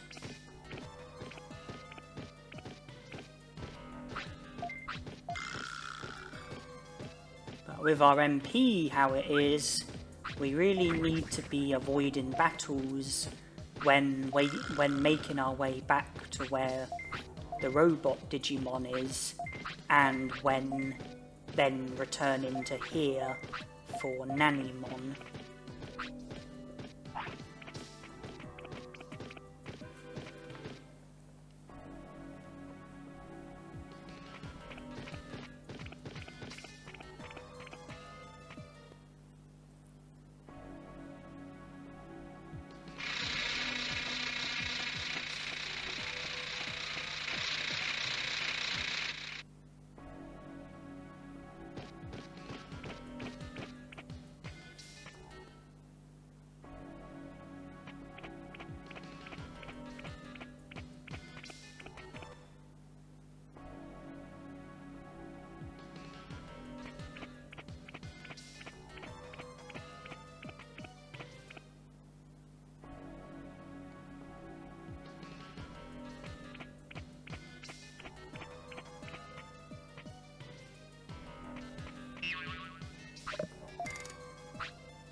That brings us up to 99 prosperity points.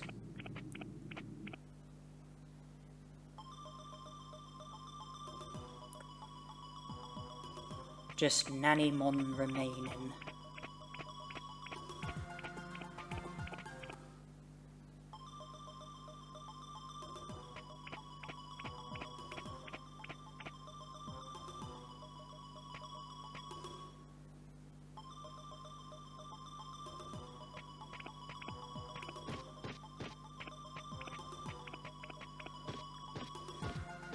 So I make it into the second room.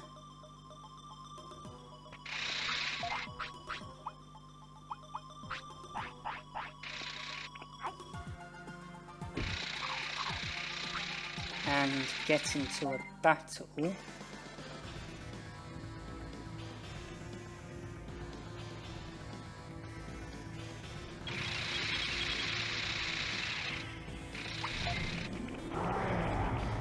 obviously I choose to run from it.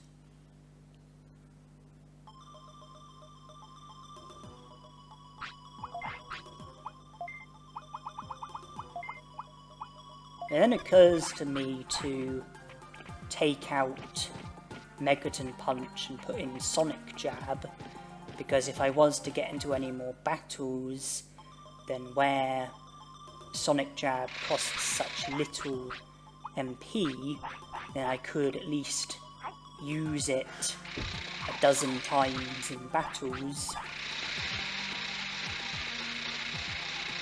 That combined with finishes, you know, I might be able to do some damage, but it eventually turned out not to be necessary.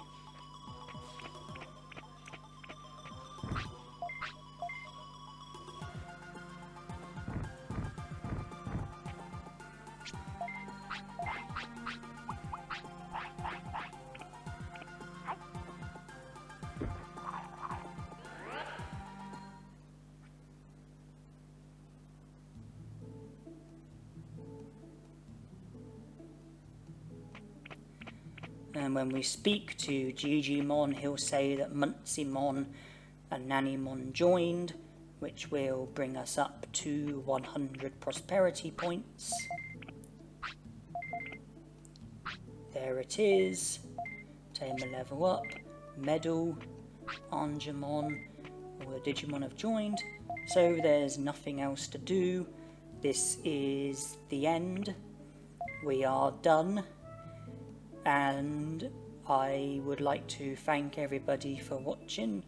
Hope you enjoyed, and hope to see you with whatever it is that I do next.